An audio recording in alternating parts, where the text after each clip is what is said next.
When I was younger, I convinced myself that I would never have a mate. Maybe it was for dumb reasons like my face is full of pimples, or my legs are too fat, or my hair is dry and not as soft and shiny as hers. In my young mind, I believed no guy would want me because at the time I didn't possess such traits. It is a stupid thing to believe that I am too ugly for a mate, but the thought grasped onto me for years. The thought brought me to tears while I sat in my bathtub, only in the tub so no one could hear me. All in all, I was depressed. Me, a 16-year-old werewolf at the time, was depressed because of my physical appearance. I mean, werewolves are supposed to be beautiful, right? Flawless skin, vibrant hair, luscious lips, soothing voice, perfect body, a list of traits that surrounded me, yet traits I didn't have. All of the girls my age were beautiful, and I was the ugly duckling. Don't worry, you'll grow into your ears, my mother would tell me, pushing my dull, knotted brown hair over them. Don't worry, I'm sure your breasts will come. You're just a late bloomer, she'd say. Your feet aren't too small. Your face will clear up. Having brown eyes is lovely. People want brown eyes like yours, Ray. I'd stare up at her and think about all the lies she's told me. Will I really grow into my ears? No. They'll always be a little too big, and they still are 3 years later. My mother was a beautiful woman, and a beautiful wolf, too. She looked more like one of the other girls' mothers than mine. She could have been an alpha's mate. That's how perfect she was. Only the most beautiful girls are mated with an alpha. Sadly, in my theory, I wouldn't get a mate at all. At first, the thought made me depressed, but as the years went by, it made me feel free. As the other girls prepared for gatherings, ones where packs would get together in search of their mate, I would sit at home and argue with my mother. I don't have a mate, Mom. She'd cross her arms. That's ridiculous, Ray. It's not. I can feel it. I don't have a mate. It doesn't matter if I go. It'll be a waste of time. Stop that. Thou, now get on the dress and let's get going. You're going to be late. That year, I actually attended one. I wore a purple dress and sat in the corner all night while 4 girls my age found their mates. One was a beta. A beta. It was understandable. She was a pretty girl. I sat in the corner, playing judge, judging everyone and their mates, their dancing, their dresses. Sure, I found it easier to accept that I'd never find a mate, but part of me was still jealous. This year, my 4th year of the gatherings, I plan on not attending again. I've only been once when I was 17, so I'd like to spare myself from that pain. My mother doesn't seem to mind after that one time. Maybe she has begun to believe my theory, too. There's a knock on my bedroom door, and I call my mother in. She's carrying a folded piece of golden cloth, and I already know what it is. A dress. We've been through this before, I mutter and look away from her, back down at my book as I lay sprawled out on my bed. Ray, I really think you should go this year. You didn't last year, so maybe... I shut my book and tiredly peer up. Mom, I know you want me to go, but there's no point. I have no mate. I repeat what I have said the years before. Everyone has a mate. That's impossible. What if there's one more girl werewolf than there are guys? What if I'm that one? My mother drops the dress on my bed. You're not that one. My daughter has a mate. Now I've let you lazy around for the past 3 years, so it's time you start taking this seriously. You're 19. Girls your age are excited by parties and the idea of mates. So put on the dress and be downstairs in 20 minutes before I call a guard and have them drag you out. I sit up swiftly. A guard can't do that. She begins to walk out the door. They will now. Then she shuts it behind her. I groan and flop back down. I have the urge to yell back, I don't have a mate, but instead I whine and dramatically put on the damn dress. It's gold and silky and girly and something one of the pretty girls would wear. That a girl like me should not wear this dress as the bust area clearly requires more bust. How embarrassing. Now everyone at the gathering will know that Ray East has small breasts. Not that they couldn't have figured it out. When I saunter downstairs, my mother hurries me out the door after handing me a pair of her shorter high heels. I take them with a look of disgust. It's at the usual place, so don't try and lie saying you got lost or couldn't find it. My mother calls as I wander away from the house. Then she shuts the door, likely locking me out. Here I am, walking to the gathering when I expected to be reading for the entire night until I pass out and drool onto the pages. My normal Saturday nights in the pack. It's nothing exciting like sneaking off pack land or secretly meeting up with a guy who is not my mate, stuff the other girls do. Half of them have lost their virginity long ways back, dropped it in the woods against a tree or something. These thoughts make me less jealous of them. I follow the path and wobble a few times, stumbling on a rock. Social interaction is not my specialty, so when I hear voices coming at me, I rush into the trees and hide. With my chest rising and falling quickly, I peek out to watch. A large group of men appear in the distance, and as they walk closer, I notice one to be my alpha. My heart clenches at the sight of him. I have met the alpha once before, and I was awkward as usual. He probably wouldn't remember me if he saw me. Alphas are busy, I suppose. They meet a lot of people, and it must be impossible to remember such an insignificant face as mine. I lean forward to get a better view of who he's with, and I notice one person to be the Luna, and I lean a little further, and my foot gets caught on a tree root, and I claw at the bark to catch myself, and I slowly fall to my knees, and the group comes to a halt. I freeze. They scan the trees until the Luna's eyes fall upon me, somewhat hidden behind a low bush. "Hello?" she calls out. "Who's there?" I bite the inside of my cheek and get up, dirt coating my palms and sprinkled on my dress. "Sorry," I say nervously. "I thought I saw something out further, but I tripped and, well, sorry if I scared you. I'm just on my way to the gathering for the mateless?" The Luna finishes. I finally land back on the path and get a good view of the small crowd. My eyes go straight to my alpha, apologetically, of course, but the man beside him grabs my attention. He's an alpha, no doubt. He looks like one. The sort of perfection only the most prestigious werewolves display. I could explain every one of his magnificent features and write a book about it all, but something else has me entranced. The feeling in my stomach. Or is it my heart? Or is it my more delicate regions? Maybe it's everything. It's like his eyes are tearing me apart just because they can. I swallow. He makes my mouth water, this man, this alpha, and I shouldn't think in such ways about someone above me. His position stomps on my entire life. I am a speck to him. Finding it very hard to concentrate, I begin to see small movements on his face. His eyes shoot to me, then immediately gaze off, then come to me again, then leave again, like he's looking at an eclipse. His jaw muscles clench, and I cross my feet, one leg moving in front of the other, almost squeezing together. My heart races, like someone is beating a drum in my chest, and I don't understand any of it. As I stare at him, I cannot help but imagine myself dropping my virginity in the forest, against a tree, maybe even the one I was hidden behind a moment or two ago. Wait. What? Shouldn't you be on your way then? My alpha cuts through the silence and drags me back to reality. I briefly wet my dry lips before tossing together words that mean nothing to me at the moment. Yes, I'll get out of your way. I step to the side and watch as the man, the alpha, walk past me along with the others, his scent giving my head a spin. He doesn't look back at me like I would for him. He only keeps on walking, leaving me in a confusing fog, lost, not knowing what to do next. I struggle for a minute, still standing on the path. Everything in my animalistic being is telling me what I do not want to hear. It's shouting at me, and I have my headphones on, trying to ignore it. That alpha, that man, that alpha. An alpha. What am I thinking? Me, mated to an alpha? What a joke. If the girls were here right now, they'd sure get a kick out of this. Ray East thought she was mates with an alpha. What a laugh. I have the urge to smack myself for being so stupid. I make my way down the path once again and dread the gathering. Not only will I feel like a complete idiot, but I will also now have to watch girls flirt and dance, maybe even discover their mates, something I would never experience because I don't have a mate, and I will never have a mate. It is like convincing my 16-year-old self all over again. There are 100 males and 101 females, and I am the one. I am the leftover. I find the building and huff before walking towards it, preparing to join the crowd. I enter the building and find many girls in their flashy dresses, accompanied by many men in their dress shirts and slacks, all looking quite nice. Then I join the mix, and people start to glance over. After last year, they probably thought they'd never see me at one of these again. One can only hope.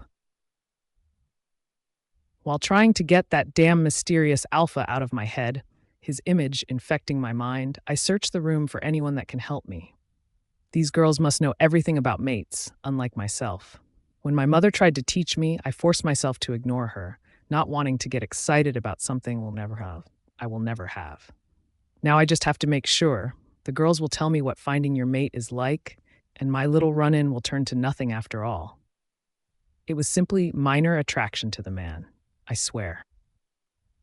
Two familiar girls are leaning against a nearby wall, and I slip through the crowd to bother them for a second. Their eyes focus in on me when I get close. "Can I ask you something?" I walk up and try not to be a bother, but it's inevitable at this point. They look at each other before the blonde on the left says, "What?" I smile weirdly, trying to seem less severe. What does one experience when one has discovered one's mate? That was terrible. Dear goddess, someone stop me. The girls look me up and down. Why? Then the black-haired girl, beside the blonde, possibly named Stacy, asks, "Did you find your mate, Ray?" She knows my name? Well, probably from my great personality 2 years ago when I sat in the corner the entire time. No, I'm just curious. Well, the blonde starts, "You just know. It's like a feeling, and then you just know that you're mates. I mean, he'll be the most gorgeous man you've ever seen. You might feel suddenly horny too." Stacy says wittily, and the blonde elbows her. "Sorry, it's just what I've heard." "You're disgusting," the blonde mutters, embarrassed by her friend. "Some of us are actually trying to find our mates." I smile, needing to get away from this conversation. Thanks," I murmur and walk away, not with any particular motive. Oddly enough, I spot the table in the corner that I singly occupied 2 years ago, and I take a seat. Everyone around me seems to be having a good time, and I would be internally hating this if I wasn't so distracted. How do I know if I felt that feeling or not? Sure, I felt something, but as I said, it could have just been an attraction.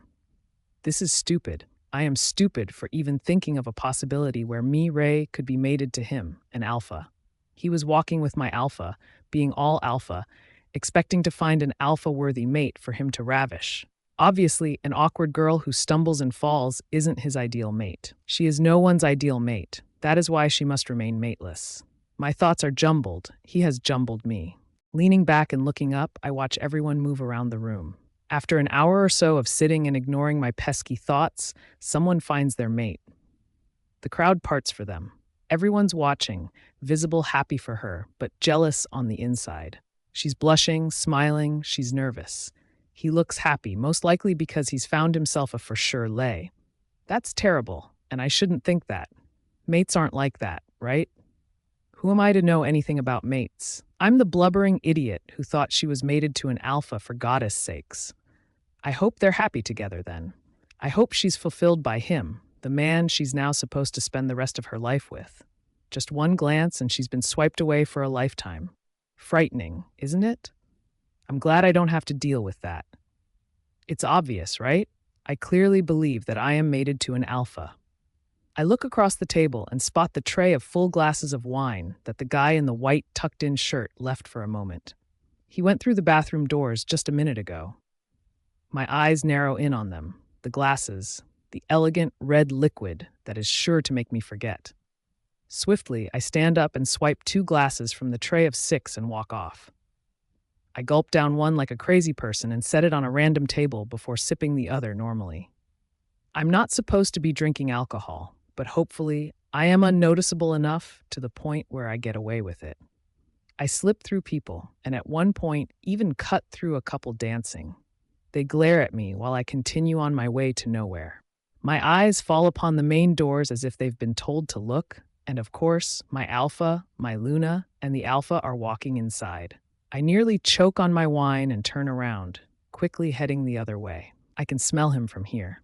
That delicious male smell that probably fills his bed, embedded into the pillows. It's everywhere. I down the rest of my wine and place the glass on the tray that I once stole it from.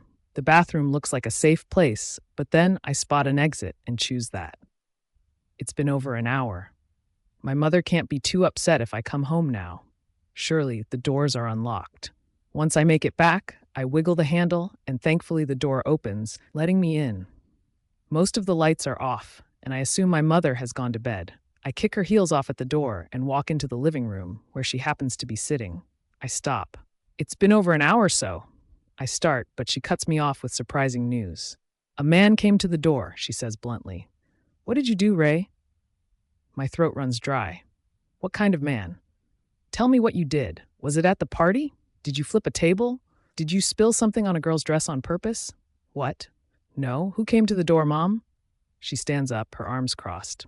A man. He's not from our pack. I know that. He just said that Miss East needs to be ready by midnight. So tell me, what did you do? My heart drops. I didn't do anything. I don't know what happened. He just walked by, and who just walked by? What are you talking about, Ray?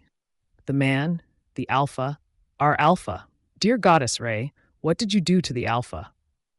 I shake my head in a panic. Not our alpha, another alpha. What did you do to that alpha? She says dramatically, and I have the need to yell. Mother, please, just stop. Just listen for a second. I'm not really sure what happened. The alpha, look, I might sound like an idiot, but just hear me out. I might have found I've never thought I'd say these words to my mother ever. Mate. I might have found my mate, and it might be that alpha, but I'm not sure. It was just a feeling. It could have been anything but. Her face causes my words to drift off. Mom? You're sure? You think so? An alpha? She breathes out.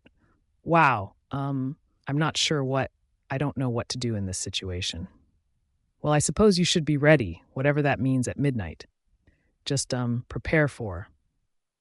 I'm not even sure about it, Mom. She nods. Well, just in case then, just be ready at midnight and we'll see what happens. I nod also, and we stand in silence for a second or 20 before she says, You know, I knew you'd find your mate. Feeling very overwhelmed, all I can give her is a smile, and not even a good one.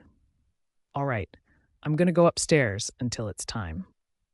Once in my bedroom with the door locked, I run my hands through my hair and fan my heated face. It's already 11:20. I only have 40 minutes to figure something out. For some reason, it feels as if he is coming to get me, coming to kill me. I have 40 minutes to live. Well, 39 now. There is no way I can do this. I can't face whoever or whatever is going to be here at 12. It's not even time, and I feel as if my heart is going to fail. We can't be mates. He didn't even say a word to me. I need more than one glance to be forever mated with someone. I need days, weeks, months, heck, I need years. I need years to process, and as of now, I have 38 minutes. That's it. I'm going to have a panic attack, and in result, I grab a bag and begin piling necessities inside. For some reason, because I can never react like a normal person, I have the brilliant idea to run away from all of this. If I run away, then I will never have to face that beautiful creature of an alpha who makes my legs squeeze together. Oh, Goddess, watch over me. I'm going to hell. In the bag, I toss a few warm pieces of clothing, my toothbrush, no toothpaste, socks, a pair of running shoes, and if I have to shift, I don't mind tearing this dress apart. The wine leaves me a dizzy mess as I flail my arms about, my hands grabbing whatever is within reach. At some point, I picture of my father falls in and I begin to cry. The clock reads 11:50 now, and I sit on the floor, tear-stained cheeks, red, puffy eyes, and a wrinkled dress. I at least want to be wearing clothes I like when he comes and kills me, so I slowly get up and replace the dress for more comfortable clothes. Something I would wear around the house. My mother would kill me if she knew I would be wearing this to face an alpha. My runaway bag is a mess, my hair is a mess, my face is a mess, my life is a mess. Ray East is a mess, who might just be mated to an alpha.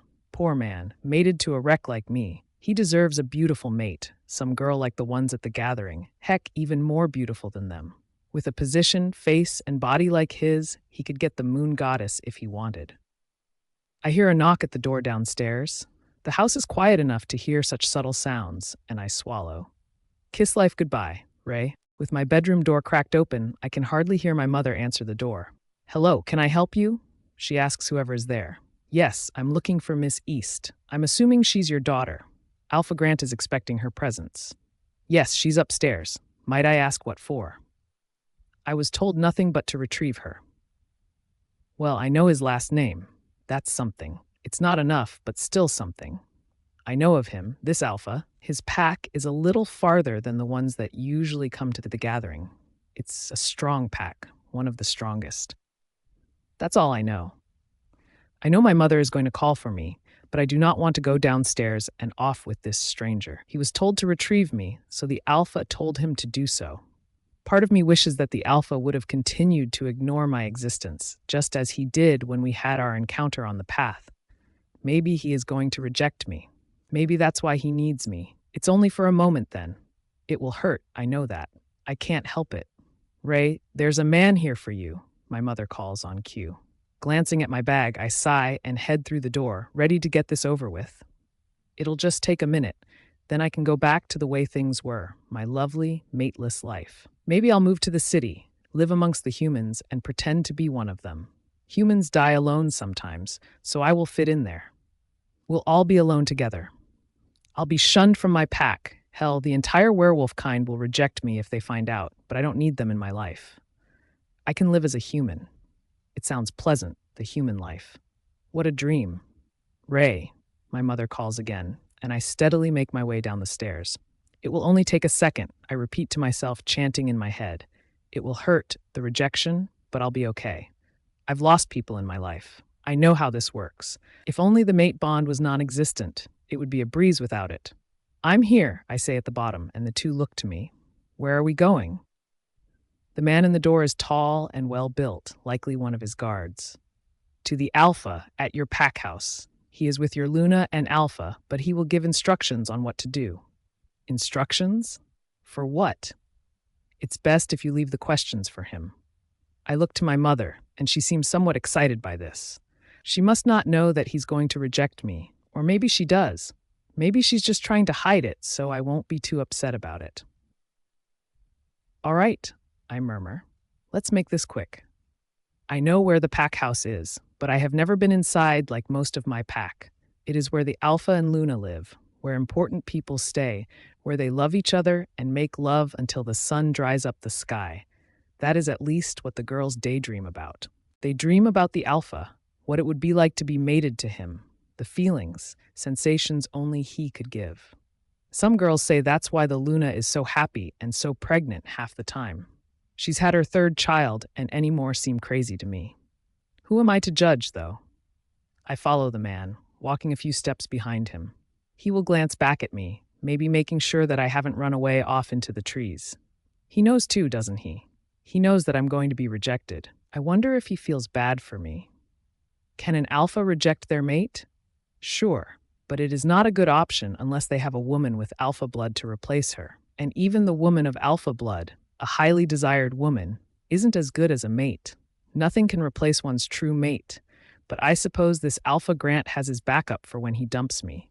He must have a woman with alpha blood, someone beautiful and worthy. I'm sure she could do better than me anyway, his true mate or not. While lost in my thoughts, the guard grabs my attention when he comes to a halt. I peer up and realize that we are here. He is just inside, a few steps away, so close but so far. I swallow, preparing myself for the inevitable heartbreak. It will just take a minute. It is a rare thing to enter the pack house unless you are someone worthy, which I am clearly not. I am a woman about to be rejected by an alpha, surely not worthy. Heck, I should be grateful to stand on the porch. The guard does not knock, but confidently opens the door, and I hesitate before following him inside. There are voices further in, and just before I expect to unmask their owners, the guard turns down a hallway. Quite confused and lost, I follow him like a child without their mother to guide them, too young to be making such decisions. Oh, goddess, I smell him. That scent that I can't describe in less than 100 words. It is everything wonderful, all in one cologne, and somehow it works. The further down the hall we walk, the more potent it grows, wrapping around me like a warm blanket. I could fall asleep in its arms. There are two large white doors, and one of them is cracked open. The scent bleeds from there. He's behind those doors, and I brace myself for impact.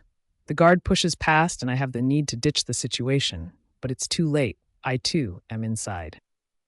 He sits in a chair in front of a desk. I'm assuming my alpha's desk, and he looks up, and I crumble. The door closes after the guard, and we are alone. I am alone with a stranger. I can't move. The sight of him hurts. It's like staring at a glass of water when one's been deprived for ages. I am quickly becoming dehydrated, and my lips turn dry. I don't want to be here with him. I don't want to be anywhere at all. There is no place for me, and under his gaze, I shrink to a pulp. This man, this alpha, my alleged mate, makes me feel like nothing to him. He is the king, and I am a peasant. He stands up, looking down at me, ready to stomp on the bug, ready to squish it. He says firmly, "Be ready tomorrow morning." What? Doesn't he have the time to reject me now? 4. I murmur, too nervous to talk normally. We leave tomorrow morning. The man who brought you here will take you home and get you around 8, his voice. Words confusing me. Sounds like a dream. I want him to whisper in my ear how much he... Wait. You're free to go. Only registering the word go, I nod slightly and push back past the closed door. Like a drunk woman, I stumble a bit and I find the man who fetched me, the dog walker. He begins to walk away, and I know I am supposed to follow him. I do so until we are freed from the pack house, back out in the open air. That's all right. I can make it from here, I tell him. It's not my choice, he says, bored. We continue to walk, and I grow further from him with each step. At some point, he pauses until I have caught up a bit, then he carries on. My head pounds, repeating his words with every pulse. We leave tomorrow morning. We leave. Morning. Leave. Tomorrow. Be ready. It's causing my stomach to rise. Around 8. 8. You're free to go. Free to go. Free. I feel as if I'm going to throw up. I wobble up to the door and wave back at the guard, but he's already turned away from me, on his way back to wherever he came from. With a moan of tiredness and confusion, I fall inside and close with the door behind me, needing the wood to stable myself. Without a minute to breathe, my mother appears. So, what happened? I want to yell at her. Nothing happened. It doesn't matter, but I restrain myself. I can't talk right now. We'll talk in the morning. I move past her, and she seems taken back. What? In the morning? What happened, Ray? Please, I say, heading for the stairs. Not now. In my bedroom, I find peace, and I fall back onto my bed, taking in the silence. He said we're leaving tomorrow morning at 8. Who is we? We better not mean us. And us better not mean him and I. That wouldn't make sense. Why on earth would he need me to come with him? It is clear that he had no interest in me whatsoever, so why waste anyone's time? Must he take me to his pack to reject me? Or maybe he is going to kill me there, where everyone thinks I am safest. I don't understand. Where are we going? I am assuming back to his pack, as I said, as the gathering is over, but why? Why take me back? I will be an embarrassment to his pack. I needed more information than that, but I didn't have the guts to ask, and I wouldn't have them now either. He sat there like a god. Who am I to question him? Only one word. 4. That's all I could muster. What a weakling. It's not like I'm trying to impress him anyway. There's no point in that. Finding it hard to breathe, I slide open a window and bring my face to the net. The air is cold in my lungs, sobering me up. I am a blind man walking on a tightrope. I lay in my bed for an hour before locating my runaway bag on the floor, hyping myself up for the reckless thing I'm about to do. It didn't take much to convince myself, only a few scenarios and a look or two in the mirror. Only a stupid girl would think that Alpha Grant is taking me back to his pack to reject me. There is no point in that. It's ridiculous. I know who I am, what I am supposed to be. I know what I have convinced myself, and being mated to an alpha is not part of my plan. It ruins everything. If I could, I would give him to one of the other girls, someone who he can love and love with no doubt. They would be so happy, telling everyone with a proud look, showing him off like a prize won. She'd be the perfect Luna, that girl. Tossing in the last of my things, I slide up my window and pop out the screen, leaving a giant hole for me to fly out of. I drop my bag to the grass first, watching with a racing heart as it hits the ground with an uncomfortable thud. There is no way I am jumping. I'll break something, likely an ankle or leg, and I can't run away with broken bones. Opting for the front door, I close it slowly behind me and rush around back to swipe up my bag. In a very nervous and tired jog, I head for the trees. Like a drunk woman, I have no plan but to head off into the night. All my dizzy head knows is that I must get away from him. Once he's gone tomorrow, I'll come back and apologize to my mother for disappearing. All I have to do tonight is hold up for a day, staying hidden, and wait for my mate to give up and go home. He'll forget about me when he's back at his pack, reunited with plenty of women and responsibilities to distract him. I will be Ray who? I am delusional, aren't I? Maybe I swiped 4 glasses instead of 2. I should have never gone to that horrifying gathering. It is just one clump of perfect people trying to match up and have perfect futures with perfect children and romance, aging and learning together. The more I think about it, the more my inner self yearns for it, so I numb myself from such thoughts. I find it harder to stick in the needle after finding this alpha, though. I am blindfolded and stabling into whatever feels like skin. Stumbling over a protruding tree root, I snap back to life and come to a pause. I've made it into the forest, denser than at the center of the pack. If my useless head hasn't done me completely wrong, then home is that way, right behind me. Dropping my bag to the ground, cushioned by tall, sparse sprouts of grass, I sigh and look up to the sky. The moon is there, sneaking through the trees like a predator ready to pounce. It's the goddess gazing down at me, shaking her head, arms crossed for my foolishness. I give her a wave, she doesn't wave back. Crouching down and falling to my butt, I pick at the dirt, scooping up pebbles and tossing them to the side, a bored child. In this grave I dig shall be the final resting place of my sanity. I wish he could see me like this, the alpha. This would surely make him reject me now instead of forcing me to go off to his pack. I look like a lunatic, a drunk idiot playing with dirt in the middle of the night, all to avoid her newly discovered alpha mate. A sour girl who is judgmental and cold, jealous by those who have what she could never grasp. This will only make me worse, being mated to an alpha. It is as if I have been given the most expensive gift, only to be unable to open it. It just sits there, staring at me, never able to be used by me. It's a cruel gift, and I want to give it back. By the time the sun begins to rise, I find myself dragging my bag along as I walk back to the house, a failure making her walk of shame. I can't reject an alpha. The moon goddess would never let that happen to her favorite children, but I'm sure I wouldn't be able to anyways. When I sneak back into the house, back upstairs into my bedroom, I discover it to be 6 o'clock. My mother should be up any second now. She will be coming into my room, getting me up as well. She'll probably be excited, helping me get ready for the dreaded 8 o'clock, and she does. I sit on my bed as she packs up things, essentials. I toss in a few books here and there, my iPod, headphones, my favorite socks, lonely girls things.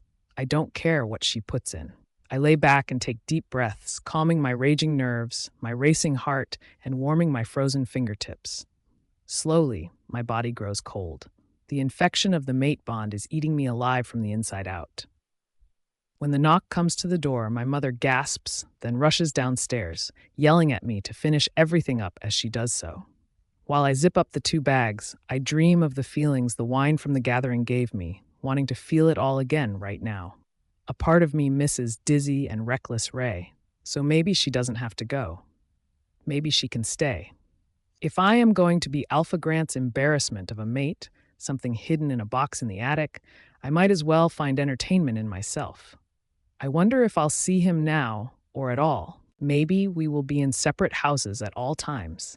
Maybe he just needs to know that I am there. I'm going with him for power, right? While sitting in the forest, picking at the dirt, I thought hard about this. If mates keep each other strong because of the bond, then he needs me around to make sure he doesn't grow weak. My mother calls for me, so I pick up the bags and shuffle down the hall to the top of the stairs. I can see the guard down below, the guy from the night before, so I lazily shove the bags down the steps, watching as they slide and fumble down each one before anticlimactically landing on the floor. My mother glares at me, embarrassed by such childish actions. Why did I do it? Because I don't want to go, and I might as well let this guard know as well. Following the bags, I reach the bottom and pick them up. Are we leaving? He must think I'm a psychopath, but he doesn't know what I am walking into. He doesn't know how sad my life is about to become, more so than it already is. The guard nods.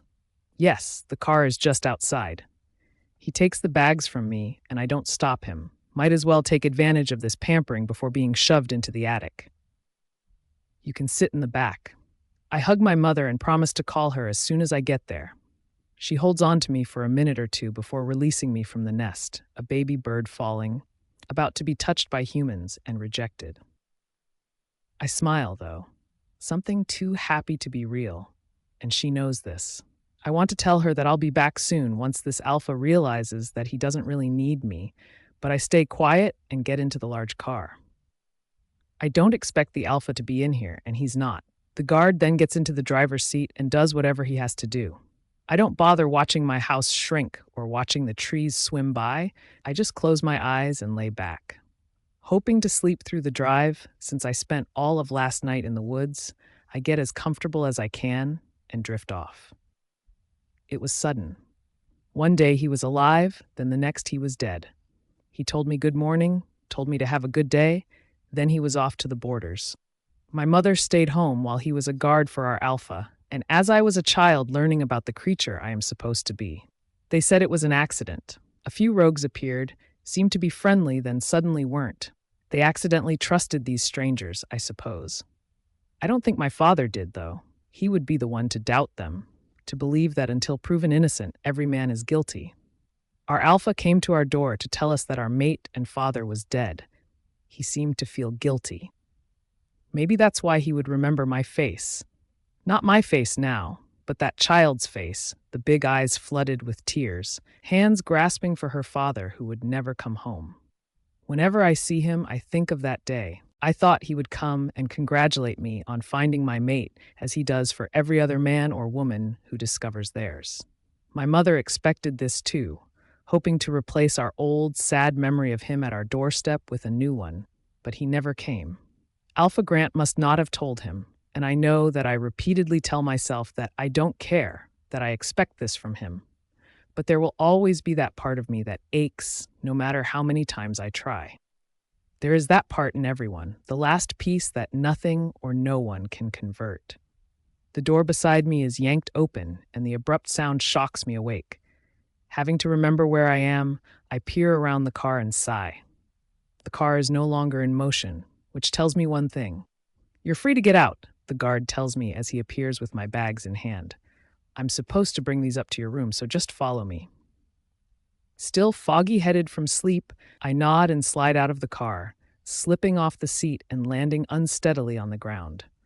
I shut the car door behind me and walk near the guard as he heads towards the doors of a large house. I clench my jaw and power on.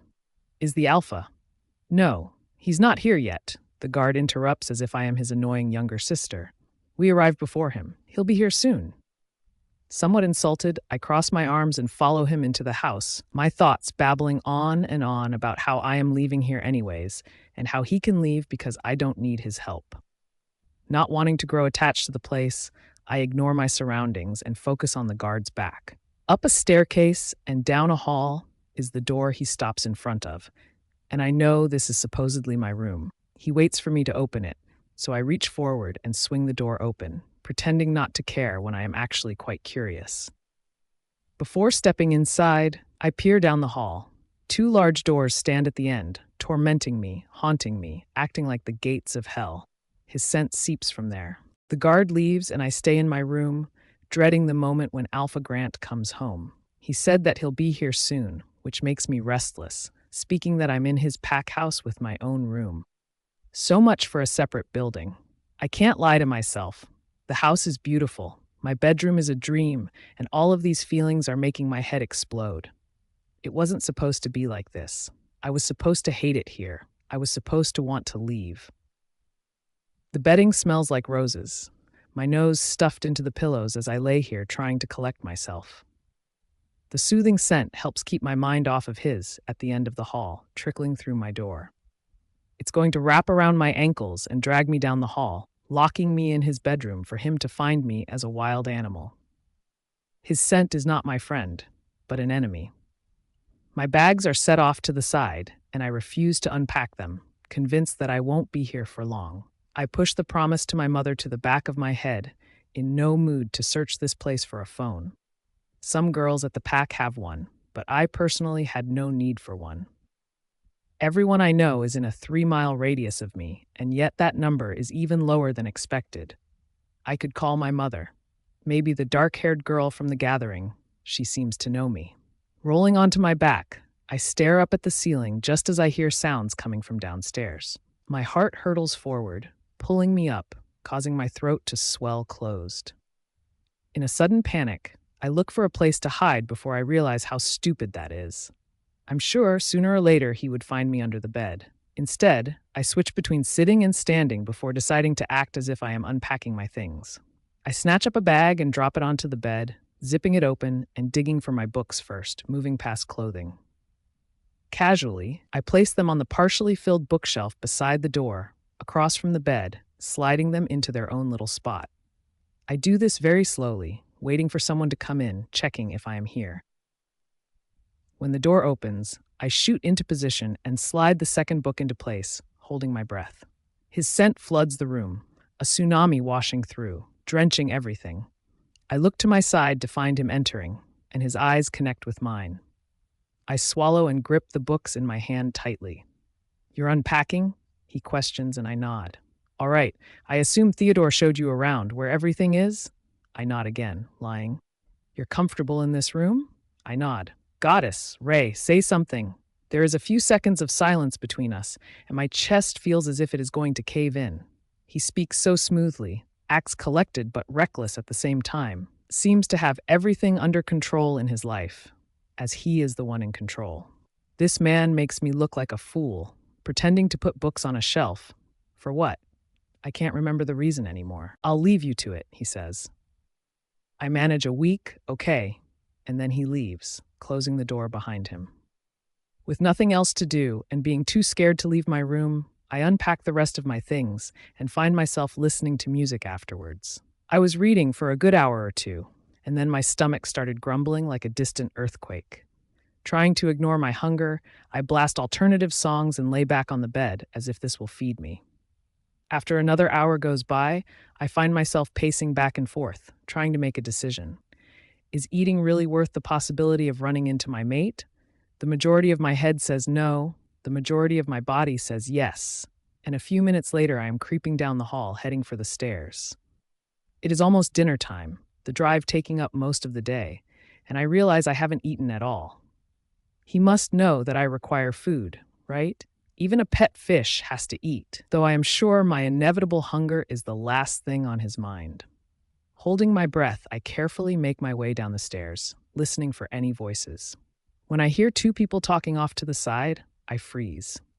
Once I realize that the voices aren't growing any louder or softer, I predict them to be still, and I carry on. Thanks to Theodore's non-existent tour skills, I have no idea where the kitchen is. In result, I wander around like a mouse, watching for traps or luring pieces of cheese. Not wanting to go near the voices, I pray that the kitchen is on the other side of the house, and I search there. Suddenly, I hear different voices, feminine ones. Not knowing what to do, I swiftly slip past the open archway of the room they're in. As I hurry past, hoping they don't see me, I notice the room they're in to be the kitchen. From the quick flash of their features, they look to be a bit older, but not elderly. Not thinking that they are some sort of mistresses, I peek for a second glance. Unfortunately, when I do, they catch me red-handed. "Can we help you, dear?" Red in the face and embarrassed, I shyly wander in with an apologetic smile. I was just, looking for the kitchen. The more plump woman stands up from her seat at the small table set off to the side where they were both sitting. "Can I get you anything?" I act surprised or confused. It's a mix of both. "I'm sure I can get my own food if that's all right." I know that in the pack house there are people that help run everything. There are ones who clean, ones who cook, and that's all I can think of. I don't know much about a pack house, but at least I know this. You don't have to do. I smile again and it's a weird feeling. No, it's all right. I really don't mind. It's what I'm used to anyways. I seem to have caught their attention.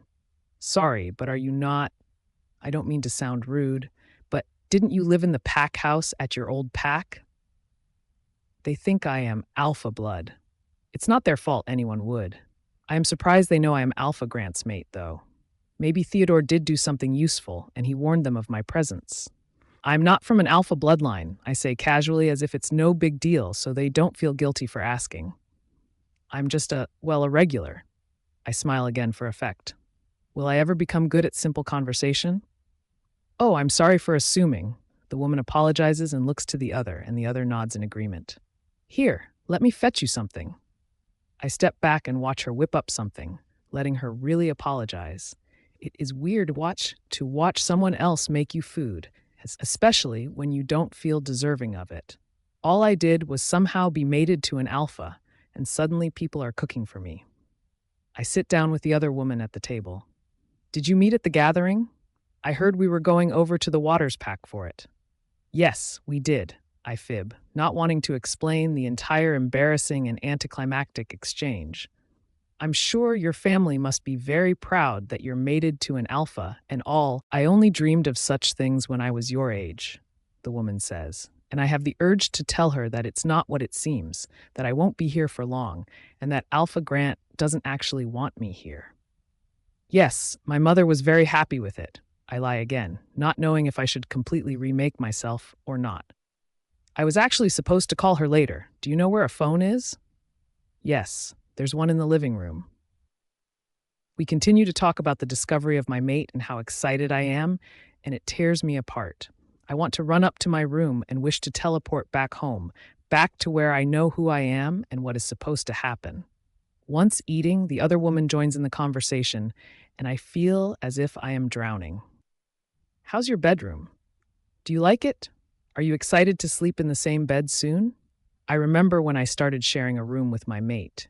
How many children are you hoping for? Have you met Alpha Grant's beta, Will? Is there anything specific you would like for dinner tomorrow? Anything special from home?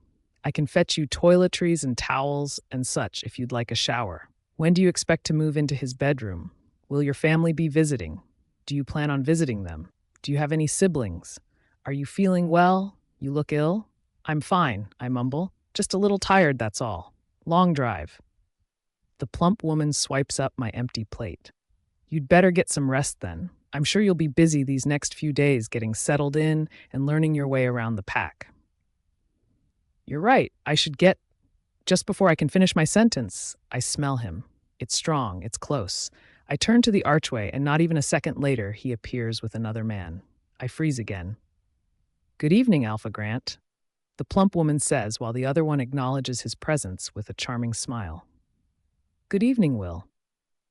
Looking to the other man, I recall his name from the plethora of questions. Will is his beta. How has your day been? Will starts a conversation with the woman, and I feel as if he hasn't quite noticed me yet. Needing to get out now, I stand up, catching everyone's attention. Thanks again for dinner. I should, be getting to bed? The plump woman finishes for me, and I nod. Yes, that? As I turn to leave, my eyes meet his betas, and the man seems quite surprised by me. From the hall, I can hear him ask, "Now, who was that?" But I continue on my mission to the stairs and to the bedroom. Inside, I am able to relax. Going to the kitchen was a bad idea, and I'll have to remember that for next time. A little later into the night, having to entertain myself through all of it, I think about the plump woman's offer of a shower. Well, her offer to fetch me things needed for one. Earlier, I familiarized myself with the room and discovered that the extra door off to the side leads to a bathroom. It looks to be another closet from the outside, but on the in it is quite cozy. It is not unbelievably spacious, which I like, and I feel good in there. The small window above the toilet has a ledge to place plants and such, and I think I might do just that. The shower glass is a lovely texture that makes me feel as if I am peering through a window while it's raining, blurring everything. The bathroom is my own little nook, and it makes me feel better about showering here. Before I was quite nervous. Now, in a somewhat okay mood, I prepare to leave the safety of the bedroom to find the plump woman. Part of me wonders if she's still here, it being late and all, but I decide to check anyways. It doesn't take much space between the door and the frame to notice a presence in the hall. Pulling the door back, leaving only a sliver to watch through, I notice the presence to be a girl. My lugs squeeze, deprived of air, and I stalk her as she softly walks towards those large doors that intimidate me to no end. My free hand balls up as the other holds the door in place. The stranger slips inside the room, and I immediately shut the door, not wanting to look any longer.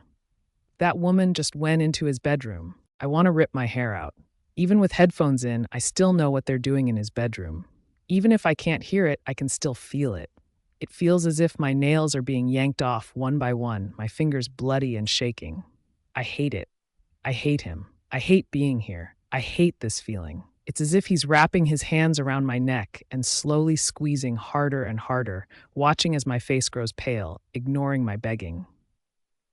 I sit in the middle of my bed, music blasting in my ears, and I try not to scream. All I want is to go home. I knew this was going to be a mistake, but what could I do to stop it? Run away like drunk Ray wanted? In this moment, after hearing such sounds echo from his bedroom, I'd rather him kill me. I want to rip out the mate bond from inside of me and burn it. In this moment, I no longer fear loneliness.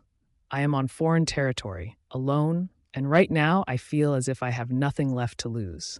Life has never seemed so dark, so empty, and sinister. The moon goddess must hate me. She must want me dead. No longer thinking rationally, I tear out my headphones and shoot from the bed, flying out of my room and hurrying down the hall. I pause at the stairs when one of this woman's many cries jolt through my body, a spear aimed at my heart. The muffled sounds of their intimate movements drive me into a sort of desperation. Rushing down the stairs, hearing their voices grow dim, I retrace my steps to the kitchen in search of a familiar potion. A potion of healing. The downstairs is vacant, so I don't bother to act presentable. I sift through the cabinets, but come up empty-handed, then I doubtably move to the pantry to find nothing again. With this intense desperation, I wander through the rooms until I come upon an elegant sitting room. In the corner, I spot an unusual cabinet, and with sudden excitement, I swing it open. Inside are bottles of all shapes and sizes. Being no experienced drinker, I don't know what to grab. Each one looks deliciously numbing, so I grab a tall bottle of clear liquid, and I know it is vodka. Not only the label tells me, but I am familiar with the liquor, having had it in my own house. Hoping to receive a feeling similar to that given from the wine, I claw at the wrapped cap and screw it open. The smell is not pleasant, but neither are the feelings in my chest, so I take a gulp. Grasping onto the bottle like a child to their milk, I wander towards the back of the house until I find a back door. Sneaking through, I ignore the intense and unpleasant taste in my mouth, and I sit down on the edge of the porch, my legs filed in between the fence posts, my feet dangling and kicking back and forth. After a few more sips, I abandon the bottle and wander out towards the trees. I know this feeling. It feels like the end of a book or movie, and in a few seconds after one more page, you know the story is over. Where else am I supposed to go? What else am I supposed to do? I can't live with my mother forever. That's saying I get out of this hell. And I can't stay here, left to wither away. All I have right now is the forest and my muzzy head left to wander these woods until someone realizes I'm missing, and that could take days. Nothing hurts more than knowing your mate is sleeping with someone else. Maybe rejection could come close, but it is a different kind of pain. Being hurt like this is degrading. He's spitting in my face, telling me just how much he doesn't care about my existence. I know I should have expected this, and in ways I did, but I didn't expect to feel so worthless. I have to get out of here. Not knowing exactly how much vodka I drank, I stumble through the trees, tripping and stopping every now and then. At one point, I slowly trickle to the ground and slump against a tree, wishing I had brought the bottle with me. Why couldn't I be one of them? The pretty girls who dress nice and brush their hair and flirt with boys who may or may not be their mate, but they don't care. They have that security in knowing one day they'll find their mate. One day, someone will love them until the end of their life. I will never have that security. I shall forever live not knowing if I will ever be happy. It's up to me, I suppose, but is it so bad to yearn for someone to lend a hand when I've fallen? Someone to pick me up and kiss me and tell me that everything will be all right because they love me? This pain is causing all of my self-taught life lessons to slip away from me. All of the hours spent convincing myself that I'll be okay, all of the tears shed for nothing. I was strong before this alpha. I would have been okay without him. Lazily getting up, I wander farther into the blackness of night, letting the forest caress my aching soul. I come to a halt when I notice the glowing eyes of a wolf ahead of me. It must be a guard working on the borders. Before I can explain, the creature dashes off, and I find myself alone again. Not soon after, a voice is calling at me. "Hey," the man yells, "you're too close to the border. I'm going to have to ask you to head back." Glancing up, I wave him off, smiling to myself. I couldn't even escape if I wanted, could I? I'm stuck here. I'm a prisoner. "Miss, I told you to. Are you all right?" Feeling quite hopeless, I chuckle and say, "Yeah, I know. I'm going," my voice swaying. The stranger nears me. I'm fine. I'm going now." "You're quite far from." His voice fades to confusion. "Where did you come from?" "The pack house must be the only thing over here." "I came from the Waters pack," I murmur, no longer wanting to talk. "I have to go." "The Waters pack? What are you talking about?" Not wanting him to go to Alpha Grant about this, in my drunken stupor, I start to walk off, speeding up. "Hey!" Weaving through the forest in an attempt to lose him, I cling to trees for stability, flying from one to the other. For some reason, this amuses me, and I can't help but laugh. My life is over. Somehow, I make it back to the pack house, and I hurry inside before he can emerge from the trees and catch me. I fall closed with the door and slide down it like water slides down glass. My butt hits the floor, and part of me is expecting my mother to step out and question me. "Where have you been? What have you been doing? You did what to the Alpha?" I already miss it. Right now, being suffocated with her worry seems better than being discarded as something useless. The sounds upstairs have stopped, and I climb into bed surrounded by nothing but darkness. I don't want to sleep here. I could have been happy alone, back at my pack. But no, he had to take me away. He had to bring me here. Why? He knows that we have no future together, that I am nothing to him but a roadblock, medication to his wounds. He didn't want any of this. He didn't want me. So why must I suffer? To make sure the Alpha stays strong? It's criminal. While I wither away, he grows stronger, feeding off of my soul. In the morning, I find myself making my way downstairs, heading for the kitchen. My head is a foggy mess, pounding relentlessly. The bright lights hurt, and I hold my head down, not wanting to run into anyone like this. Hearing voices to the side, my eyes are lead to the door, and I surprisingly see Alpha Grant standing in front of it. He's speaking to someone, his body filling up the space, blocking me from seeing who. As he shuts the door, moving to the side, I catch a glimpse of the person, the girl, the one from last night. My chest, it hurts again, that feeling deep down inside of me, the one I attempted to drink away last night. My head is no longer the only thing that is aching. Alpha Grant turns and sees me, our eyes connecting for a second or two before I swiftly look away. No longer hungry, I turn back and hurry up the stairs. It has been a lonely week, but what did I expect?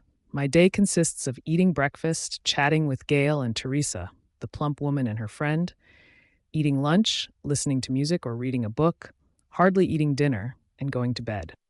Throughout the day, I become more and more depressed, and by dinner, I barely have enough fight in myself to eat. I call my mother every day and lie to her. I go on and on about how lovely everything is, and how I was wrong about not wanting a mate. It gives me something to do, to conjure up some fairy tale. Today, we went on a walk around the pack. He showed me around and introduced me to people, I say to my mother, the phone up against my ear as I lie on my bed. I've stolen the phone from the living room and put it in my room, knowing Alpha Grant won't come in to take it. It was nice. The people here are nice. That's great, Ray. I'm so happy things are going so well. I'll have to come and visit someday. You'll have to come and visit me when you're not so busy with Luna duties and such. I frown. Yeah, definitely. Before she can carry on with something else, like how our Luna had another baby, or how she helped a guard handle a rogue, I mutter, he's waiting for me now. I should probably go. Oh, of course, go, she says, sounding excited. We'll talk more tomorrow. Okay. All right, bye, dear. And just like that, I am alone again. I let the phone slip from my grasp, falling onto the bed beside me. Part of me wants to cry, and part of me wants to drink. But Gail found the half-empty bottle of vodka in the porch the morning after, so I thought it best to stop there. Being drunk won't help me for long. Soon enough, it will lose its spark. Though, what do I have to lose?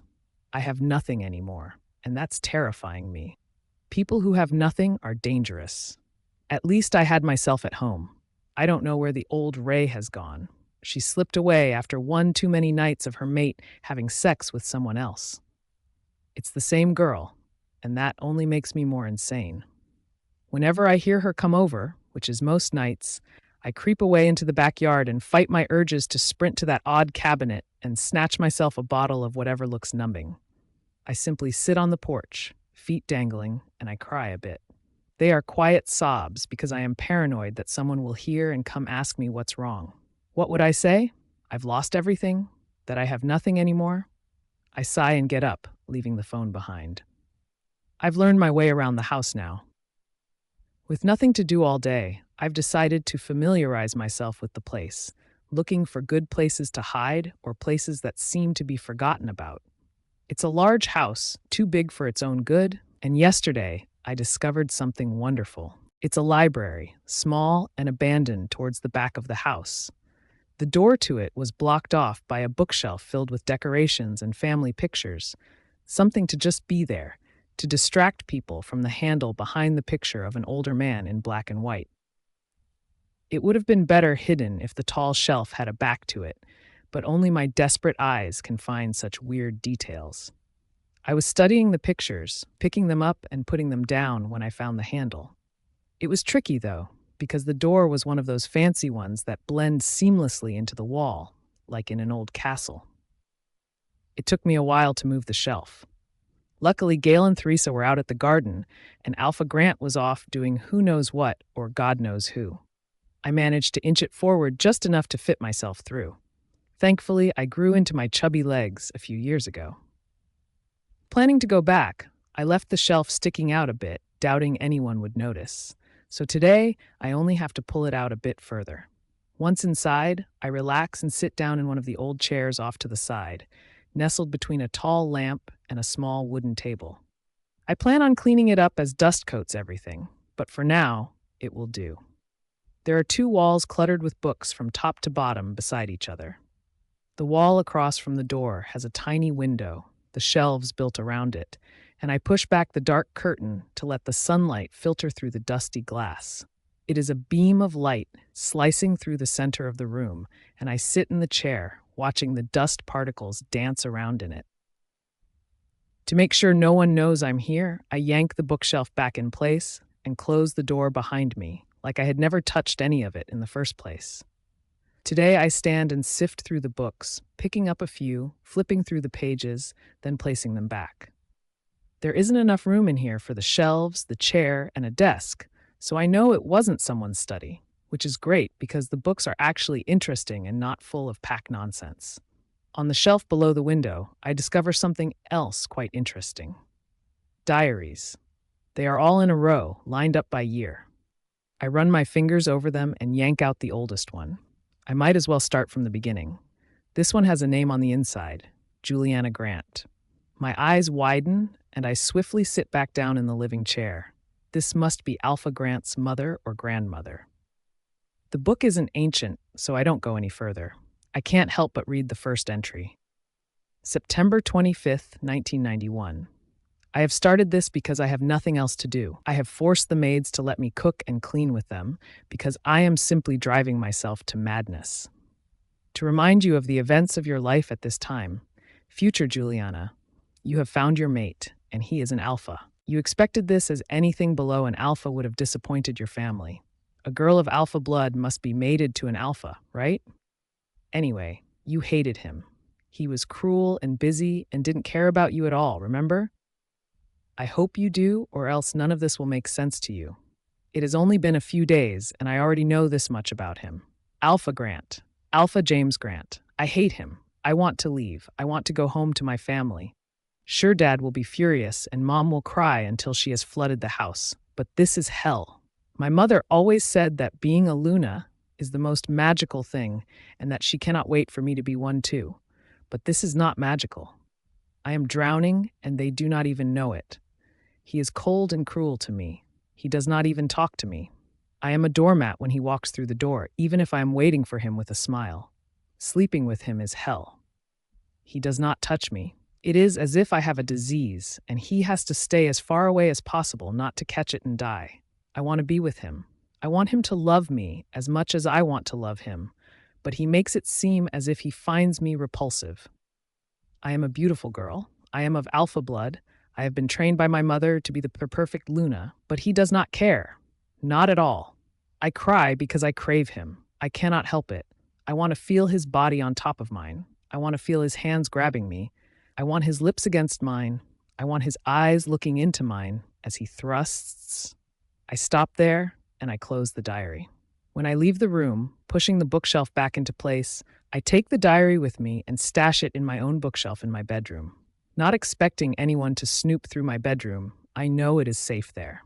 I have the urge to read it throughout the rest of the day, thinking about this Juliana and how our lives are so similar.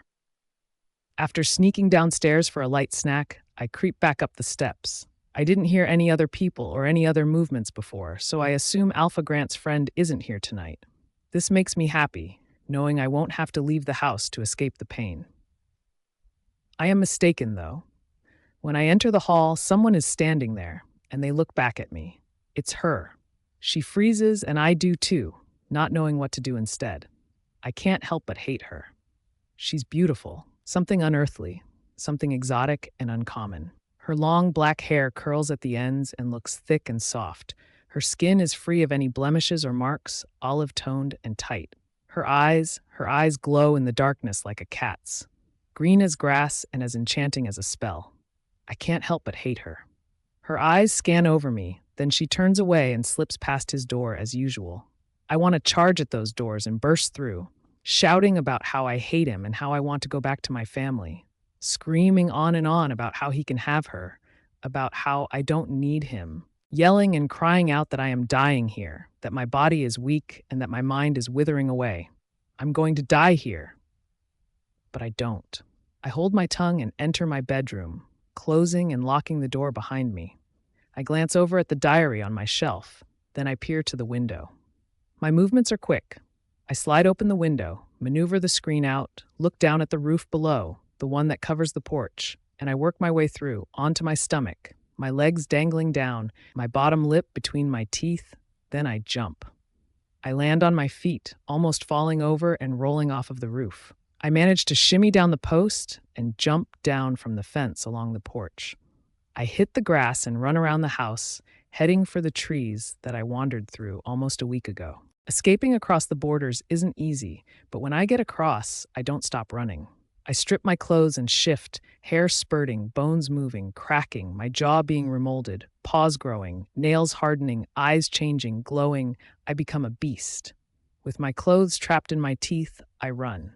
I am a monster lurking through the night. I am a girl desperate to live. I don't know where I am going. All I know is that I have to leave. So I am.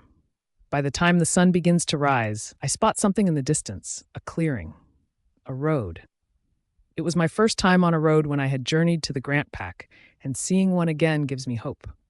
I hurry to it, making sure to shift and change beforehand, just in case any cars come along. With a racing heart, I study it. Gazing off in each direction, walking alongside it until something in the distance grabs my attention. A car comes speeding down the road, and I hold my breath as it passes me. I watch it until it disappears, then my mind flourishes with new possibilities. At first, I planned on finding my way back home, back to my mother, but now I know that I need to follow that car. I shift back in the woods, hidden by a few trees, but still able to see the road. I follow it for many hours until the sun stretches to the top of the sky, energized by the unknown. I slow down when I spot a sign standing a few meters from the road, and I have to leave the trees to read it. Welcome to Fairview. My body grows warm. I don't know what Fairview is, but I have an idea. Shifting back and slipping on my clothes, I walk back out to the road and stand in front of the sign. It is made of wood, corners damaged by the weather, and the letters are dark, bold enough for the drivers to see while speeding by. I run my hand over the letters and look down the road. There, in the distance, I can see an outline of things, of buildings. My heart picks up speed. On a limb, I hesitantly continue down the road on foot. I know a few things about humans. I know that they don't have mates. I know that they have an intricate system and not alphas and betas and lunas. I know that they don't live in packs, but they live on their own, controlling their own lives. I know that they can be dangerous, more so than I can be. I know that they live in cities and towns with many buildings and houses and roads and people. The more I think about it, the more of an adrenaline rush I get. I have to blend in. I have to act how they act, but I am not sure how that is. I have seen some movies, but I have a feeling that movies aren't realistic because in the movies, people always end up happy. That can't be realistic. The road comes to a point where another crosses through it, then another, then they all cross through each other, and I realize that I am getting close enough to come face to face with people. I see one in the distance. She is standing outside a brick building, leaning against the wall on a phone. As I near her, I notice that she is yelling and that the building has a car painted on the side. Then in bold letters, I read Chuck's Garage. I don't know what a garage is beside one that comes with a house. And underneath that it says Auto Body Shop. I don't know what an auto body shop is either, and I become nervous. Not wanting to approach the woman, I cross the street and walk on the other side. On this side, I find a dirt lot, then a junkyard, and none of it looks pretty. As I journey down, walking as if I have no plans to go anywhere, I notice that the town begins to come together, more buildings and more people for me to dodge.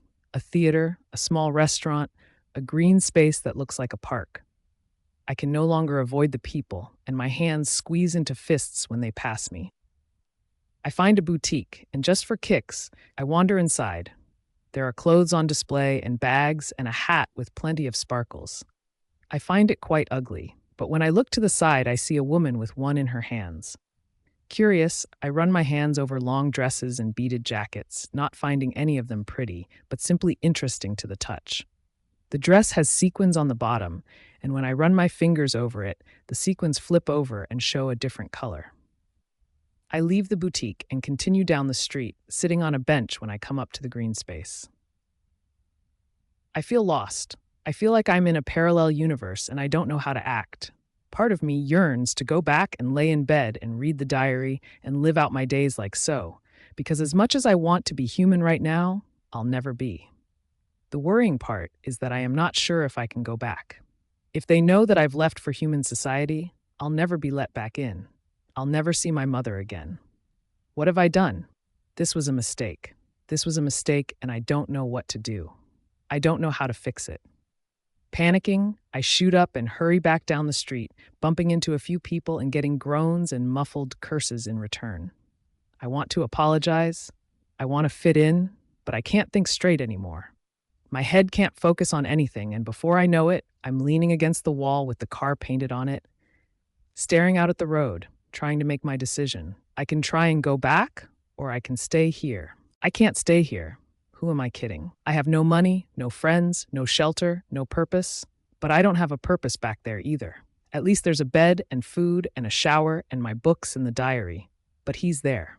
Alpha Grant. My pain is there. She's there, that beautiful woman who creeps into his bedroom. What am I doing? I have nowhere. That woman has my place in that world, the space in his bed, in his heart, in his pack.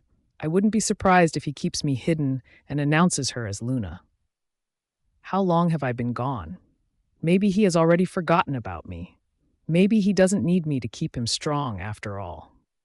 The sun begins to lower into the mountains and my eyes fall to my feet. I've been gone for an entire day and no one has noticed. Swallowing hard, I drift down the road as if I am walking towards the gates of hell, preparing for the kiss of death. What else am I going to do? I could use a drink, that's for sure. I could use my mother right now, too. Sure, she pushed me to be something I wasn't, but she loved me. That I know. At least someone loved me. 16-year-old me would be very disappointed. I'm sure she would have loved it out here in the human forest. Buildings, people, freedom, independence. It's what she lived for. It's all she had to look forward to. Another car comes rushing down the street, so I move to the side and ignore it until the vehicle comes to a halt at my side.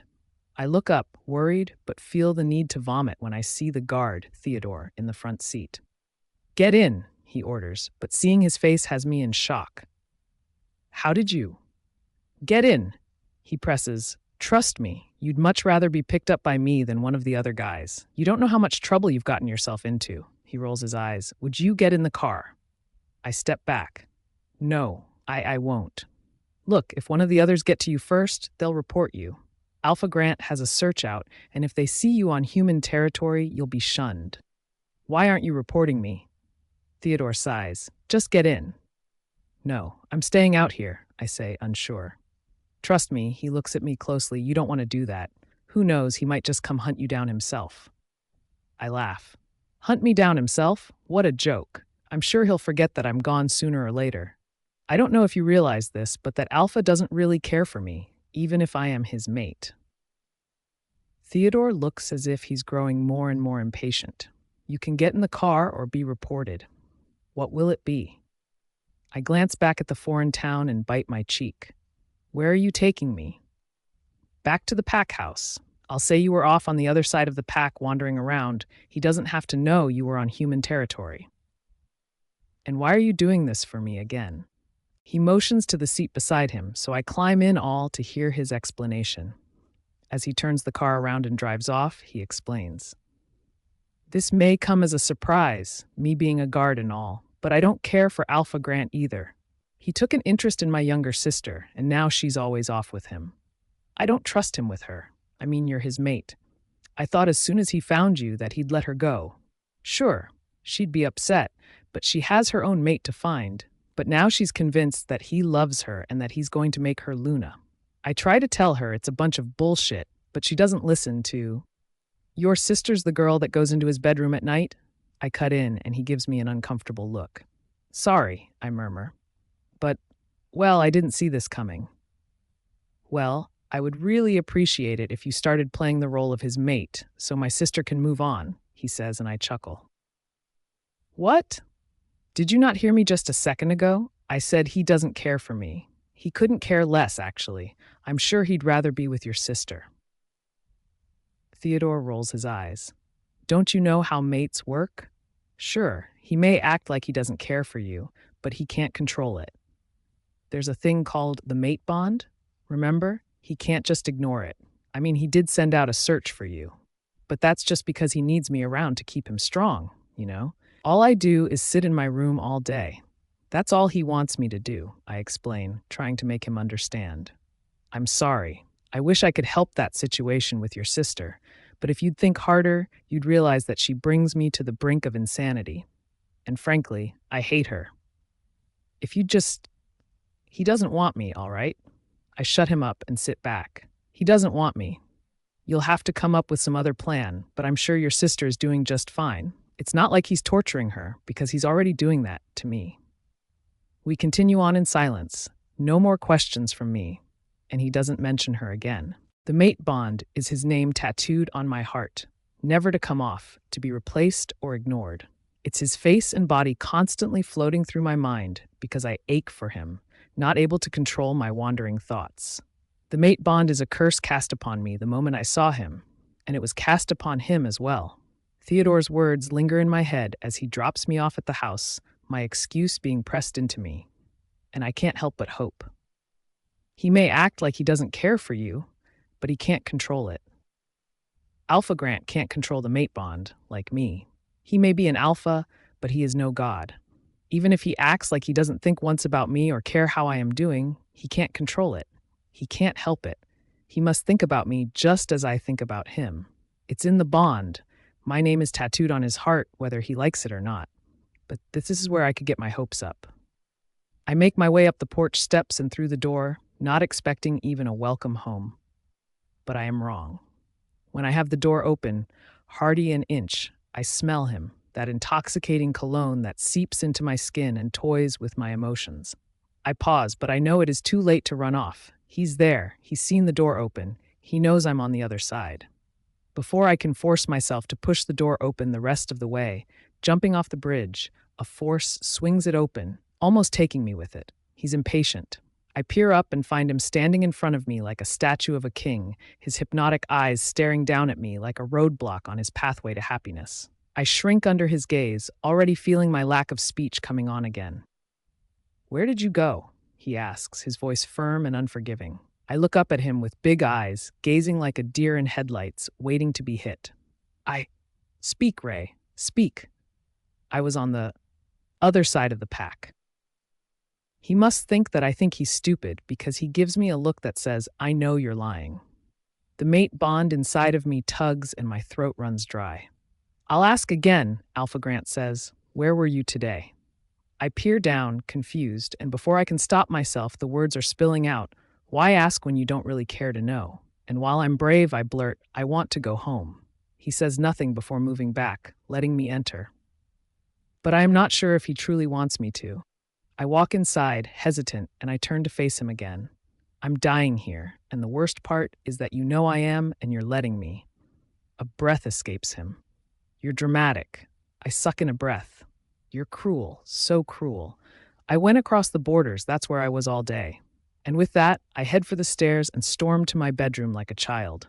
Once inside, I slam the door and fall back against it, fighting the urge to pound my fists against it. Needing an escape, I go to grab my iPod off of the bedside table, only it isn't there. Then I turn to the shelf, and my books are gone. I panic and see that the phone I took from the living room is missing as well. I run out of my room into the hall, my eyes shooting down the stairs to see him standing at the bottom with his arms crossed. What did you do? I ask carefully. Don't ever go near the borders again, he says before walking off towards the kitchen. I fly down the steps yelling, What did you do with my things? What did you do? I grab his arm, causing him to turn back to me, and if I wasn't in a rage of fury, I would gush about the sensations the connection gave. You can't take my stuff. Give me my stuff. He pulls away from my weak hold. Who do you think you are? I have nothing left to lose. I am nothing. You've made me nothing. I get it, okay? But the music and my books, my mom, it's all I have. It looks like you have nothing then. I clench my jaw and fight back the tears. People with nothing are dangerous. They are willing to go the extra mile. I move past him into the kitchen to find Gail washing vegetables. She smiles at me and says, Hello, Ray, but I am on a mission. I can feel his eyes on me as I slide open drawers. Then I take out the biggest knife I see. Gail stops. Ray, what are you doing with that? Here, give me that before you hurt yourself. But his eyes stay fixated on me. Give me my things, I say calmly, but he only looks amused. What are you going to do? He asks, playing along. Kill me? A short laugh escapes me. No, then I lift the knife to my neck. Now give me my things. Ray, Gail shouts, put that down. Alpha Grant looks amused. You're going to kill yourself over some books? If I have one thing left, it's this curse of a bond, so I might as well prove to him that he can't ignore it. So I press the blade against my skin. Maybe. He sighs, so I pull it across my skin a tad, the skin of my neck tugging with it. Gail, take it from her. Gail moves towards me, but I step back, pressing harder. If you want me to stop, then you'll have to take it yourself. She pauses and looks at him, and he doesn't look amused any longer. I press harder. This is ridiculous. Put down the knife. Yes, Gail joins him. Put down the knife, dear. I repeat, if you want me to stop, then you'll have to take it yourself. Alpha Grant strides towards me and grips the knife, his fingers brushing against my neck. He takes it from me and sets it down beside me on the counter, and as he's leaned forward, he says, You're not getting a thing back. I watch him intensely as he glances to Gail, then turns to the door. I stare at his back before he vanishes into the house, swallowed by its hidden hallways and shelved-off rooms. Gail turns to me. Now what was that about? Don't you do that again. Sorry, I say, a fire ignited inside of me, feeding off of his reaction. As much as he wants to feel nothing for me, he can't help it. I know that now. I know that. Later in the night, I find myself sitting on the stairs at exactly the time Alpha Grant is in his bedroom, hidden away over a boundary I don't dare to cross, and exactly the time she comes for her overnight visit. I believe that he thinks I've lost my mind, so I might as well lose it. I thought about grabbing a bottle from the odd cabinet to amuse myself while I wait, but I thought it best if I'm not drunk while this happens. I need her to be afraid of me, and no one is afraid of a crying loser. When I hear the front door open, I straighten up. As expected, she comes sneaking across the foyer and towards the stairs. When she appears in front of me, I suck in a breath and puff up my chest, ready to wave my arms around as if I'm scaring off a bear.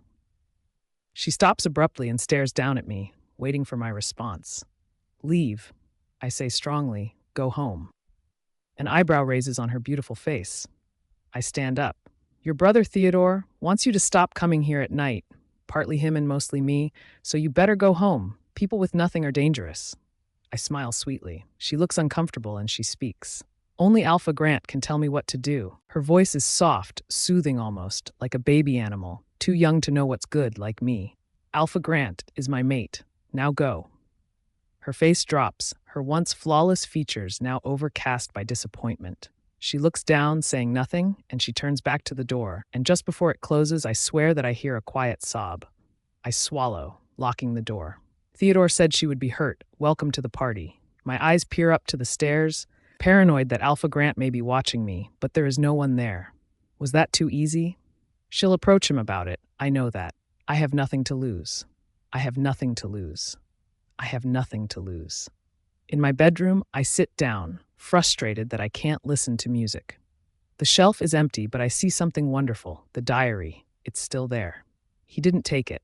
I grab it, feeling it with my fingers to make sure it is real, flipping through pages fast enough to fan myself. Her words are there, months of entries, my entertainment for now. I change my clothes first, getting comfortable, not able to find my purple pajama shirt from my mother, only the bottoms. Once in bed, I turn to the next entry. September 26th, 1991. I tried to interest him today. I wore my nice pajamas and walked out of the bathroom when I heard him come into the bedroom, making sure he saw all of me. I smiled. He didn't. What did I expect? I looked nice. I looked lovable, but of course, he didn't want to love me. He didn't say a word, not one. Not even good night. I am in the bathroom now with the door locked, writing this because I cannot sleep. I don't know what to do. I could hardly sleep much last night either. I helped the maids cook, but I hardly feel like eating. I feel empty inside. The only thing I have to look forward to is my visit back home in 2 weeks. I'll see my mother and father, even little John. I found out that Alpha Grant's first name is James. One of the maids told me, and it made me feel better.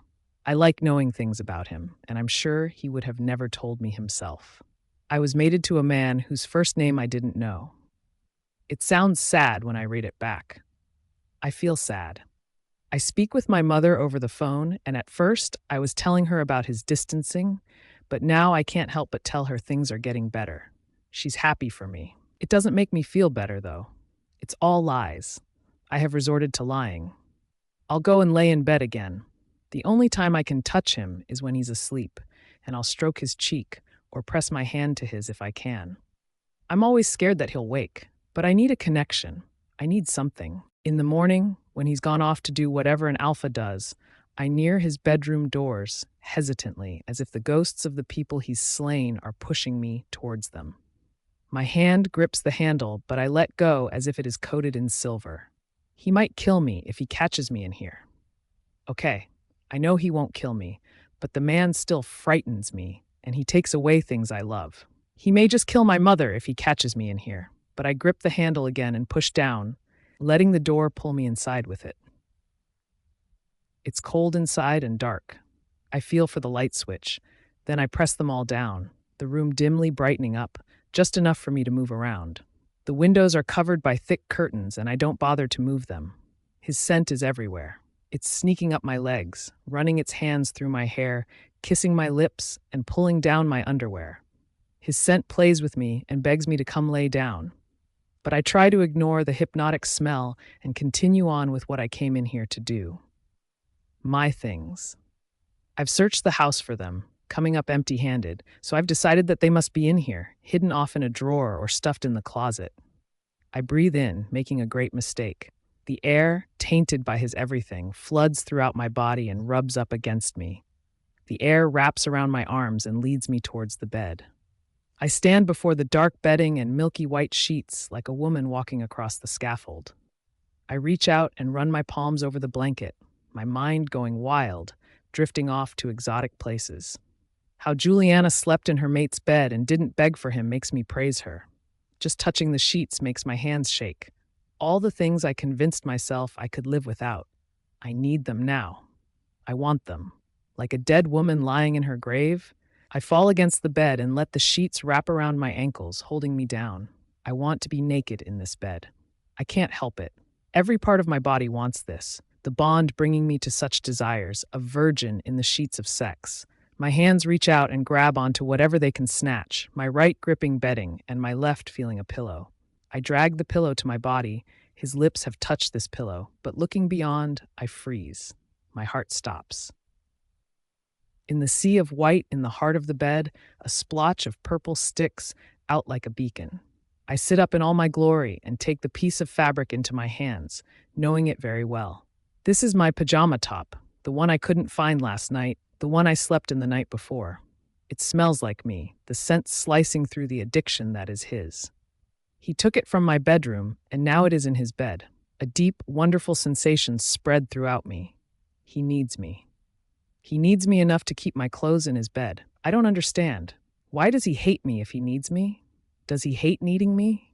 It's back to this, isn't it? I'm just not good enough. He has her because I'm not good enough. I'm not pretty enough, not captivating enough, not sexy enough, not enough. It's not that he doesn't want a mate. Maybe he does, just not me. It's back to this. It's my fault. It's my fault I'm not good enough. If only I were like the other girls, right? If only I were them.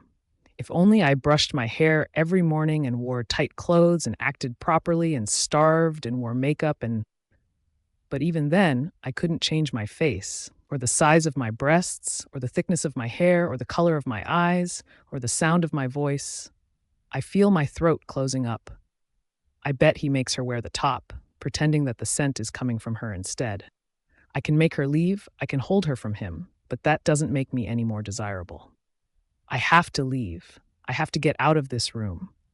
Hurrying for the door, running from his everything, I slam the doors shut and bolt to my room, leaning my forehead against the wood once my door is shut. I beat my fists against the door and swing away from it, facing the room with hatred. My hands tear down the bookshelf while sobs of fury erupt from within. It collides with the floor, and once I start, I can't stop. Bedding is torn from the bed, lamps are thrown to the floor, the desk is swiped clean, and the chair is thrown across the room. I am a raging monster, destroying all my eyes come upon. When I'm finished, I sit on the floor, in the middle of it all, shaking. Gail comes barging in, and her eyes widen at the sight of it all. What on earth? What have you done? She looks at me, then hurries towards me. I can't live like this, I murmur. I can't live like this. I can't live like this. I can't live like this, my voice growing louder. I can't live like this. I can't live like this. I can't live like this. I can't. I can't. She grabs onto me. What's wrong? What's happened? What happened? What happened, Ray? I'll never be her. I'll never be her, I cry. I'll never be her. I'm getting the alpha, Gail says, but I latch on to her. You can't. You can't get him. Please don't. Don't get him. You're having a mental breakdown, she grabs me, trying to make me understand. I'm getting help. I have to go. I stand up and wander to the door. I can't be here. I have to leave. I can't live like this. I wander down the stairs and lose sight of Gail. My feet take me to the odd cabinet, but it's locked and I can't open it, and I become frustrated and desperate. I turn towards the small library, but the knob won't turn. The house seems to shrink with me inside, so I stagger outside and gaze up at the sun. Are you all right? I look down to see a familiar face. It's his beta, Will. He nears me and I step back. Can you help me? I need to go home. I live at the Waters Pack. He looks confused. Then I notice Alpha Grant coming this way in the distance. You're going home? What for? The beta asks, but I continue to back away, not wanting to see Alpha Grant, but he's already seen me. The air leaves my lungs and they shrivel. I look back at the house and Gail is in the doorway. In a panic, I run around the house and head for the only other place I feel safe. I need to get past the borders. I have to get off of this territory. The trees engulf me, and I hurry past them while continuously looking back, fearing him. I come close, and I hear the guards. You're too close to the borders? Turn back. I keep going. Hey, I said turn back! I look to the side and see two men quickly approaching me. I can't breathe. They swiftly move in front of me, and I struggle to find my next move. Are you all right? You need to let me past, I breathe out. They look amused. We can't do that. It's dangerous out there. A girl like you wouldn't last a night with those rogues. Please, I need to go home. I look back again, and I see him just beyond the trees with his beta. Please. I'm sorry. You should go back before we have to move you back, he says. Look, I'm going to die here, please. I look back again, my heart racing. He's in the trees. Please, please, you have to help me. I have to go home. They must see Alpha Grant in the distance because they straighten up and one of them grabs me, holding my arm tight like a troublesome child. Alpha, they greet him, and I bite my tongue. What have you got here? He asks, his voice playing my heart like a violin. I hate it. I want to scream. Some girl trying to cross the borders. Says she wants to go home. Really? He says and looks down at me with harsh eyes. I avoid his gaze and I can't help but cry quietly to myself. I'm so tired, so very tired. I'll take her from here. Are you sure? One of the guards asks. I'm sure. Before they hand me over, I beg, please don't, please don't, please, please. Alpha Grant grabs my arm and the other frees me. Let go of me. I hate you. I hate you. The guards look surprised and confused, expecting a reaction out of their Alpha over my words. Got a mouth on this one, he says. Let's go. Alpha Grant takes me back to the house, and somewhere along the way, Will disappears. When we get inside, Gale isn't in sight, and I don't want to be alone with him. He lets me go once he closes the front door, and I lean against the wall, desperate for comfort, for something good. Please, just tell me why I'm here, I say, looking up at him. I don't understand why you're doing this to me. He nears me, walking slow. What am I doing to you? I want to run to him and pound at his chest. I want to scream and yell about her and about my things and about my top in his bed. I want to cry because I'm not good enough and I'm being punished for it. But I look directly into his eyes and say, do you know what you're doing to me? Do you? Do you know how it feels? I see her almost every night. Do you know what that does to a person? His eyes watch me closely. But you don't care, do you? You don't care how I feel or how I drink or how I sit in the backyard while she's here just so I don't have to hear it. If your goal was to make me feel useless and unworthy, then you've done that, okay? I don't deserve this. Sorry if I was a disappointment, but no one deserves this. If you want her, fine. Saying makes my chest grow tight. All I ask is that you reject me. Don't make me watch. There is a moment of silence, and just before I think he is going to say something, Will comes through the front door, immediately destroying the moment and setting me back. I thought he was going to give me some clarity. Alpha Grant turns to him, as if all of those words never left my lips. As they begin to talk about some pack-related issue, I sink back into the house and vanish without one glance from him. October 17th, 1991. I was in the bath last night and thought about drowning myself. Then I realized that my body would never let that happen, so grabbed my razor from the shower and broke it to get at one of the blades. I sat in the bath and repeatedly pressed it against my skin, but I was too scared of death to go through with it. I hid the broken razor under the cabinet where the little slot at the top leaves just enough room to hold it. He'd never see it. The only reason I found the slot was because I was looking hard enough. It is there with the blade, and I know I should not keep it, but it is nice to know that I have a way out. It has gotten worse. I never want to go outside anymore, and when I try to get dressed and look nice, everything I put on makes me upset because I hate everything I own.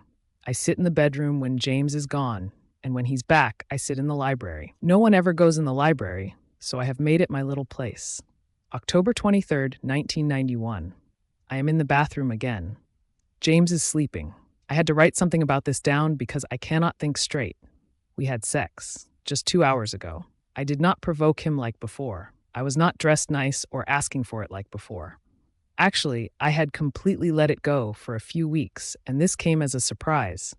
He did not ask me if I wanted to because he knew that I had tried before. I could not tell if he wanted to or not, which is what had me in distress. It may have been a job for him. The thought of being pregnant makes me sad. It felt good. I closed my eyes and imagined that he was enjoying himself, and that made me feel better. He did not complain or anything like that. It had to feel good for him too. Maybe a baby is what we need. Maybe a baby will bring us together. He cannot hate me if I'm creating his child, can he? I do not think so. I think this will make him happy. I will hope for it then, a child.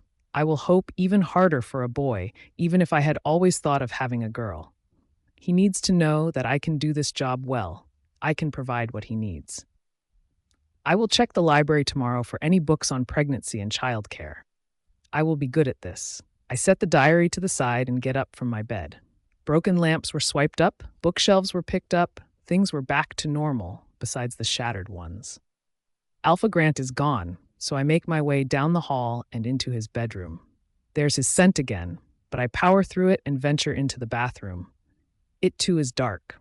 The tiles in the shower are dark, the counter is a dark granite, and the towels are a deep gray. I open the cabinet under the first sink and feel around the top, but there's nothing, so I go to the next and feel for the slot, and I find it. My heart races as I take something out, a razor, a broken one. How? How could it still be there? I study it and remember that there is the stray blade, but when I stick my hand back in to feel for it, I find nothing else. My heart drops. What had Juliana done with the stray blade? I back out of the cabinet and lean against the wall, my legs sticking straight out ahead of me as I sit quietly. She sat in this bathroom, and I wonder where. I look down at the razor and squeeze it. The two blades are rusted terribly, and the plastic has gone brown. The part where she had broken it is gone. I will take the razor and place it under my sink. It should be with me, just like the diary. He does not deserve to have it here. Not that he knows of it. It belongs with me. I understand her. He's just like his father, isn't he? You'd think he'd learn from past mistakes. I hear someone coming up the stairs and I freeze. Before I can decide on what to do, his bedroom doors open and I know that I am found. My scent must stick out like neon on black in here. Looking down at my hand, I stick the razor back in the slot just as the bathroom door opens and the cabinet door closes. Alpha Grant stands before me silent at first as if he's waiting to hear my excuse. I am in his bedroom. Oh, goddess, there's no coming back from this, is there? He's going to kill my mother. He looks angry and my voice disappears. Why are you in here? He asks in his alpha tone. What do I say?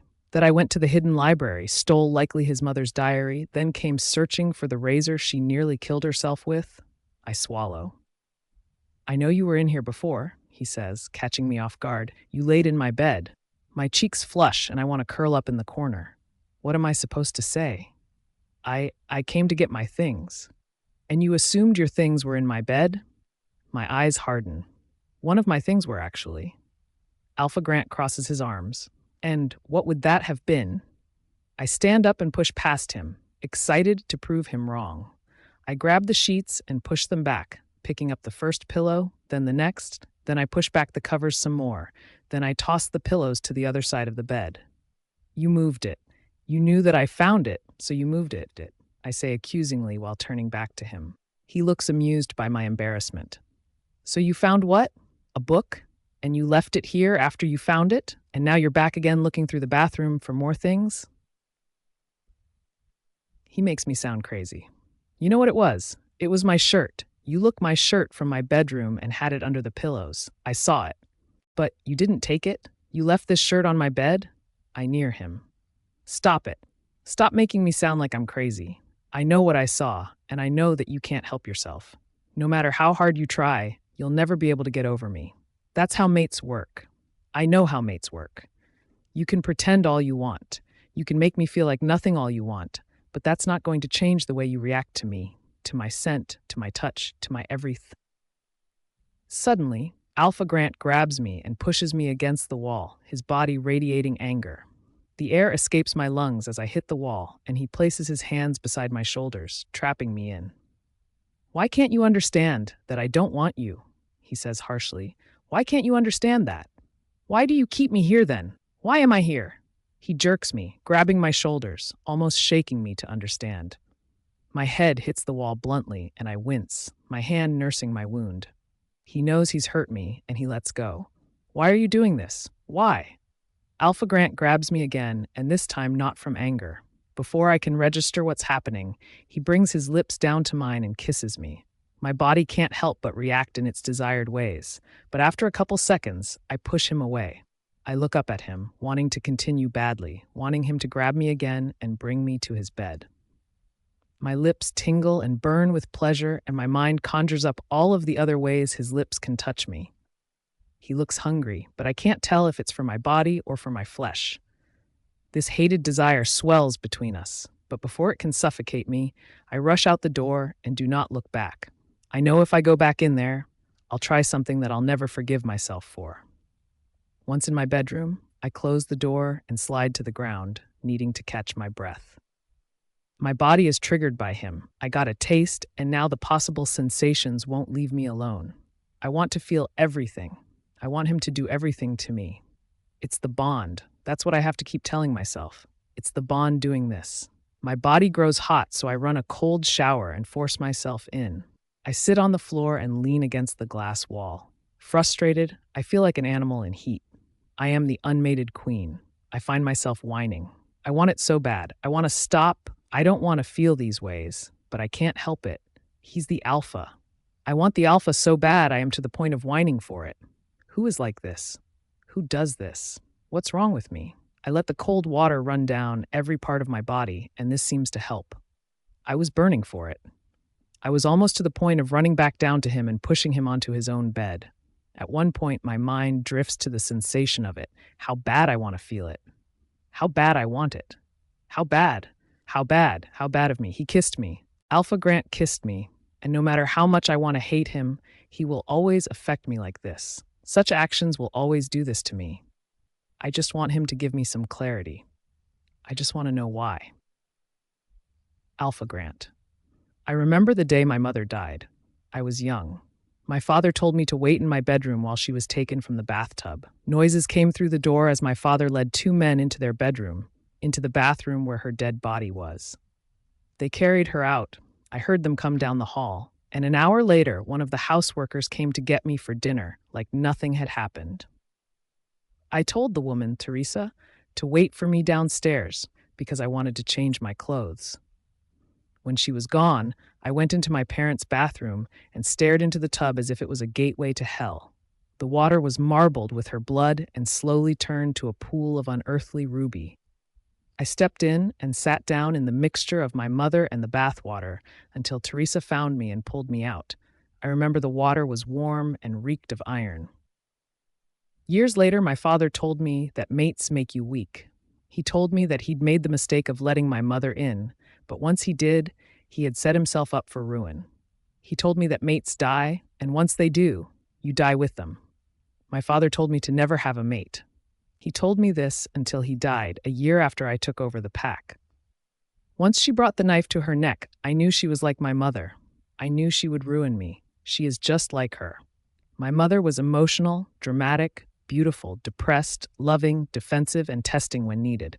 My father gave in. That was his mistake. She tested me today. She is always testing me, and I almost lost it. I could give in like my father. I could love her. I could really love her. But it is too late. If I let her in now, the past would repeat itself. My father treated my mother like I am treating her in the beginning. Then he gave in, but she was still broken from the time before. She was mentally tainted from the distancing and reject. In the end, she died because of what happened before my father let her in. I have tainted her. It is too late. She will always be broken if I keep her. If I let her in now, I will lose her. I need to set her free. She needs to heal, but something inside of me can't. I can't let her go. I am selfish. In the morning, Alpha Grant is gone, so I leave my bedroom and head to the kitchen for breakfast. Gail and Teresa are there, and I sit with them at the small table. Gail had already whipped something up, and she sets the plate in front of me only 2 seconds after I take a seat. "What is Alpha Grant's first name?" I ask, and they both give me odd looks. "You don't know?" Teresa asks. "He hasn't told me." "It's James, after his father," Gail says. I nod. "How perfect." "How long have you two been at the pack house?" "I've been for 5 years, and Teresa has been here forever." Teresa smiles. "I've been since James was a young one." Curiosity gets the best of me, and I can't help but ask, what was James like as a child? It feels odd to call Alpha Grant James. It feels as if I am playing Juliana and him, his father. He was quiet, never had a sibling. Sadly, his mother passed away before she had another, yet I don't know if it was in the books for the two. He observed a lot. He would observe people very closely, yet hardly ever spoke a word. Odd child, but he grew up eventually. They all do, Teresa shares. He's become a good alpha, that's for sure. He's taken after his father. Both strong leaders. I nod again. She has stopped coming by at night ever since I had told her to leave that one time. I wonder if she'd gone to James about it, but if she had, I'd never know anyway. I'm glad she's gone. It helps me sleep. My trips to the liquor cabinet and into the woods seem to be over, due to that. I've spoken to my mother and she continues to press me about visiting, but I continue to tell her that I am simply too busy learning about Luna duties. She tells me about the pack and how things are going well. She says that she can bring more of my things from the house when she visits, and I sigh. I wish she could visit. I've missed her. After James kissed me and after I sat in the shower, I laid in bed until my body gave up and dozed off. It took too long, and when I managed to fall asleep, it didn't last. I was woken by noises coming from down the hall, nothing sexual, so I peeked out my door, spying through the crack. I saw James leaving his bedroom and going downstairs to do who knows what. I heard the front door open, then I knew he went outside somewhere. It was 2 a.m, so I thought there had been a pack issue. I have so many things to ask him, yet I know he won't answer one. I don't know what to think after he kissed me. I don't know what's going on in his head. He is like a closed book with no words. I couldn't read him if I tried, though I do wonder if he watches me, if he observes me. I wonder what he has learned from that. I have to leave. I know I have to leave. It will hurt. I will want to come back just to see his face again, but I can't. I can never come back here. I have to fight myself, like quitting a drug. No matter how much I want it, I can never return. I can never have him. When James comes home late at night, I sneak from my bed and begin to gather my things. I will have to leave my books and music behind, but that is the least of my worries. Last time I was lucky, no rogues came on my path, but I am not so sure this time. Getting past the borders is difficult enough, and I am no fighter. When the guard mentioned that I wouldn't last a night out there, is it really worth it? Is this worth dying over? No. I don't want to die in the middle of the woods and rot until someone stumbles upon my decaying body. Maybe the rogues aren't violent. Maybe I am overreacting. But with James leaving in the middle of the night and Will constantly coming with issues, I can't help but think there has been an influx of rogues in the area. That guard was smart enough to warn me too. Maybe I should stay. I drop my things and sit down on my bed, not sure what to do. Where would I even go? Back to that town? Back to my pack? I'm not sure how to get back there. I'll die in the forest alone, by rogues or by goddess knows what lurks in there. I can't defend myself like that. I've never had to survive on my own. There are too many things pushing against me. Leaving alone is no longer an option. But what if I get help? That guard, Theodore, maybe he can help me. He said himself that he doesn't care for Alpha Grant either. I don't know where to find him, and I shouldn't do anything drastic now. Maybe a guard at the borders can help me. Maybe if I find just one who understands, they'll tell me if it's safe out there or not. Knowing is better than not knowing. I should ask now before James wakes up and before Theresa and Gail come in the morning. I'm given the most time at night. The guards do not know that I am their alpha's mate, so worst comes to worst, they'll tell me to back off, and I will. I have to prepare myself. This is smart. I know it is. I'm going to do something good for myself, and once I'm done, I'll come back here and make my decision whether it's safe to leave at this time or if I should wait a month or two. This is smart. This is good. The midnight air steals away the heat from my face, sharp against my cheeks as I feel the tip of my nose growing numb. I should have grabbed a coat, but I don't expect to be out here for long. It's just a simple question. Has there been an influx of rogues? Could you tell me? I join the trees, and once I get close, I call out to warn them of my presence. Excuse me? Is anyone over here? I walk farther and watch my feet, making sure I don't fall. Hello? Are there any guards? Then I hear the wonderful, familiar calling. You're too close to the borders. Go back. I follow the voice blindly. Actually, I'm looking for a guard to help me. I've been wondering about the rogues in the area lately, and a man suddenly appears. I'm sorry, but you have to go back. The borders are not safe. Not safe? Because of the rogues? Or just because you want me to leave? His eyes look off into the distance, into the deep forest, as if he is watching for someone. Go back, now. This is an order. I nod. Okay, I'm going. This was rushed, I feel it. I can't just panic for a moment and come running to the borders like I have everything all figured out. It's the kiss. I can't stop thinking about it, about the way it felt, about how he grabbed me and made me feel so good in just a flash. He's dangerous. A man who hurts me then pleases me so easily is dangerous. A guard calling in the distance makes me glance back over my shoulder, but I cannot decipher what he said. I completely turn around and contemplate going back, but a sudden, deep growling sound from behind me causes my entire being to stop. My eyes stare down at a protruding tree root as I attempt to grasp what could be behind me. Then there's another throaty, beast-like noise, and my body squeezes into itself. I feel the need to scream, but my throat swells closed. Like a rabbit hunted by a wolf, I slowly turn back around, hardly feeling the beating of my heart anymore. I see a dark thing. I smell blood, the iron stench that everyone knows. My eyes focus as the dark thing becomes a large wolf standing only meters in front of me. Immediately, my mind goes to the frightening void that is death. The beast lurks forward, and with each step it takes, I stumble back. My eyes switch rapidly from the wolf to the body-like thing behind him to the dimming trees, begging internally that someone appears.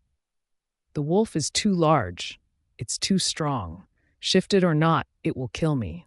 I have never planned on fighting for my life, and now I wish that I would have at least thought of what I would do in such a scenario from time to time. Please, I whisper, don't. Adrenaline pulsates through me, and I think about running. Before I can make a decision, a brown thing pounces at the dark thing, and I hurry back as they blend together, tumbling and snapping. I begin to run towards the house until my eye catches another dark-coated thing lingering in the brush.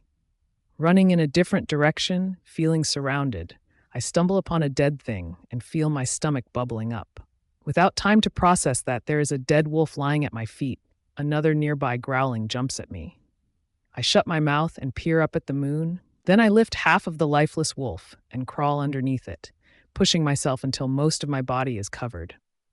Believing that the overpowering smell of rogue and blood will cover my scent, I stay put, feeling the blood of the creature soaking into my clothes, into my skin, and washing through my hair.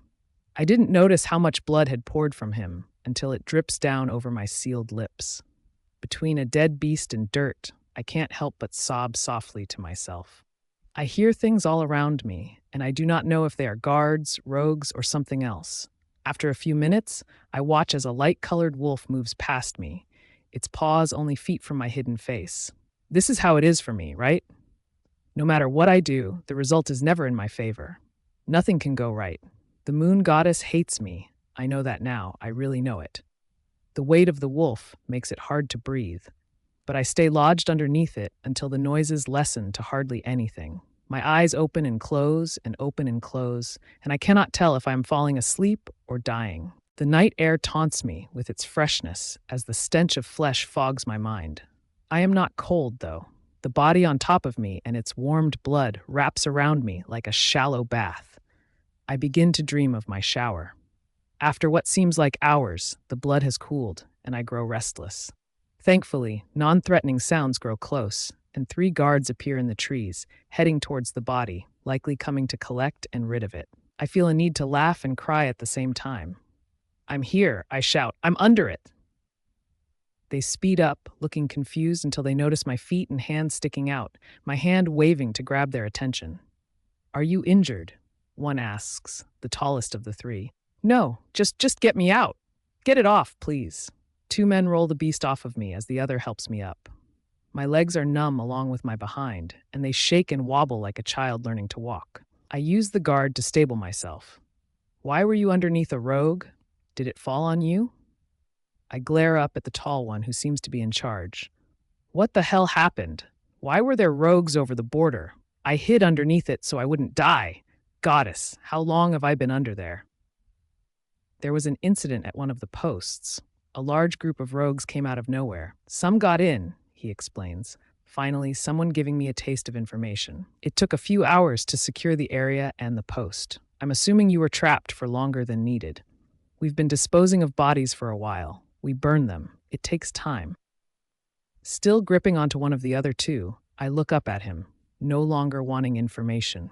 My clothes reek of guts. My skin is slathered in a rogue's blood, and if I do not get into a shower in 2 minutes, I may just lose it.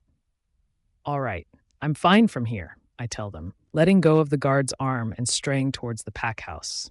You were under a dead rogue for hours, the leader calls to me. Though I haven't made it far, we should see you home. Call a doctor. I look back, exhausted. I'm Alpha Grant's mate. I'm sure the house workers will help me. Before I turn back around, walking slowly to the house, I catch a glimpse of the leader's face. From what I saw, the man looked ill. I must look like something straight out of a nightmare, because when I attempt to open the door, I realize it is locked, and suddenly Gale peeks through the drawn curtains and shrieks. The curtains slip closed, and I knock again. Gale, it's me, Ray. I call to her. I'm fine, just let me in. She comes through the sliver in the curtains again, shouting through the glass of the window. Ray, dear goddess, what on earth happened? Will you please open the door? I interrupt and wait the few seconds until the lock clicks, and Gale swings the door open, her eyes wider than I've ever seen them, and I've held a knife to my neck. I should explain, I say, attempting to get inside, but she blocks me. Is that your blood? No, I say, wanting to get inside, but she blocks me again. You'll track blood in the house, she says warily, before lighting up with more questions. Were you out there at that rogue incident? Is that why you're covered in blood? I'll call the doctor. Alpha Grant is by the border post, but I'll send someone to get him. Come in. Come in. Where are you hurt? It looks like everywhere. I follow her into the living room where the phone is. I'm not. Well, I was under a dead wolf, but I'm not actually hurt. It's just rogue blood. She stops and looks back at me. You were what? I'll explain if you'll let me. She nods. Just let me get the alpha. I grab the phone before she can. No, don't. I said I'm not hurt.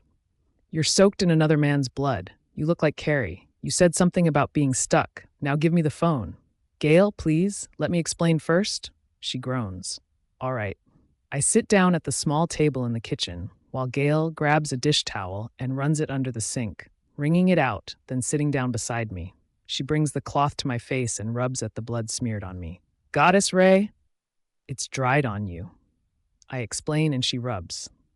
I went to go ask a guard about the unclaimed land, and it just happened to be during this whole attack thing. Long story short, rogues were all around me, and I didn't know what to do. I saw this dead wolf just laying there, so, Gale cringes, I hid under it. It was so heavy. Plus, I took them hours until they found me. I was going insane. I couldn't feel my legs. Even now they feel weird. Why were you out so late at night? I shrug. I couldn't sleep. Thought I would go for a walk and got curious about unclaimed land, I say, my excuse already planned out. I had enough time to do so while under that beast. Then that happened. I swear, I'm always in the middle of trouble, always in the wrong place at the wrong time. My mind wanders to the moment when I first met James, how I stumbled out of the trees when he was passing by with my Alpha and Luna. I embarrassed myself that day. As Gale continues to scrub my face, my skin feeling red, we hear the front door open, and I immediately give her a look. I didn't call him. You had the phone, she says, returning to the sink again to rinse what she got off with the towel. I peer down at my horror state and sigh. It takes him 3 seconds to get to the kitchen, and when James appears, he stops suddenly, his eyes examining me. It's not my blood, I say calmly. It's rogue blood. This doesn't seem to satisfy him because he nears and has a look on his face. You were at the borders during the middle of the night? You laid under a dead rogue? When he says it, it all sounds quite funny to me. I nod.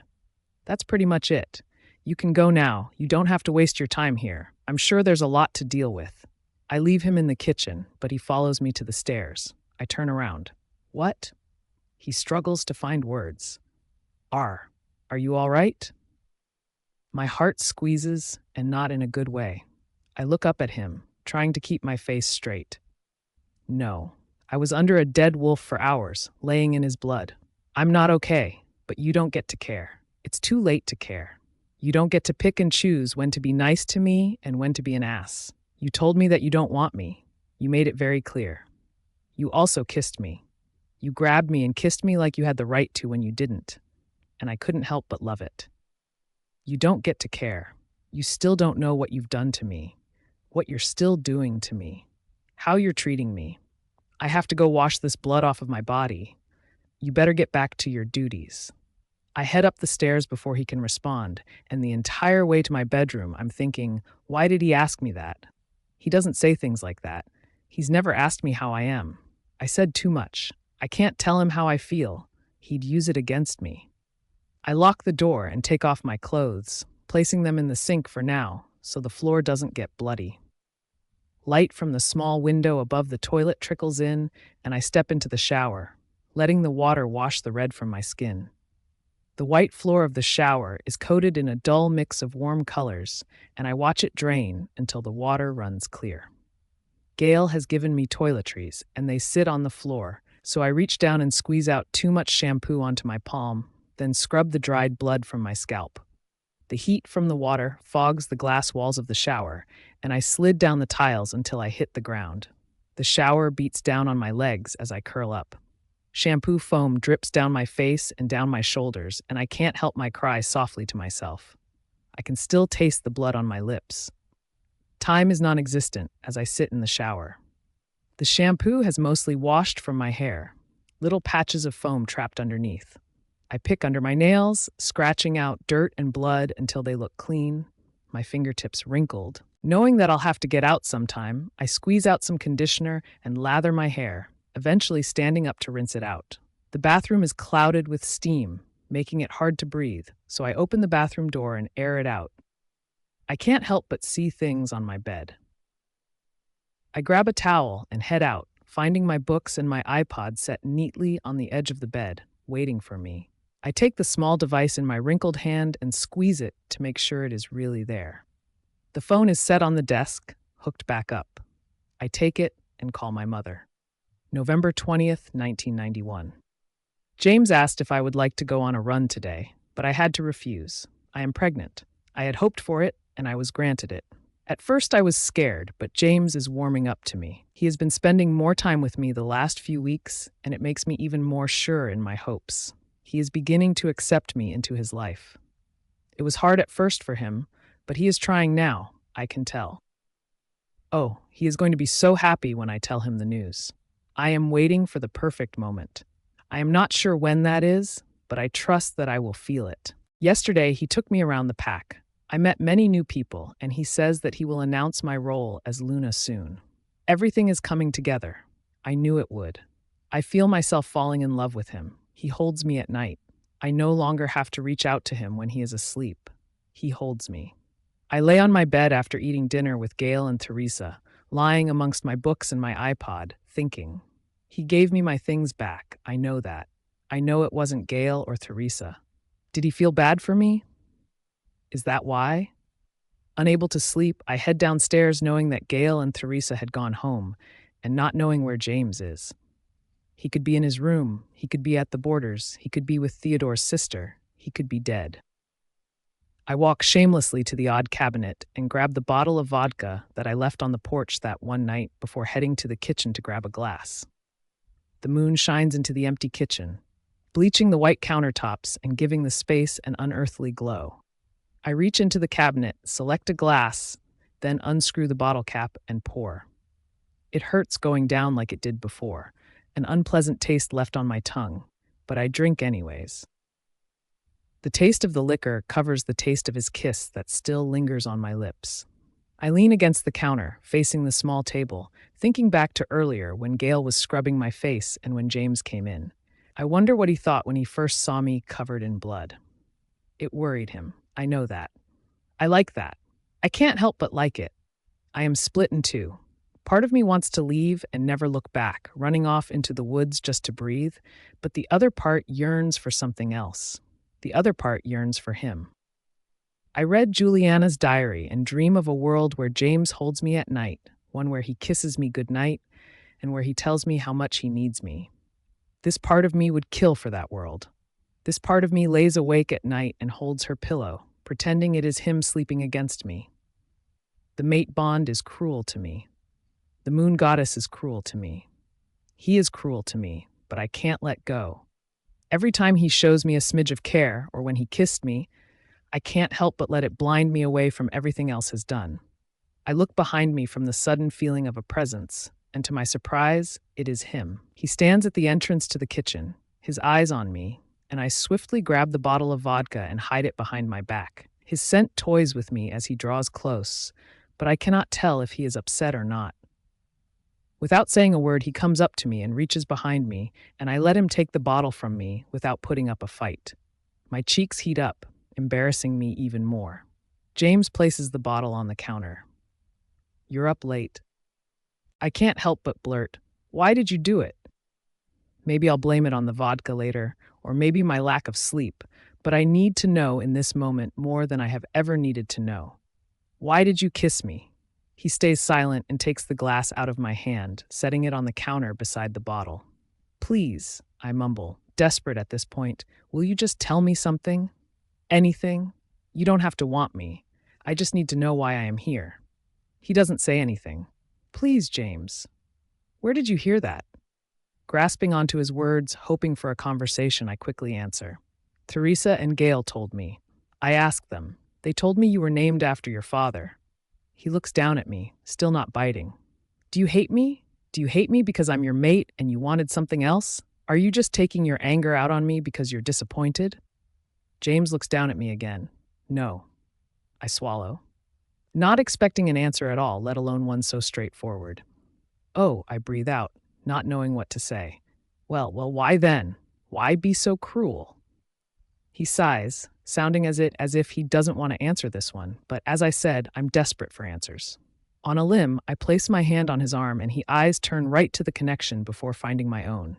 He places his hand on top of mine and takes it off. "I don't want you to like me, Ray. It's better this way."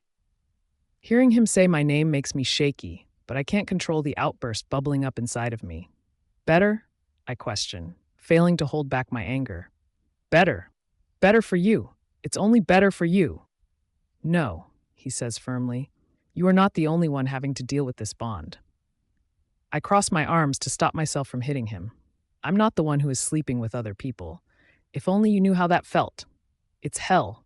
You know it hurts me and you still do it, so what? So I'll hate you? You accomplished that a while ago. James' eyes intensify. "No, I do it to forget about you. I do it to get you off of my mind for an hour or two, but even then you find your way in.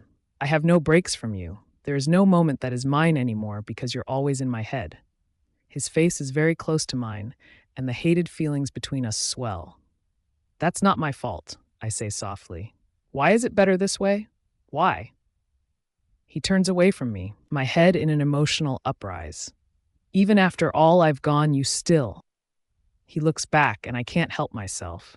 "There will always be a part of me that will still want you. That's how mates work, if I like it or not. Things could be nice between us. They don't have to be this way." I reach out to him again. "Things could be nice.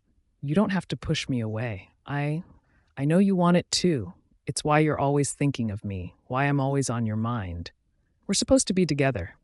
It's how mates are. All you have to do is open your mind and we can heal the mistakes made." He peers off. "You'll never heal. I've gone too far for you to heal." My grip on his arm tightens. "But you won't let me go. You won't let me go because everything inside of you is telling you not to. Either you let me go or you let me in because I am not living like this." "I'm going to hate myself for this," he murmurs, his hands dragging down my arms. "I don't deserve you, not after what I've done." His hands come to my face, brushing back my hair and caressing my cheeks. One drops and the other hand runs down to my jaw. I grab his stray hand and hold it in between my own, covering it and bringing it to the center of my chest. "I'll forgive you. I just need time. I need to see that you're willing to open up to me. No more trying to push me away. No more trying to hurt me." I feel different. I have never felt like this before. There is an anxious feeling growing inside of me, making my chest hurt. Looking at James now, looking at some unknown version of him I didn't know existed, I feel anxious, nervous in ways that I can't quite understand. He's hurt me. I know that. People hurt others. I've hurt people in my life, maybe not as harshly as he's hurt me, but I believe in forgiveness. I think. I didn't see this coming. Maybe that's what has me on edge.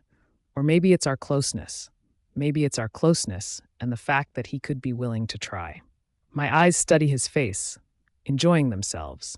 I have never been so close to him besides times when he's tried to push me away, but I don't think he's pushing away anymore. It frightens me. I am in unknown territory. I was used to the fact that I would be alone for my life, but I never prepared myself for this. He is capable of hurting me again. I can't forget that, and I won't forget that. No matter how blind the bond makes me, I will not let it weaken me. Not anymore. Not when I'm giving him a chance. I have to be alert for this. What are you scared of? I ask him, needing a break from my thoughts. You make it seem like you're taking a risk.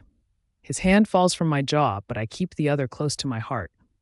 I should have never taken you from your home. I should have never trapped you here. I need to bring you home where you belong, where you can be happy. When he says it, it brings a sour taste to my mouth. When he says that he needs to bring me home, I don't want to go home. But you don't want to let me go, I tell him, wanting to remind him. After how I've treated you, I just need to know that you're willing to try, I cut him off, not wanting to remind myself of the things he's done. Just please, don't hurt me again, don't talk to her again, or take my things, or grab me, my voice grows small, or pretend like I don't exist. You took my shirt from my bedroom, I know you did, I know it. James steps back and turns away, placing his hands on the counter as if he needs to brace himself. You have to go home, he says, his voice low. You deserve to be happy. You need to heal. You'll leave in the morning. This is what's best for you. I am not good for you, Ray, and I am sorry for bringing you here in the first place. My lungs squeeze, or maybe it's my heart dropping, or my stomach rising. I feel the need to reach out to him again, to show him how good my touch is. But I hold myself back and nod. I can't speak. If I open my mouth, I am afraid I'll cry, so all I do is nod. This is what I wanted, right? To leave? I've tried so many times to, and now I am finally getting what I wanted, right? I wish there wasn't this hole inside of me. It is a cavernous feeling that I know only he can fix. It hurts, and I haven't even left yet. It burns. He straightens up and brushes back my hair again, catching it behind my ear, taking one last sip before the glass is empty. There will be someone to take you home in the morning. I'll inform Gail and Theresa, and they will help you prepare. I'll be gone before you wake up, so it will be much easier. I want to latch on to him and never let go, stopping him from sending me away. I know I told him that I hate him and that I'm dying here and that I want to go home, but now I regret every word. I can't help but regret every word. The hole is growing bigger inside of me, eating away. Are you going to reject me? I ask with my last bit of energy. I suppose that would be best, he says, looking back at me, making my heart ache. Not now, I say immediately. I can't handle it now. Okay, then I won't, not now. There is a moment of silence between us, then finally he speaks again. It's late, you need rest. Every part of my body aches now, even my fingers and toes. I know what is coming, and I was prepared for it once before, but now all of that has been thrown out the window. I don't know how to be alone anymore, not like that. Sure, I didn't have him, but at least I was close to him. At least I got a taste of him. I swallow. Okay, I say, trying to choose between good night and goodbye, but I leave the kitchen after that. For a moment, I thought he was going to give this a try. I thought he was going to keep me. I thought we would grow together over time, my forgiveness, coming after his endless amounts of apologies, ranging from different attempts to earn it. I thought we would sleep together in his bed, that I would feel his arms holding me greedily from the world, not wanting to share.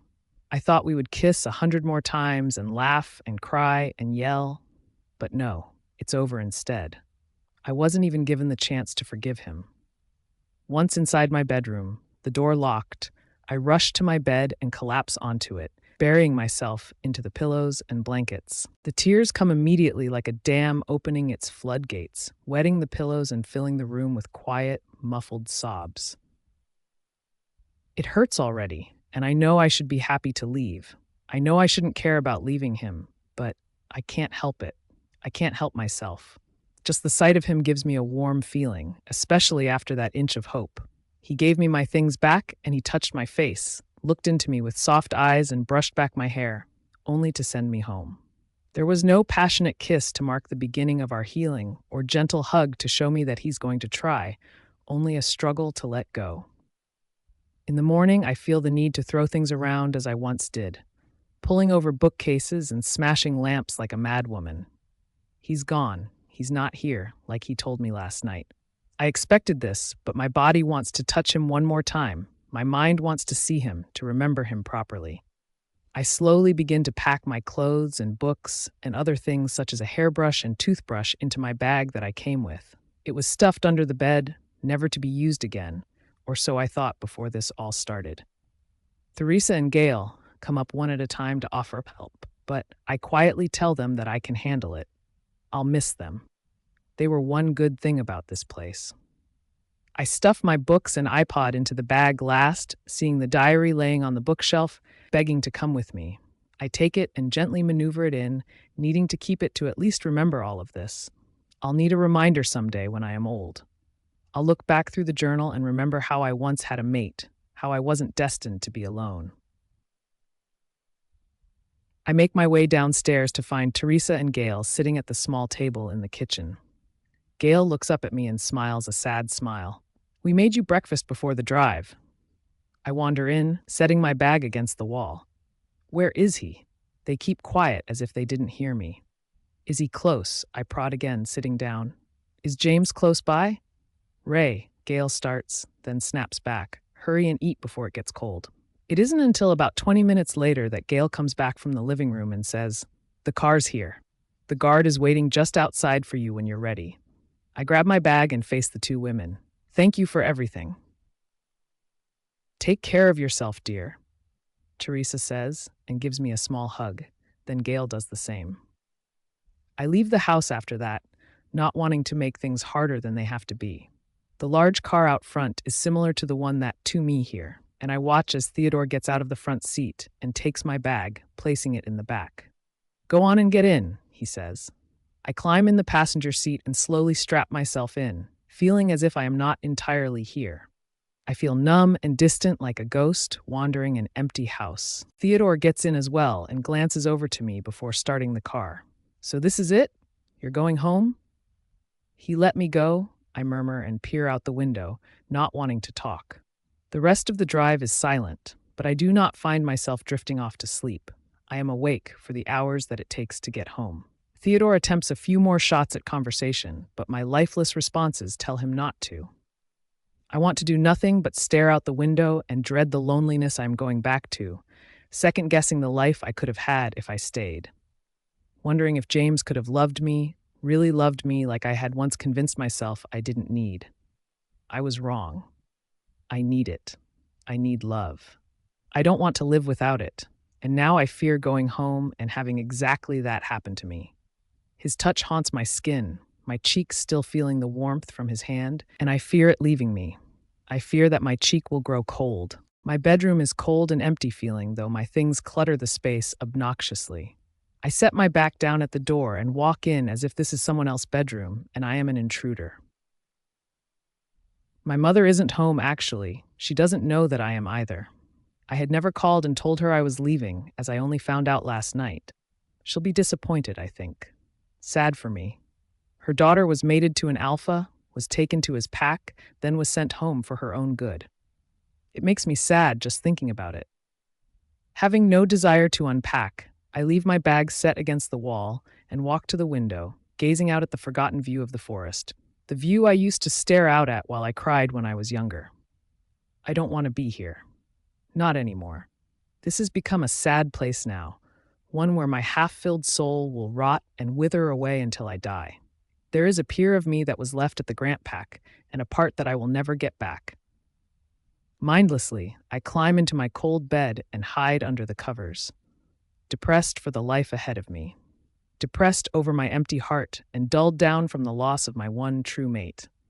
There will never be anyone like him, no one to replace his anger and coldness, his good moments where he gives in to me, and the sensation of his lips, a sudden kiss or not. I have never held such hatred towards every other man before, but I have no interest in them. That is something I have in common with my old self. No man will ever please me if it is the last thing I do. My mother's shocked voice wakes me. "Ray, Ray, what are you doing here?" I slip out of my dreamless sleep and look over to her. She quickly nears me. "When did you get here?" You didn't call to say you were visiting. Are you all right? What's happened? Did something happen? Is he here, your mate? Not now, I mutter, cold and numb. I want to be alone.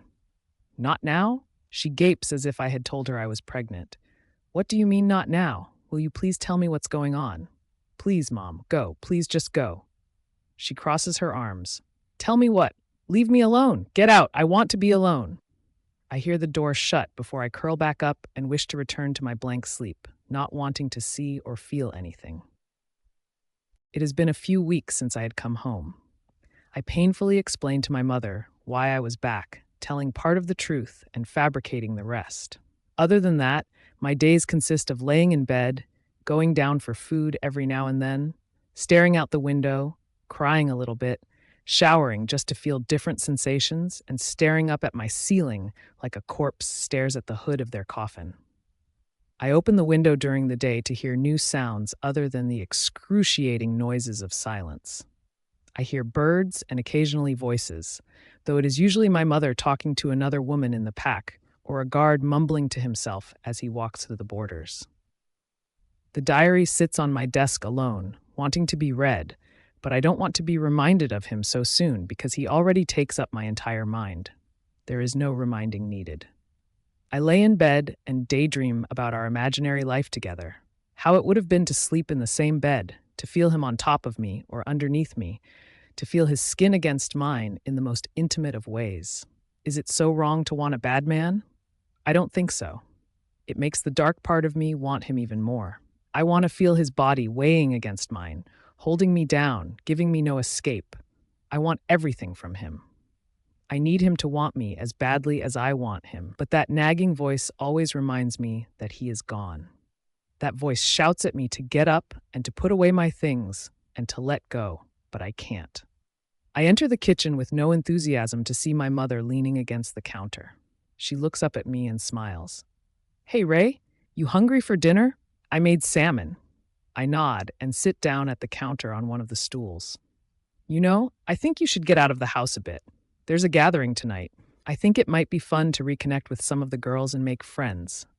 I know it's for finding mates, but everyone just talks and dances. I think it would be fun for you. She talks as if she's never met me before, as if those years of me whining about such gatherings has left her mind. I don't feel like, please, Ray, she says, giving me a genuine look. It would mean a lot to me if you went.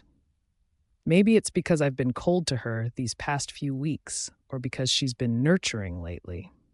But I surprisingly find myself yanking on that same gold silky dress that I wore when I ran into James. I don't want to wear it, but the purple one, from when I was 17, doesn't fit anymore. My mother is pleased by the sight of me, and the happy look on her face cools down my frustrations. She excitedly leads me to the door and waves goodbye when it is time for me to walk off. Once the door is closed, I contemplate running off into the trees, but for a second I can't help but think that my mother could be right. Maybe I should try. Maybe the girls will be nice and bearable, and maybe I may just have an okay time. I make my way to the building, prepared for James to walk towards me with my Alpha and Luna, and I think to myself, if it did happen, I may just run into his arms and kiss him. As the many dreadful times before, the gathering room is stuffed with eager girls and frightened boys and myself. I drift inside and dodge many people, automatically heading for the corner table that so comfortably hid me from the crowd times before. Just as I make it through the dense group and the crowd starts to spread out, I hear something curse-worthy. Ray East? I look to the side and see her, that girl. That one, that possible Stacy, the black-haired girl who stood beside that other one some time ago. Yes? I ask, not going any closer to her than I already am. I haven't seen you in a while, though you gave up on these again, she says in a friendly tone, reminding me of how bad I am at this. Oh, well, I decided to give it another shot, I guess. I thought for sure you found your mate that other time, she says, making my heart squeeze inside of my chest. Oh, no, I didn't. I didn't find. I have to go. I walk off with an explanation and head straight for the table, my eyes searching like a hawk for glasses of wine or anything as sweet to me. Without any luck, I walk up to the table empty-handed, only to find that it is occupied. Two boys and a girl sit at the table beside each other and pause their conversation to deal with my presence. "Can we help you?" the girl asks, not rudely or nicely. I stand without a backup plan. No, sorry." But before I can dash away, one of the boys pipes up. "You can sit if you like. We don't bite." I look back at him and feel anger stewing inside of me. He is a handsome guy, and I hate the charming look on his face. He pulls out a seat for me. "Unless you have somewhere else to be?" I want to fire back and tell him that I have a mate, and that he's an alpha, and that he'll hurt him for trying such a thing. But I simmer down and walk off, leaving the unwanted conversation open-ended. I realize the guy did nothing wrong and that I'm just a hothead, but I keep an apology to myself and continue on my journey to find alcohol. I don't have a mate anyway, not anymore, not that I ever did. I should have been nice and made friends like my mother said, but no, I have to do the wrong thing. It's nothing new to me. I shouldn't be surprised. I'm supposed to be the girl who is happy without a mate, the girl who hates gatherings and hates guys, right? But I've become some weird version of her. I still hate gatherings and guys, but only because I had my shot and it was a dud. They still have a chance at happiness, but both of my chances have been ruined by one man. I find a man carrying around a platter of full glasses, and I snatch one, hurrying off before he can ask if I am old enough to drink. The red blood-like liquid stains my tongue and relaxes me a little, but not enough. I wander out of the building and towards the trees, burying myself inside as I weave through them, trying to be untraceable. Tears stream down my cheeks as I continue to trip further in, stopping at one point to fall back against a trunk and to let out a strong sob. I wonder if I cry hard enough that James might feel it and run to me. I wonder if I scream loud enough and desperate enough that James may rescue me. "Why?" I mumble into the chilled night air. "Why do this to me? Why give me a taste only to take it away? Why when things could have gotten better?" The moon glares down at me, furious.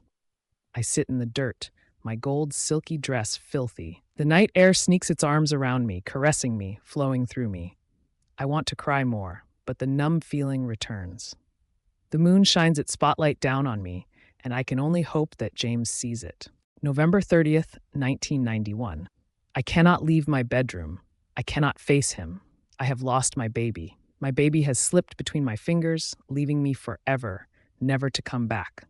I feel empty. James feels empty. He has tried speaking with me, but I have nothing to say. There is nothing I want to say anymore. The doctor says that many women have miscarriages and it should not stop me from trying again, but there is a cloud of discouragement over my head. It floats there, never to go away. I want my baby. Goddess, please, I need my baby. December 1st, 1991.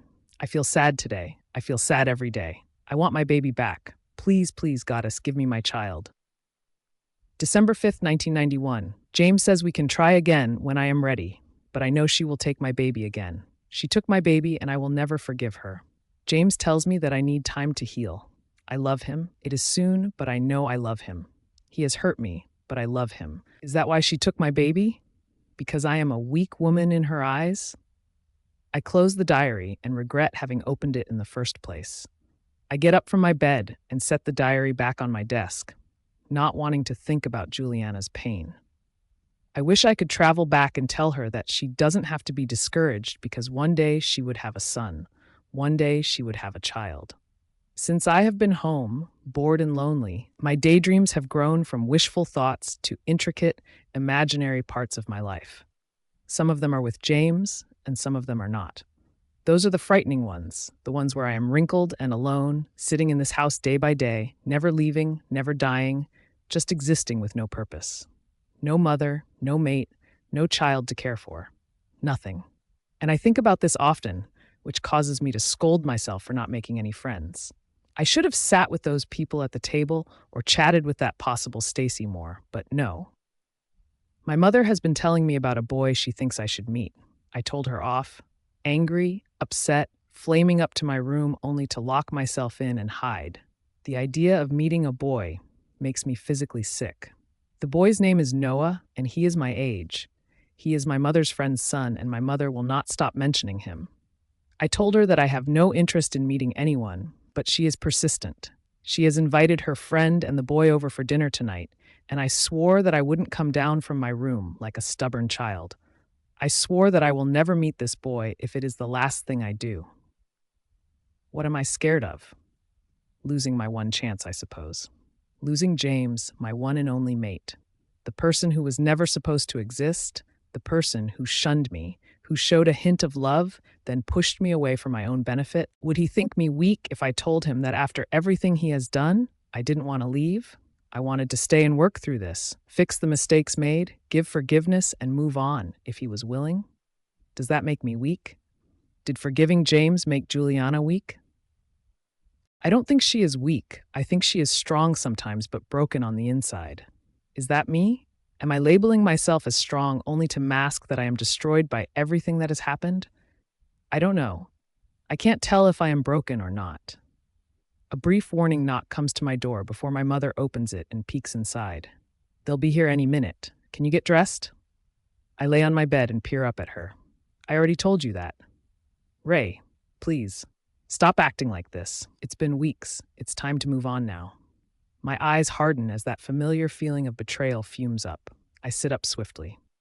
Time to move on? Time to move on? He is my mate. He was your mate, she interrupts. Not anymore. I have a need to break things, to slam the door in her face and throw everything in this obnoxious room out the window.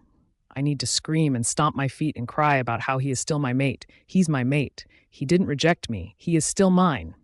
Get out. Just because you got over Dad's death so quickly doesn't mean I'm as cold-hearted as you. I can see the sudden hurt and anger in her eyes before she turns her back on me and returns downstairs. I hear the doorbell ring, and I can't help but swing the door shut, not wanting to hear a word from any of them. I have to calm down. I have to cool.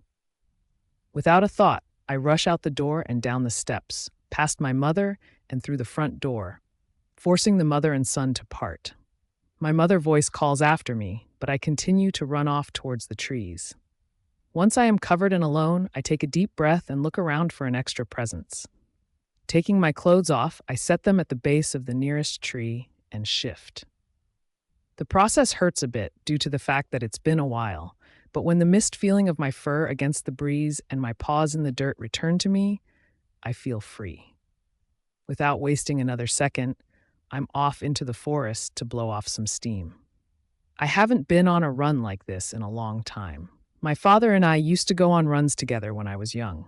He would take me off of pack territory to go down to the lake just a mile away, and there we would swim, and I would tell him things that I could never tell my mother. I didn't whine about how I'll never have a mate, but I told him that I was unsure about my future, where I would end up.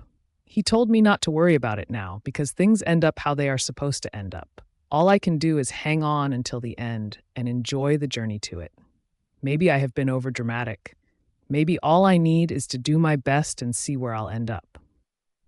I just have to follow my heart, follow what I want, and things should be the way they were meant to be. I don't want to be alone, old, and trapped in that house for the rest of my life. And I will do what I want to make sure it doesn't happen. Even if I fail, I will know that I tried. After a few more minutes, I return to my clothes and shift back, slipping them on and heading towards the house. When I tiredly walk through the front door, left unlocked for me, I hear their voices coming from the dining room. My mother must have heard the door open and close because I hear her call, "Ray, please come here." I take a deep breath before going to her. "Yes?" I ask while appearing in front of them, scanning over the strangers at the table. Their eyes turn to me and I try to not disappear. This is Esther and her son Noah. She smiles at me with a hidden frustration behind it that only I can see. I nod and look at them. Esther is around my mother's age, maybe a tad younger, and beside her is Noah. He is a handsome guy and he smiles at me. Like his mother, he has light brown hair and dark brown eyes, his skin more tan than pale. Even though he is sitting, it is clear that he is tall. He's just like the others, the people I grew up with who all seem to be perfect. He is one of the boys at the gathering who I see dancing with many girls who aren't his mate. I don't smile back and I can't help but think about James. "Hello," I say blandly, not trying to sound rude. Esther smiles. "It's nice to finally meet you. Your mother's told us about your trip to see a friend at another pack, and we've been waiting to finally put a face to the name. My heart caves in. Oh, yes. I stayed a little longer than I expected to, but it's good to be home. My mother looks at me with satisfaction. I should get cleaned up. My clothes were dirtied by the forest floor. All right, my mother says, come back down when you're done. I nod again and head for the stairs, but before I make it on the first step, an unfamiliar voice grabs me. Hey, I thought I should introduce myself. I look back to see the guy, Noah. I stay quiet. I know it's weird that our moms are trying to set us up, but I would like to get to know you, if that's all right. I swallow and cross my arms. I have a mate. He looks somewhat surprised, but I can't tell if he's faking it or not. Oh, I'm sorry. Your mother said it didn't work out between you two, so... She said that? I drop character but quickly pick it back up. Well, I don't know why she would say that. Noah nods his head awkwardly. I'm sorry for assuming. No. Now I feel guilty. You don't have to be.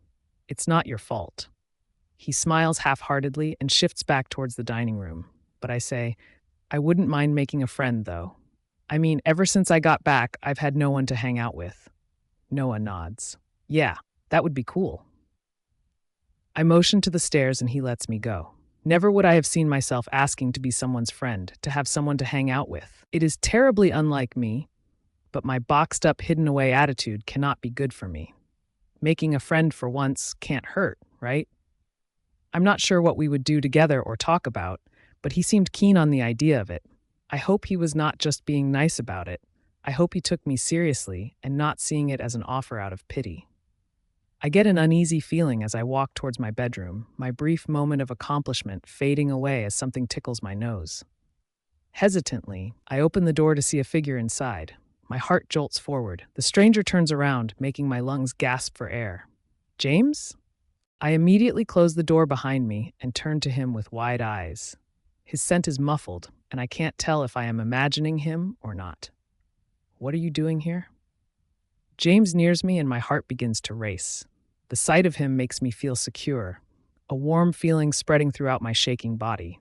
The darkness of my bedroom shadows his face, making him a figure in the night, something my eyes could be playing tricks with. Once close enough, the moonlight from my window lightens up his face and my throat grows dry. He reaches out to me, takes my hand in his, showing me that he is indeed real. I'm here to finalize things, Ray, he says, his voice less smooth than it has been in the past. I struggle to speak, bringing me back to when I first met him. You're going to reject me now? I can see his jaw clench. Yes. A shower of sadness rains down on me in one abrupt wave. My entire body is weighed down and my chest struggles to rise. My eyes can do nothing else but look up at him, hoping he sees that I am unwilling. My lip quivers like a lost child's. Don't. It's all I can't muster, and he lets out a breath, his glaze tearing from mine. Ray. No, I murmur, quiet so no one downstairs hears me, but also quieted by my swelling throat. Just don't. Not yet. I'm not ready yet. I'm not ready to let go. When? When will you be ready? He asks. Not really asking, though. I won't. I don't want you to reject me. James looks down at me as if he's trying to figure me out, a puzzle he just can't put together. When I told you that you had to go home, you agreed. You left without a problem. Because I didn't know if you wanted me there. I'm not going to stay somewhere I'm not wanted. I don't want you there, he says calmly. With nothing to lose, I ask, why? He sighs and drifts further into my bedroom, not focused on anything around him. Because I don't want to hurt you anymore. You need to be somewhere you can be happy. But you cannot tell me that you were happy at my pack, Ray. You weren't. You were miserable. You were doing anything to get out. I don't know how to make him understand because I hardly understand it myself. Maybe it was that one hint of kindness that gave me hope. Do you want me there? He stays quiet.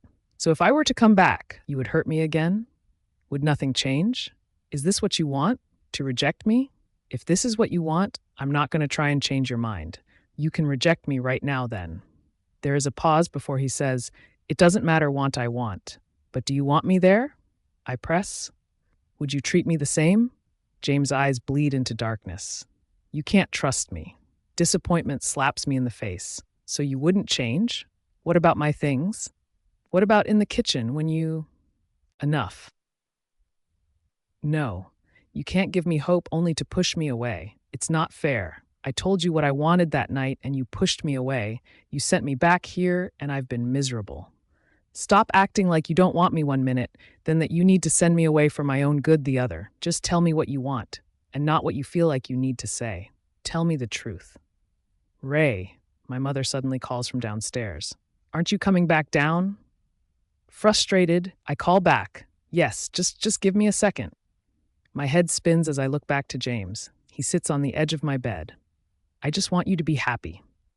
I near him. I'll be happy if you treat me how you want to treat me, not what you learned from your father. James tenses and I realize what I had said. My eyes glance over to the diary on my desk, and I hope he doesn't see it. I hope he's never seen it in his life. What did you just say? He doesn't sound angry, but rather caught off guard.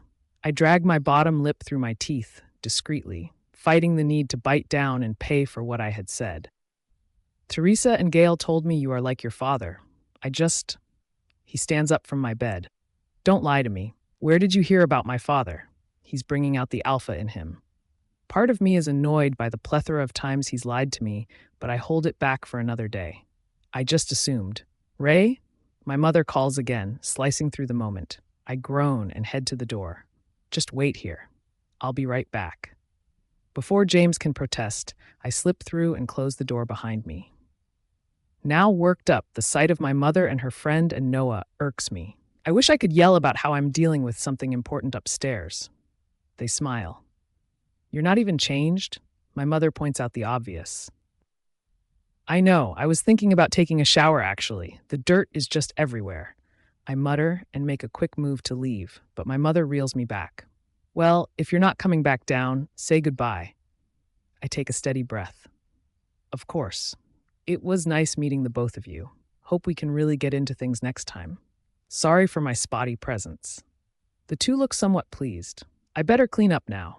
Have a good night. Just before my escape, my mother snatches me back. Your towels are in the laundry room. I cleaned them. I nod and dash off, not wanting to be stalled any longer while James is in my bedroom alone.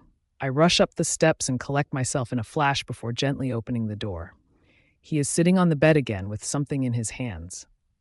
My heart thumps hard when I realize it's the diary. He doesn't look up from the pages when he asks, "Where did you get this?" I feel the door against my back. I found it in the house. Where? Not sure if he is upset or not, I proceed cautiously. In the library. The one that is blocked off by a bookshelf? He finally looks up at me, only making my heart race even more. You went into a blocked-off room and took her diary? Does that not seem like a boundary to not cross? I was upset. I was looking for anything to distract myself. You're the one who just showed up in my bedroom unannounced. James closes the diary and tosses it beside him on my bed. Your bedroom is different than my dead mother's diary, Ray. And if I remember clearly, you came into my bedroom unannounced first. Now how much do you know? About your mother? Yes, about my mother. You've been reading her struggles for entertainment for a while now. I step forward. Entertainment? That diary is the only thing that gave me a sense of clarity. It was someone to relate to while you stomped all over me. There is a moment of silence as James looks to be off in thought. I stand at the door watching him, waiting for something. The sight of him on my bed is bizarre to me, some weird mix of my old life and my new one. They don't belong together. You're just like her, aren't you? He says, more relaxed than before. I move away from the door, closer to him. At the beginning, maybe, not anymore. Why's that? I am careful with my words. Your mother didn't heal, did she? James sighs shortly.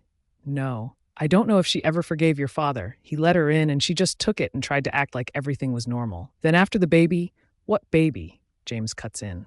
I thought he knew. Maybe I've gone too far. I'm sorry. No, Ray, what baby? She had a miscarriage, I say slowly. I didn't read too far on it, but she seemed very distraught and upset over it. She asked the moon goddess for her child back many times. I don't know, she just didn't sound right. He peers down at the floor. I'm sorry, I should have never taken it. His eyes find mine once again. Why do you want to come back? After everything I've done. I sit beside him on my bed and take the diary in my hands. Because I'm not your mother. I know that you're fighting yourself. I just wish you would tell me why. James takes the diary and sets it on his other side. I didn't want you to end up like her. I was ignorant, believing that having a mate would have weakened me. I didn't want to grow attached to you, but I couldn't let you go, like you said. Once I realized I was following in my father's footsteps, I needed to send you away. I couldn't let you end up like her. My heart seems to flourish. What happened to her, James? She killed herself when I was young. I always believed it was my father's fault, and he did too. But maybe there was more. I'm sure it's all in here, he says, motioning to the diary. Keep it. You'll probably understand her better than I would. It's time for me to go. Go? I blurt. What do you mean? I have to get back to the pack before anyone realizes I was gone. My brows furrow together. What are you talking about? No one knows you're here? Doesn't Alpha Waters know you're here? Is that why I can hardly smell you? James stands up. Things aren't too good between your Alpha and I. I thought it best that he doesn't know I'm here. Well, I'm coming with you. I can't stay here. James nears me and takes my hand in his, covering it with his own. You're safe here. But what about everything we just... I'm bringing you back with me, he assures me. Just not tonight. Not when I have to trespass on your Alpha's land to get to you. When things settle down, I'll bring you back. When's that going to be? James must see the worry in my eyes because he places both of his hands on either side of me, filling me with warmth from his touch. Don't worry. It will be soon. When will I see you next? Maybe a few days. It's hard for me to escape my own land without issues to stop me. I take a deep breath. Okay, just promise you won't leave me here. Of course I wouldn't leave you. He nears the open window, and I watch as he swiftly jumps down and lands smoothly on the ground. My hands grip the windowsill as he shifts into a large, dark wolf and blends seamlessly into the forest and beyond. I stand at my window for a few more minutes before closing it and turning to the shower, still feeling the sensation of his touch on my body. I slept better last night after our conversation, after seeing him and feeling him again. It confirmed and renewed feelings I've held for him, feelings I don't know should exist, ones that may be wrong but inevitable. All I know is that when I saw him in my bedroom, a part of me felt whole. He's not the same as he was when we first met. I can see that now. He talked to me, opened up to me, came clean. It gives me even more hope than I had before, and that makes me nervous. In my mind, our story had ended when James told me he was here to reject me. But now so much has changed because of one conversation. One conversation, and now I know that he wants me too. That's what James meant when he said he was bringing me home, right? He wants me there. He wants to try and fix things between us. I have to reroute my mind again. It was heading towards a life alone, but now it may be going the opposite way. There is still may roadblocks and issues keeping me hesitant about him, but I'm confident in this. That woman, she's one of them. The green-eyed woman who haunted the hallways at night. The fact that he was with her. It's a tremendous roadblock. I never want to be hurt like that again. I don't know if I trust him after witnessing those events. His kind words last night make me want to, but sleeping with someone else is like a brand to my heart. The sounds still echo in my mind when I think about it. The only reason that shines a bit of clarity on the entire thing is that he may have done it to forget about me. I thought of this before, but was too unsure to believe it. Now that I know he wants me there, the thought doesn't seem so dubious. He told me that I am always in his head, and I can't help but wonder if I was then too. Did he really need someone else to stop thinking about me? It doesn't make up for the act, though. I hate that woman, I always will, and forgiving James for it seems difficult right now. I don't want him to forget how much it hurt me, how many tears I shed because of it. James can't forget that. Even now, when he's at his pack house alone, I wonder if she is there. I doubt that I could feel it from this far away. I wonder if he's loving her and only telling me what I need to hear. When it comes to her, I don't know if I can believe him. Due to my mother's pushing, I am on my way to see Noah, since yesterday we didn't get to talk much. He agreed to meet at the open field near my house, but I can hardly think about making friends when I know James will be coming back any day. Will it be tomorrow or the next day or the next? Should I wear my nice pajamas just in case he sneaks in again? Should I try so hard? Should I make it seem like I don't care? All the other girls know this, but again, I missed out on such dilemmas when I was younger. I come up to the field to find it empty, so I sit down in the grass to wait for Noah. The weather is nice today, and the soft breeze brings a rough hum into the air from the leaves brushing against each other above. The clouds are white, not a hint of gray, and the grass doesn't seem to itch my legs as usual. Everything is nice, everything is calm, and I can't help but get lost in my thoughts. A sudden dropping presence pulls me back to reality as I notice Noah sitting down beside me. I take in a short breath and accept that I have to talk now. "Oh, hi," I say, recovering from the surprise. "Hey." Noah asks, "You thinking about something? You looked like it, and I didn't know if I should interrupt." He has that boyish charm that all the girls around here seem to like. He is one of them, the people I stayed away from because they all seemed too oblivious to real life. They snuck off Packland, flirted with people who aren't their mate, danced and secretly drank all for fun. They do bad things to feel free and never talk about finding their mate until they've found them, and once they do, it's all they talk about. He's one of them, the happy people. I smile because I think it's what friendly people do. "Oh no, I was just waiting for you." Noah is one of the boys who enjoy the gathering, as I said. They talk to girls, laugh, enjoy being together. They're the boys who get into trouble and rant about having to become a guard or anything below leadership. They're the boys girls want to be mated to. I can see why. Noah seems likable. He's handsome. He has a sweet smile. If I were any other girl, I would be pleased to be his mate. "Hope you didn't wait too long." I shake my head.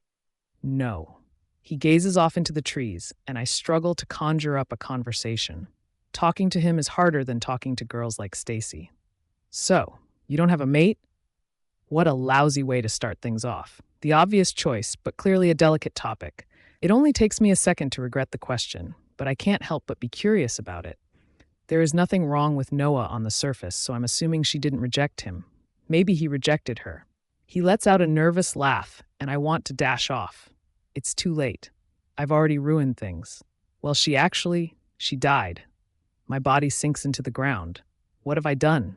I swallow and knot my fingers together in my lap. "Oh," I murmur. "Oh, I'm sorry. I shouldn't have asked. Sorry." "No," he brushes it off. "It's all right. You didn't know. It's been 2 years, so don't worry too much about it. It's not a fresh wound." I nod. "How old are you?" "I'm 20. I found her when I was 18, and she died a few days after. I didn't really know her if that's why you're asking." A few days. I want to ask how she died, but I know that it would be crossing the line. "Wow," I say, not knowing what else to say. "That's terrible." Noah nods, and we look forward for a bit before he says, "So, you have a mate?" Yeah," I say as if I'm lying. "I do." "Does he belong to this pack?" I suppose it's only fair to talk about James since I asked about his mate, but I know I can't tell him the entire truth. He doesn't. He belongs to the Grant pack. "Shouldn't you be there then?" I look over at him, and he seems somewhat amused. It's probably because my mother told him that James and I didn't work out. He probably thinks I'm a loon. I should be, but we're waiting a bit, until things get better between our packs, I think. So he's must be an important guard? What position does he hold? The only position I know is the position my father held. He works for one of the Alpha's personal guards. Theodore is one of James' personal guards, and it's odd to think of my imaginary mate working for him. Noah smiles. What a coincidence. I'm training to work for one of Alpha Waters' personal guards. That is a coincidence. Weird, I mutter, hoping he doesn't ask more about it. Quickly, I change the subject. So our moms are friends. I didn't know that until last night. Part of me wants to tell Noah that my mate is really Alpha Grant. I want to act like the other girls and brag about him, how important he is, as if he were a king. I would never talk about the times he's hurt me, though. A king only seems so great until it's discovered that he's just as human as the rest of us. When I first found out that I was mated to an alpha, all I could do was doubt it. But now, knowing that James is capable of great mistakes, the concept of us being mated doesn't seem so wrong. It's only a title, though titles give power. How much power does he have over me? I can't reject him. That's one thing. Noah and I continue to talk about things that don't really matter, and I can't tell if I enjoy it or not. It is a lot of work, having to entertain someone for so long, having to think up new topics and amuse. He doesn't seem bored, and I'm thankful for that. I may not be making a fool out of myself. After we say goodbye and go our separate ways, I walk into my bedroom and feel as if weights have been lifted off of me. Not having to talk to anyone right now is a wonderful thing. I will enjoy the silence for as long as I can. The diary sits back on my desk and begs me to read. James said it was okay, so the guilty feeling has mostly left. But now that I know she committed suicide, I don't know if I should read it. The diary is addressed to her future self, and I pray to the goddess that it isn't me. After I eat dinner and change into my nice pajamas and brush my hair and teeth, the diary continues to prod at me until I open it. December 7th, 1991. I told James I wanted to try again, but he said it was too soon, that I was not actually ready. He is probably right. All I can think about is the life I would have had with my child. I wonder if it was a boy or a girl. I am sure James wanted a boy so he could train him to be alpha right away, but I wanted a girl. I wanted to brush her hair and braid it and tie little bows into it. I wanted to paint her room the softest pink and get her little shoes with bows on the toes. She would have been a daddy's girl. I know James would have loved her. I would have named her Jane. We would have been Jane, James, and Juliana. It would have been ridiculous, but perfect. I hope the goddess is happy with my child. I hope she is satisfied with stealing another's baby. I have stopped praying to her. I have stopped believing that she is anything good. She cannot steal a woman's baby and be something worthy of prayers. I wonder if she steals all Luna's babies. I hope not. I hope the women to come from this bloodline do not have their children taken from them. If I ever have a son, may his mate be careful. May his daughter be careful. May her daughter be careful. To all of them, we cannot trust her. I close the diary and take a deep breath. The breeze creeps in through my open window, and I quickly get up to close it. The room is dark. The moon is hidden tonight. I cannot trust Juliana. It has been almost a week since I've seen James, and I can't help but worry. What if he's never coming back for me? What if it was all a lie? I can't die here alone. I just can't. These last few days, I've put all my eggs in one basket. Tonight I sit in bed, waiting like the past few nights. My tiredness has been scared off by excitement and anxiety and a thumping heart. After another hour, I can't help but lay down. As much as I fight myself, my eyes can't help but close. I'll open them abruptly once I feel myself falling asleep. But soon I'm oblivious to everything around me. I am submerged in a dreamland. It feels like only a few minutes later when there's a gentle hand on my arm. At first, I think that I'm dreaming something incredibly realistic, but when my eyes open and the familiar shadowed corners of my bedroom appear, I immediately look up. James is sat on my bed, looking down at me. He takes his hand off of my arm and says quietly, "I'm sorry for waking you." With my brain still asleep, my eyes roll to the small clock on my bedside table from when I was 13. It's a retro, pink, ugly clock whose smoldering digits tell me that I've been asleep for almost an hour. I then peer back to James and blink a few times before slowly sitting up in my sheets, not registering anything. "You're here?"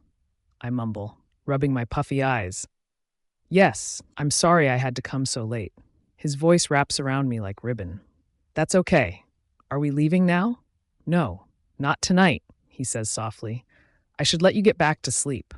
"No," I protest, sounding more awake. "I'm fine. Don't go."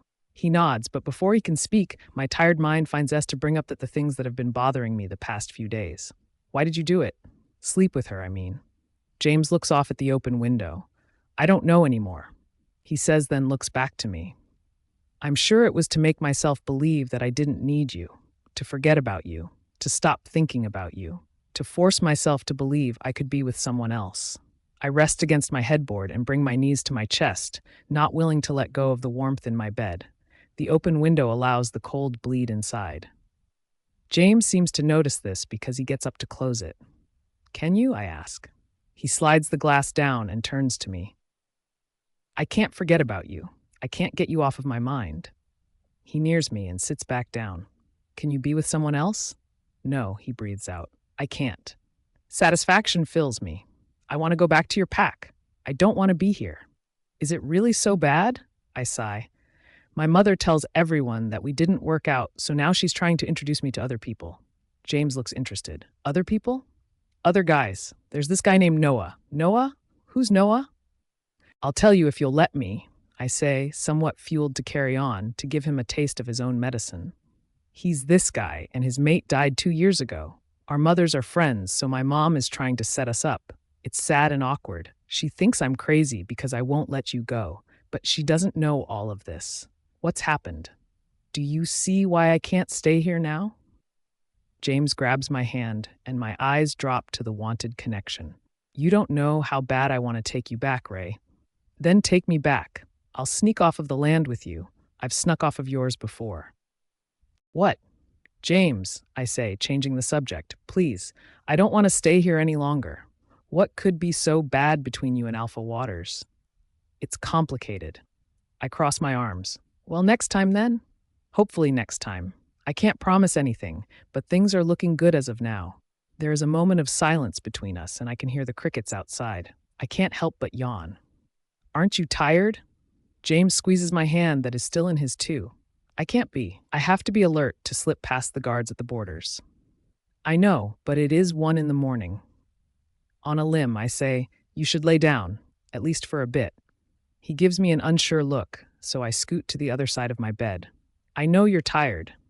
I don't know what it is inside of me that wants him to lay down so badly. The clash of my old life and new life is pushed to the back of my head, and all I want is to be close to him while I can, knowing he has to leave soon. The empty feeling when he's gone makes me needy. Ray? James starts, but I stop him. Will you just let me be close to you? I've been pushed away for so long. I just want to be close to you. I can't help but move back, grabbing his hands as he did mine. I just want a connection. My eyes wander down to his lips unknowingly, almost telling him what I want. He steadily moves closer until his forehead is against mine, and I can't help it. I bring my lips to his, bringing back a familiar sensation. He is careful, slow, testing to see if this is something he is allowed to do. It can't be any more different than the first time when he pushed me against the wall and kissed me. When I gave in for only a second, then pushed away. This time is better, less angry, more openly wanted. It's slow. It's full of caution. I'm taking him back to the beginning as if this is our first kiss and the other one didn't exist. This is my first kiss in my mind. I improvise, trying to do what seems right, but no anxious feelings are bubbling inside of me. James knows what he's doing, and I don't know if I like that or not. I think I will, but I can't help but wish he was just as inexperienced as I. I hope he doesn't realize I'm an amateur at such things. That girl, the green-eyed ghost, must know what she's doing. His hand comes up to my cheek, his skin cold and fresh, stealing the warmth from within me. We continue to move gently in unison until he begins to pull away. James' hand brushes past my jaw and falls once we're apart. He looks into my eyes. I'll lay down for a bit. I move over again and watch as he lays down beside me. He looks calm, tired but relaxed. My scent must be rocking him to sleep, and knowing this makes me happy. I steadily lay down beside him, nervous to be facing him, but finding it awkward if I didn't. The sight of his head on my pillow seems unreal, and I can't help but contemplate the chances of this being a dream. My younger self would surely think so. A man in this bed of denial. Back then, it was as likely as the earth being flat. Natural reactions come for me, and I close my eyes. My sleep is deep and endless, but not frightening. When I wake in the morning, he is gone. I sit in bed for a while, wishing he was still here, wanting to know what it would feel like to wake up next to him. He is my green-eyed girl. He sneaks in at night, stays, then leaves before I wake up. I want to be back at his pack. I want to be understood. Ever since James has opened up, my feelings towards him have grown. His scent lingers on my bed like a distant memory, and I lay for moments longer just to soak it all in until it completely fades away. I don't want to wait another 5 days to see him. I want him now, all the time, no boundaries, no pack issues, no worries, but forgiveness, acceptance, and love. I could love him. I could really love him. When I close my eyes, I see it. The choices he's made have been wrong ones, but I have to try at least and understand. He slept with her to prove to himself that he doesn't need me. He does. He needs me. Shouldn't I be happy? Why can't I stop thinking about the green-eyed girl and her creeping steps down the hall? When I go back, I never want to see her again. She will never be allowed at the pack house, even within a specific range of James. I know it's not her fault, but she saw me and she didn't stop. She could have asked who I was. She could have told James that she knew I was there. She could have apologized that night when I told her to leave. She's not sorry. She's not a bit sorry. She's only sorry for herself. With my head against my pillow, I focus in on the diary and roll away. Are all women touched by those men some version of insane? If he touches me, will I become infected too? Has it already happened? My head is a jungle. I don't know what to believe anymore. Is Juliana right? Is her mate, James, good or bad? Is my James lying to me? Does the green-eyed girl still creep through those halls? Am I never leaving this house? Will James continue to tell me next time whenever he sneaks in at night? Part of me thought he would be here when I woke up. Part of me thinks he dreams about us as I do. Some things I just can't convince my entire self of. When he's here, I'll believe every word he says. When he's in my bed, I can't help but think of doing everything he says. The bond is dangerous. I don't know if it is leading me towards happiness or disappointment. I want to trust James, I really do. Later in the day, I walk towards my pack house with my head held high. A guard stops me on my way, asking what my business is being so close. I tell him that I am Alpha Grant's mate, and the guard looks unsure. Ask the Alpha yourself, then. I'm supposed to be meeting with his Luna. The guard walks me to the door, and one of the houseworkers answers. She says she's meeting with the Luna, the guard reports. The Luna? The Luna is off with the children this afternoon. Are you sure? Who are you? The houseworker asks me. Look, I'm Alpha Grant's mate, and I just need to talk with Alpha Waters. You said you were meeting with the Luna. The guard traps me and grabs my arm, ready to drag me away. I'm Alpha Grant's mate. I'm not lying, I counter firmly, not willing to give up. I'm the Luna of the Grant Pack. Now let go of me. Sure you are, the guard mutters and pulls me back. A robust and familiar voice from inside nears the door. What is it, Wendy? My Alpha takes the houseworker's place in the door, and his eyes seem to shift from the sight of me. He knows. He must know. Alpha Waters, I need to talk to you, please. Alpha Waters motions for the guard to let go of me and shoo, and the guard obeys immediately. He brings me inside and sits me down in his office, a place I never thought I would be in. Only very important people or very bad people come in here. I hope he doesn't see me as a bad one for James' possible conflicts with him. Alpha Waters takes his seat, and I hold my strength. I'm sorry for coming unannounced. I should probably explain.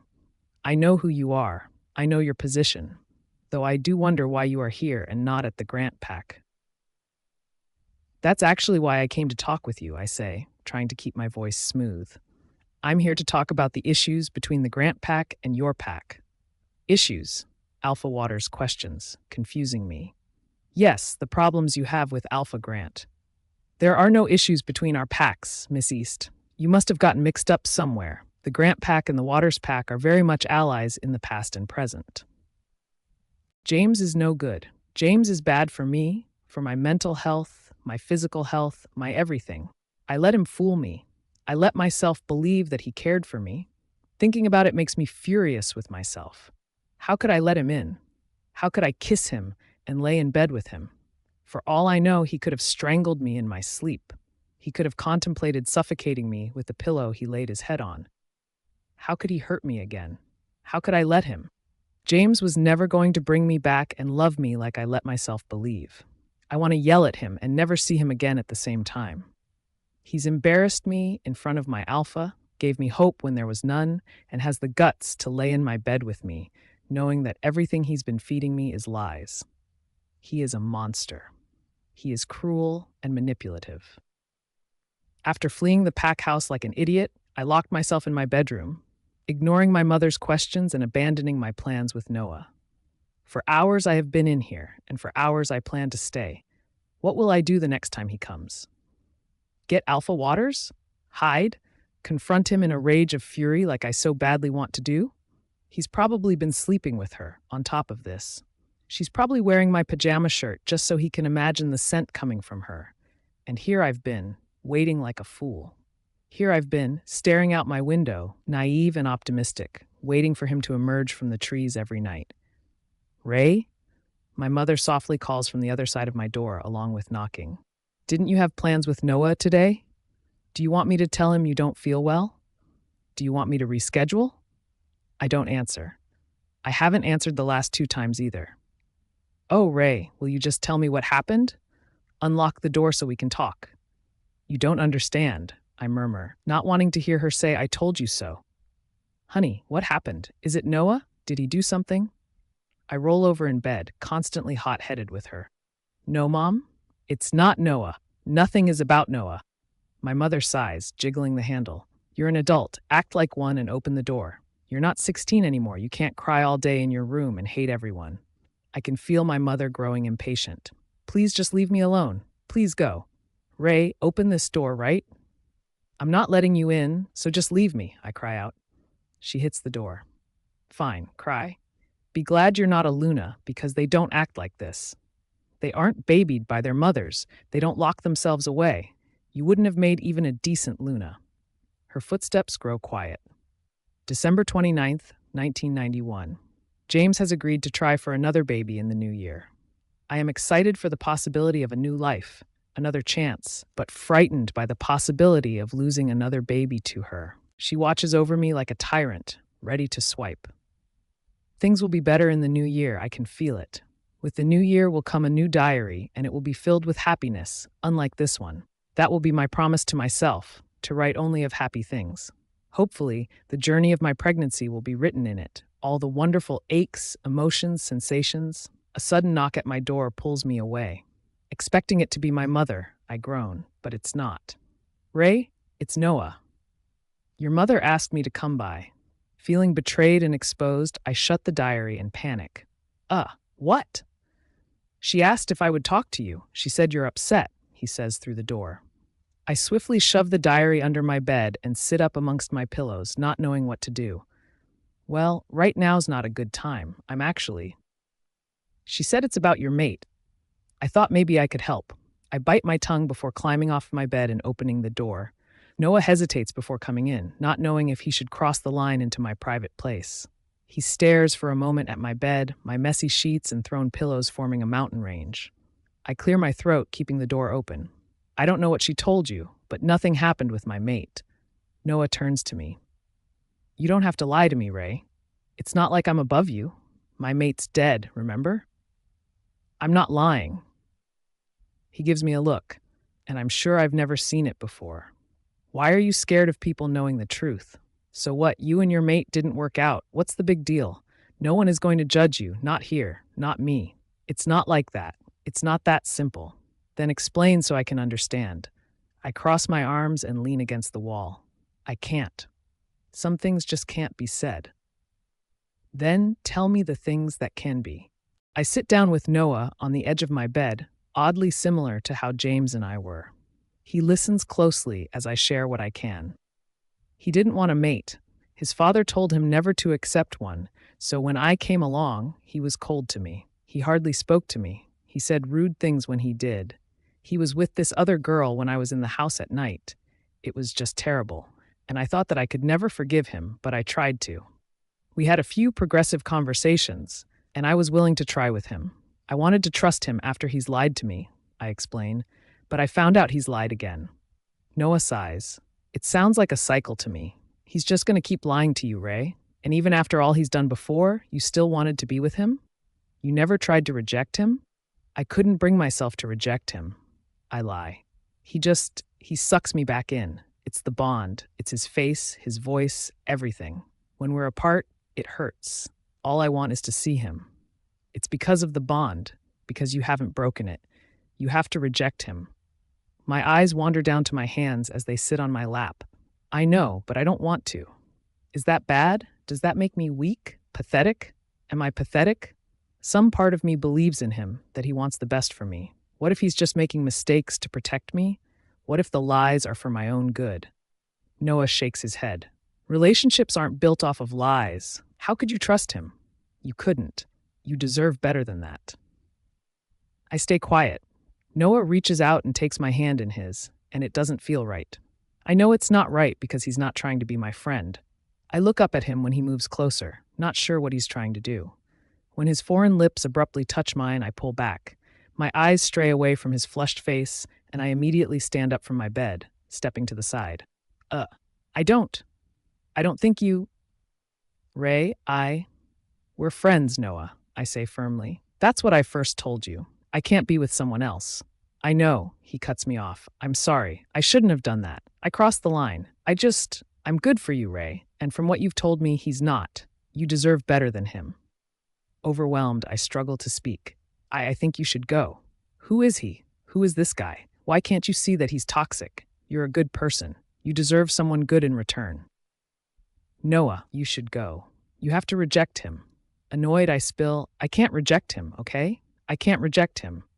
Why not? You're only holding yourself back. Because he's an alpha, Noah. I can't reject an alpha. Noah's face shifts to something blank. What? My mate is an alpha. There is a moment of silence between us before I notice something of a smile appearing on his face. Confused, I don't know what to say. Then the smile grows and his entire appearance reeks of amusement. Come on, Ray. You don't have to lie just because you don't want to reject him. All my insides seem to fall. What? You don't have to lie that you're mated to an alpha, okay? I can understand if you don't want to reject him. I'm not lying. It's Alpha Grant. Noah pulls a sad face to cover his threatening laughs. I told you, you can be honest with me. If you're not ready to end things now, that's fine. You can wait until you're get out. Oh, Ray, you don't have to get defensive. Noah, get the hell out of my house. Now he seems to snap back to life. Whoa, I didn't mean to upset you. Upset me? What? Am I not pretty enough to be mated to an alpha? It's so unbelievable that it's funny. You're an ass, Noah. You all are, alpha or not. Get out of my house and never come here again. Noah shrinks down and slips out the door. When he looks back, I shut it in his face, hoping to never see him again. Once his footsteps have faded into nothing, I slide down against my door, feeling terribly alone in this world. He was right about James, and I can't help but wonder if he was right about the other thing as well. Maybe I'm not pretty enough to be mated to an alpha, but I don't want to be her again. I don't want to turn into my 16-year-old self. I don't want to fear a life alone or get caught in a cycle of lies. I don't want to cry because James doesn't want me, and Noah finds me just good enough to spend time with, and my mother thinks I'd make a terrible Luna, and my world seems to be a dead end. I don't want to cry anymore. I've been sad for so long. I'm tired of being sad. It's exhausting. I should have seen this coming with Noah. I know his type. I know what he wants. I was just good enough to be with, for him. I was the best of a bad situation. My being mated to an alpha was a joke. He's one of them. One of those people that I'll never understand. Noah will find someone else. He's pretty enough. He's charming enough. He knows how to get his foot in the door. I'm not worried about him, and I'm sure he's not worried about me. It only takes 2 minutes for my mother to come knocking at my door, asking why Noah left so soon without saying a word. I tell her I don't know why he left. I tell her that I think it's because we weren't a good fit. We wouldn't have made good friends. He was just someone to talk to, someone to share my secret with. It's safe with him because he doesn't believe it. I'm glad he doesn't believe it now. I hope he pities me. Maybe my story is too depressing to share with friends for a good laugh. James will be here in 4 days. Right now, I need to focus on that. I need to think about what I'm going to say. Both of the windows in my bedroom are open, and the cool air floods in rapidly. Not bothering to keep myself warm, I sit on my bed, in my pajamas, waiting for him. The room is dark. The only light is leaking from the bathroom through the closed door. The moon creates a glow in my room, all white objects now a hazy blue. It makes me feel as if I'm dreaming, this glow, these hues. I hold onto my pillow, suffocating it in my arms as my eyes stay fixated on the middle window, the one right across from me. The forest looks like a black, stormy ocean during the night, and he emerges from it like the beast who lurks in its depths. My heart races as I wait for him. The coldness cleanses me. My toes lose feeling and my lips turn blue, but I feel crisp, I feel fresh. The sounds of footsteps against grass bring my heart to a sudden halt, and I hardly feel a pulse from then on. I slowly stand, feeling my bed against the back of my thighs. He's here. I close my eyes to calm myself, focusing on my deep breaths, but when I open them, he's in front of me. He stands like a warrior from another time, like a beast, like a man, like something in my dreams. I swallow and stay put, not hurrying to him. "It's freezing in here, Ray," he says, his voice crawling up my legs. "You lied to me again," I tell him smoothly. "All you do is tell me lies." James nears me. "I spoke with Alpha Waters, so what's really going on? What did you lie about this time?" "Ray, you have to listen to me," he says, reaching for my hands, but I bring them to my chest. "I can't trust you. You won't let me trust you." I can explain. I peer away from his face, wanting to feel strong again. "Why? Why did you lie about having issues with my pack?" "I did it to keep you safe." I shake my head. "I can't do this anymore. I've given you so many chances, and you just throw them away. I look like an idiot now. I'm the girl who just keeps giving in. I'm pathetic because of you." "I can explain," he says again. "So now you'll tell the truth because you got caught? Why couldn't you just give me the truth before? Why is this so hard for you? How do I even know if what you're about to tell me is the truth?" James looks distressed. "It was my father." "You can't keep blaming this on your father. You're your own person." "No, my father came to my pack." I stay quiet, letting him speak. "A few days after you went home, he showed up out of nowhere. When I came to see you and you wanted to come back, I couldn't let you because he was still there." "Your father is dead, James," I say, knowing that he lied about that too. "So he's not dead?" James doesn't say anything. "Why didn't you just tell me your father was back then? Why did you have to lie?" James runs his hand through his hair. "Because I didn't want you knowing that he was still alive. I don't want you to worry about him ever. He is a bad man, Ray. He does not know that you exist. I don't want him to. I wanted the both of you to be non-existent in each other's worlds." "He doesn't know I exist?" I ask. "No," James says strongly.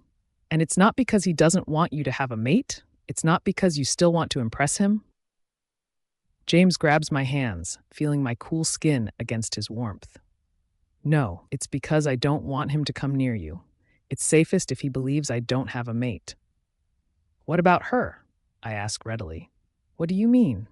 I stare directly into his eyes. "Were you with her? Was she there? Is she there?" James's brows furrow. "You would have felt it. How do you— Because a few days ago I felt something." My mind shoots to when Noah kissed me. My throat runs dry, and I struggle to find something else to blame him for. I'm still upset that he lied to me about Alpha Waters, but he wasn't with her. Am I really going to fight with him over a lie that kept me safe? Does it bother me that much? It stings a little, but I hate myself for being able to understand it. Did I think that his father was still alive? I don't know. That definitely wasn't on my mind. "Noah kissed me," I tell him. James nods, backing away. "All right, if that's what you want, then I won't stand in your way." I watch him as he watches me, waiting for the next few words to slip from my lips. It wasn't that way," I explain calmly. "He thought our relationship was something more than it was. I didn't know that he was going to kiss me. I pushed him away, and he left." James nods again. "My father left this morning. I don't think he'll be back for a while." I'm worried that I'm making another mistake. He places both his hands on the sides of my arms. "I know it may not seem like it, but I'm trying. I really am. I know it looks like mistake after mistake, but everything behind them has been genuine. I can't say that I know what I'm doing because I don't. I want you to be happy, Ray. That's all I know. I'm trying to get better at that, making you happy. I know you can't trust me, and I'm not asking you to. Whatever you decide, I will stand behind. I just can't carry on if you think that I haven't tried." My eyes drift away again, knowing that if I keep looking at him, I'll give in to something much more. What can I say? He lied to keep me from his father. He shouldn't have lied, but it wasn't because he was with her. It wasn't because he wanted to keep me here. It was for me. I want to believe that it was wrong, every part of it, but that's not true. "You've been trying?" I ask. James gently brings my eyes to his with his fingers under my chin. "I have, but keeping someone safe and happy at the same time is more difficult than I thought. but I'm getting better. I'm trying to learn from my mistakes. His hand falls. My plan of breaking our bond has been tossed away, hasn't it? I'm not going to tell him to reject me, but I need a test run. I need to proceed cautiously until I know what he's saying is the truth. I need to test him. It's the only plan that doesn't make me feel pathetic. So you're going to take me back to your pack? I ask. If it's what you want, I'll bring you back. I nod, drifting off to my bed, sitting down. If he does one bad thing to me, I'll give up. I'm going to promise myself that. I'll go back to his pack to see if everything has been genuine as he says. I'll talk with the hallway ghost as well, I think. Teresa and Gail also. And his beta, Will. I have a right to investigate. Okay, then I want to go back, I tell him, feeling secure with my sudden plan. He nears me, sitting down beside me. You're sure? Yes, I'm sure. My eyes get knotted with his, and I find myself in a trance. Internally, I'm yelling at myself to not give in, so when he draws close, I look away. If I give in now, I won't be able to make a fair judgment. We'll go in the morning, I say confidently. I'm going to need time to get some things packed and say goodbye to my mother. James nods. Satisfied, I also nod. I'm going to get some things together now. You can lay down. How will we be getting back? I brought a car this time. People know I'm here, James says. No sneaking away? Well, now that my father's gone, I'm not worried about causing suspicion. He's a smart man. He's not afraid to question. Okay, I take a deep breath. Get some sleep. I'll wake you in the morning. I grab my bag, the same one I used the first time, and I start to fill it with clothes. Once that is full, I grab a smaller one to hold toiletries and other odds and ends. The diary fits in there nicely, and I top it off with different books and my iPod. I lose track of time and find it to be 2 in the morning when the bags are stuffed full. My eyes wander to my bed to see James in a deep sleep. He looks relaxed, less intimidating. I close the windows and cover him, but I don't gain the courage to get in with him. This isn't like last time. This is different. Instead, I close the bathroom door behind me and lock it. Once naked, I turn on the shower and let the heat warm up my toes. The small space fogs up quickly to the point where it is hard to breathe, but I don't get out for another 20 minutes. As my head starts to hurt and the room spins, I shut off the water and towel myself before opening the door. James is still there, asleep. The chilled air of my bedroom clears my head, and I slip on clean pajamas. For a minute or two, I contemplate sleeping next to him, but eventually end up in the guest room. I don't sleep much. I wake up many times throughout the remainder of the night and find it difficult to fall back asleep. Once the sun begins to rise in the window, I get up as if I had slept through it all seamlessly. There is some odd energy fueling me. Possibly excitement. Possibly excitement due to the fact that my mother is going to not only come in contact with James, but hear that things between us are not in ruins. It is my strike back to her plethora of hits on my role as a Luna. Well, I'm not actually a Luna, but it will still feel good. When I hear my mother downstairs, I tiptoe to my bedroom and slip inside, finding James to be still sleeping. He must never get to sleep in, I suppose. I softly place my hand on his shoulder. James, it's time to get up. When he doesn't react, I tap. James? When he shifts a little, but his eyes don't open, I squeeze his arm, feeling his muscles, then swiftly letting go. He breathes in air and sounds as if he's coming back to life. He groans a bit, then shifts some more, then his eyes wave open and closed before staying open. It looks as if he's remembering where he is. It's morning, I murmur. Right, he mutters, not awake at all. Not like I am. How much time do you need? My mind has to work a little harder when also watching him. It takes me a few seconds to think of an answer as he sits up. Everything's done. I'm ready to go. James peers to the ugly alarm clock on my bedside table. I thought we could leave through the front door. He glances back at me, subtly amused. I leave for a moment to bring my bags downstairs, giving him a few extra minutes to wake up. I slip past the kitchen where my mother is standing, waiting for her coffee, wrapped in her purple robe. She doesn't notice me, so I hurry up to fetch James. On the way down, he trails behind me and I poke my head into the kitchen, ready to go. Mom, I pipe up, expecting her to turn around and greet me, but she doesn't. She fumbles with the coffee maker. I move into the doorway, and so does James, placing us in prime viewing range. Of course, she can't smell him, but even if it was just me, some eye contact is expected. Mom? Good morning, Ray. Sorry. The coffee maker's acting up again. I just can't seem to fix it, she says while pulling it apart. I can make breakfast if you're hungry. I didn't expect you to be up so early. You're feeling better since the incident with Noah? Before I can ask her how she knows anything about that, or even tell her to stop, she rambles on. His mother told me what happened. I'm sure it was all a misunderstanding. You know, boys, they don't always say the right things. Practically laughing is different than saying, but before I lose her again, I cut in. Mom, please, not now. She finally turns around and her face falls blank. What's, Ray? I came to tell you that I'm going back to James' pack.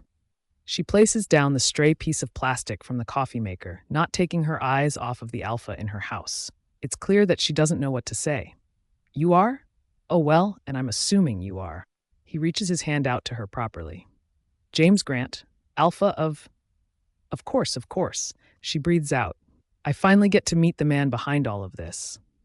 She shakes his hand, but James looks rather confused by the second part. Not wanting her to elaborate, I make my way around the counter and give her a hug, something I almost never do. I'll call you when we get there?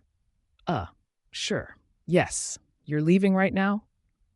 Right now, I smile. And tell Noah that it was nice meeting him. I wish him luck, but I'm sure he'll find someone soon. And I'm sorry for the way I was acting. It wasn't right.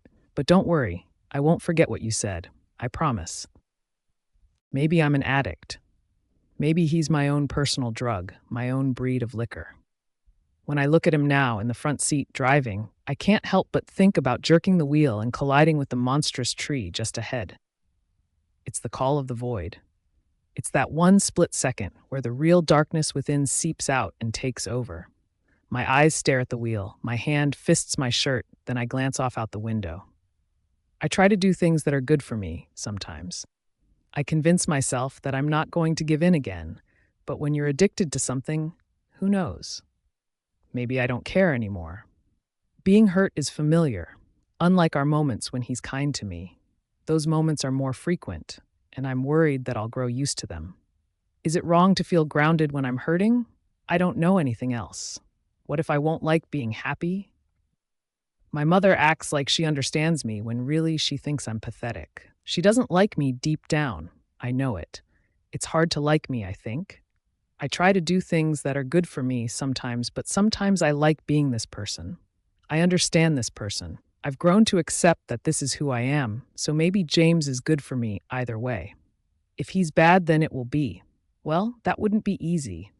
Maybe I'm wrong. I don't think I can take it when he hurts me. I've learned that. I've felt it before when I was here the first time. I know that. When I'm with him, I can't be the hurt person or the happy person. That is, if he is this drug, if he is my own bitter taste, if he's telling the truth, if he's been genuinely trying, then I don't know what to expect. I don't know how to be happy. If people are afraid of the unknown, am I afraid of happiness? I said I was going to test him, and I am. There needs to be a lining of caution tape around him at all times. I practically told my mother that I was going to prove her wrong, but that may be a long journey. I can't be a strong Luna if I don't trust my alpha and if I don't feel stable. It's a staircase. Climbing will be hard, but eventually I'll get to the top. She'll grab at my feet and pull me down, this comforted by sadness part of me, but I could always try again. Happiness is a fear I can conquer with him. I just pray he is telling the truth. He was honest about the green-eyed girl, and that gives me hope, but I know about him and hope. So I'll take my time, nice and slow, something sure. James needs to prove himself. A hand rests on my arm, and I suddenly come in contact with light. My eyes shy away, my fingers rubbing into them. Once aware, I peer around and realize we're back and that I fell asleep. James looks down at me. We're here. I'll grab your things, go on inside. I nod and slip off my seat, my feet landing abruptly on the hard ground, telling me it is time to move. When I open the front door and walk through, everything comes back to me in one harsh wave. For a moment, I doubt if this is a good idea, then I venture on to the kitchen. I hear them. Gail and Teresa. James wants to keep me from his father. It's simple. There are things I want to keep from him, things I would lie about to protect.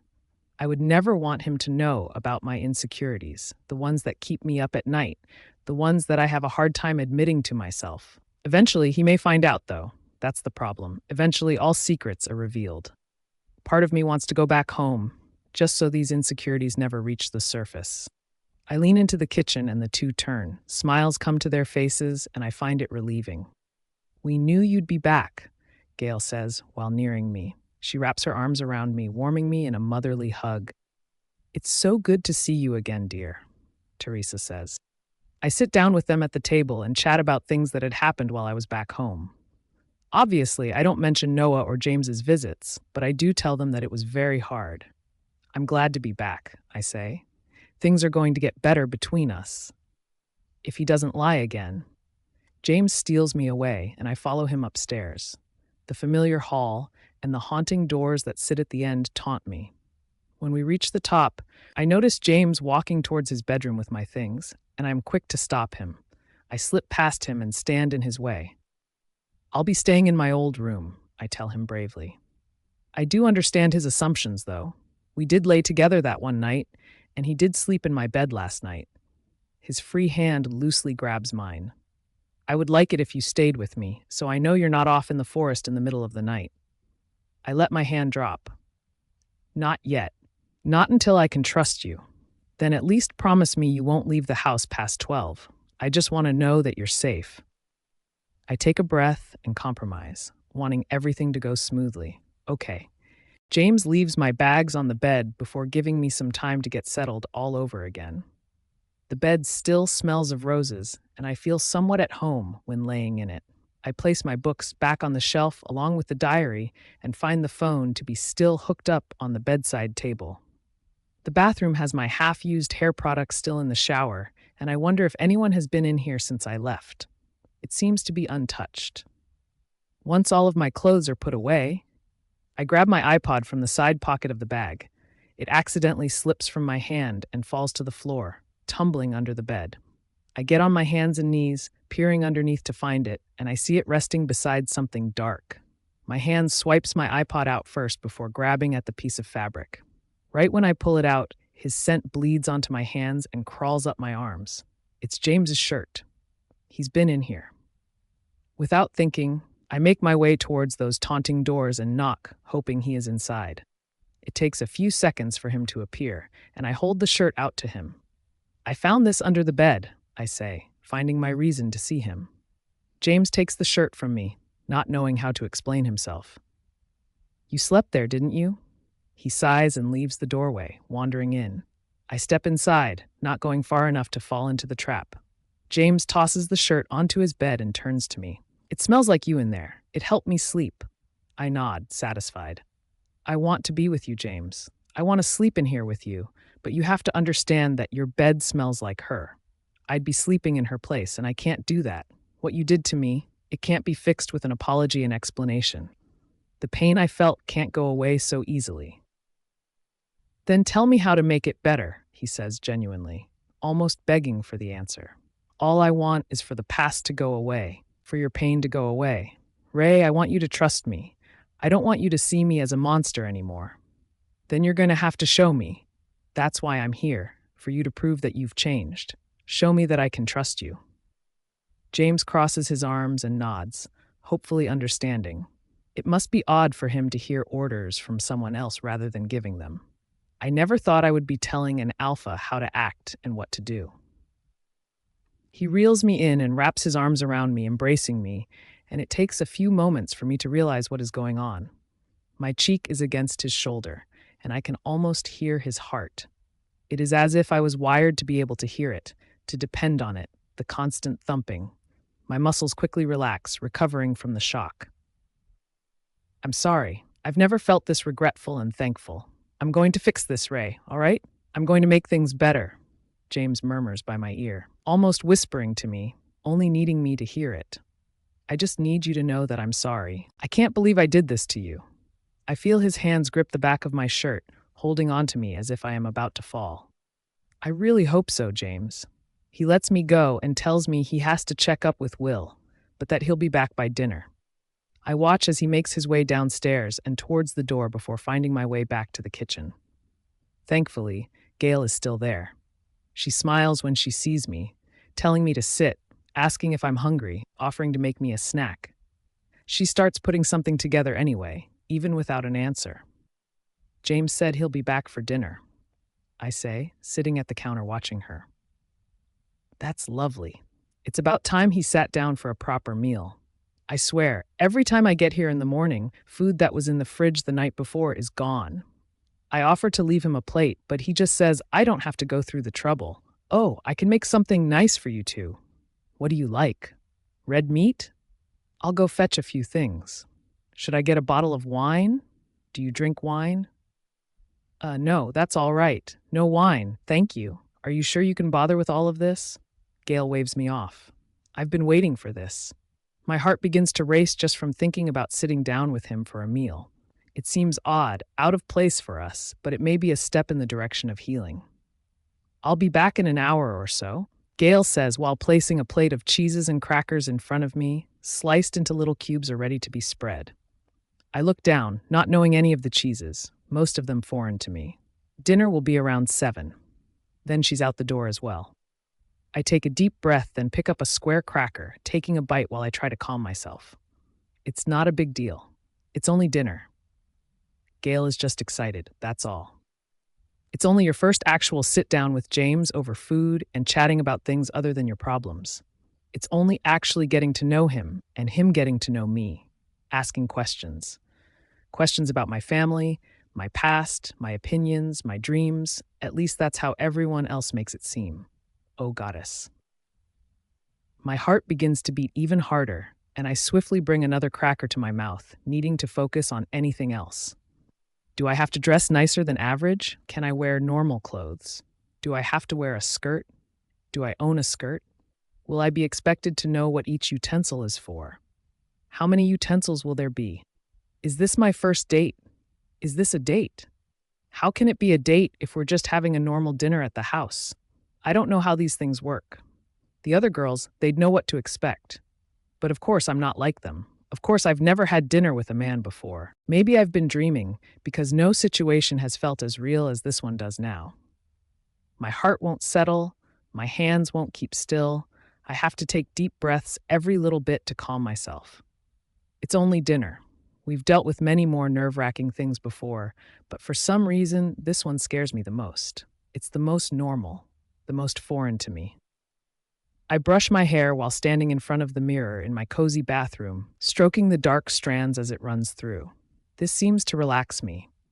It's 6:30, and I heard someone walk down the hall a few minutes ago. Assuming it was James, my mind keeps wandering to him, wondering what he's doing. I think he's in the shower. I set my brush down and leave the bathroom to change. My robe is wrapped tightly around me as I rummage through the closet, already knowing what's in there, but looking as if new things have joined the collection.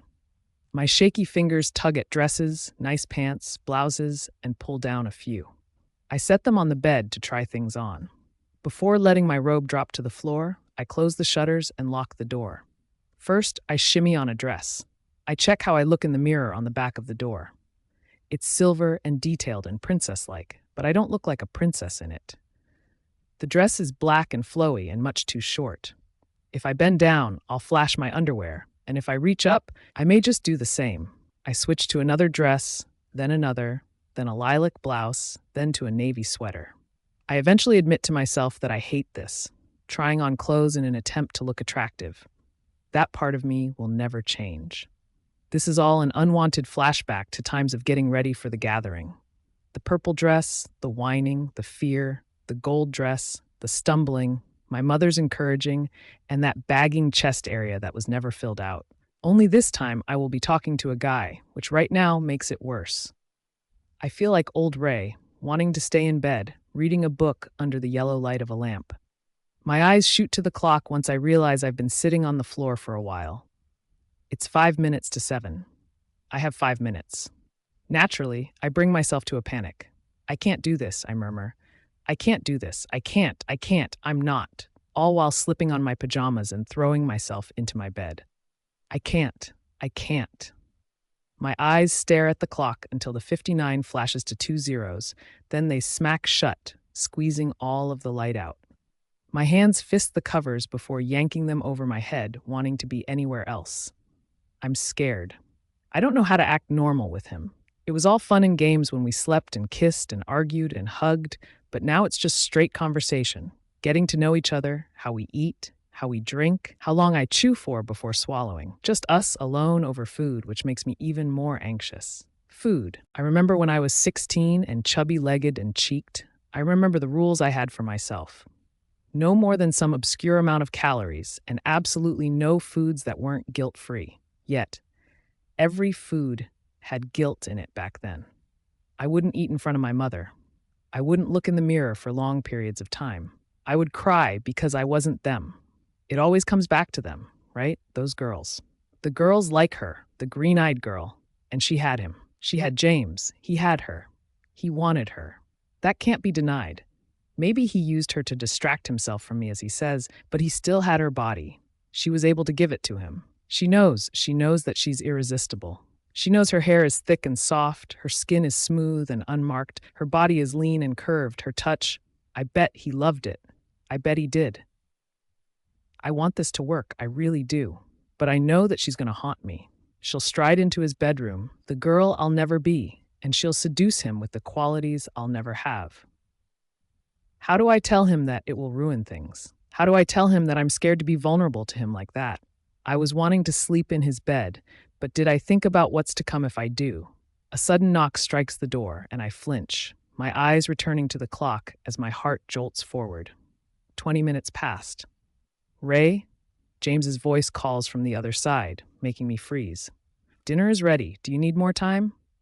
My lips open and close as I struggle to speak. I'm feeling a little unwell. I don't want to get anyone else sick. Coward. You're a coward, Ray. You go downstairs and eat the lovely meal Gail put together right now. Do you need me to call a doctor? Goddess. Now he sounds worried. Perfect, Ray. Great job.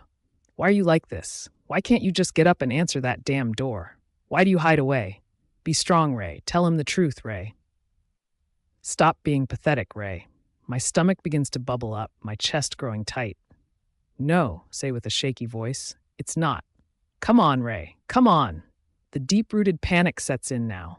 It feels as if someone is shoving a towel down my throat. Ray, will you open the door? She's shoving the towel down my throat. Hesitantly, I unbury myself and walk to the door, placing my hand on the handle, really contemplating this. I bite my lip hard before switching the lock and steadily inching it open, peeking out to look up at him. I'm sure my cheeks are red and my pajamas look scrambled, but I let out a little smile. Hi, I mumble, wiping away all the encumbering thoughts that were tangled in my head just moments ago. Some things get easier with time and practice. James's eyes wander past me, finding the visible pile of clothes on the floor and scene of panic. I inch the door closed, just enough space for my body. His eyes return to me. I just couldn't find anything to wear, so I admit, knowing there's no point acting normal now.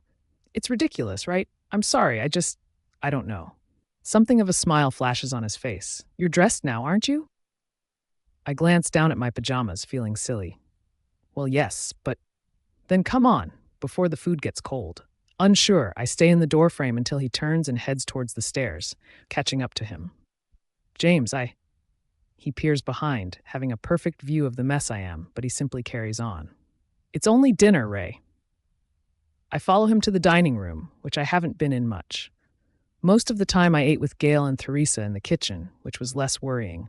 They chatted about things going on around the pack and would ask me questions every few exchanges. It was easy. 2 seats are set up on the table, plates and glasses and silverware and napkins and steaming food in front of them. There is 1 spot at the head of the table and 1 to the side, and the dimmed chandelier above sparkles down on it like a dream. Not wanting to sit at the head of the table, I choose the much more comfortable seat and watch as James takes the other.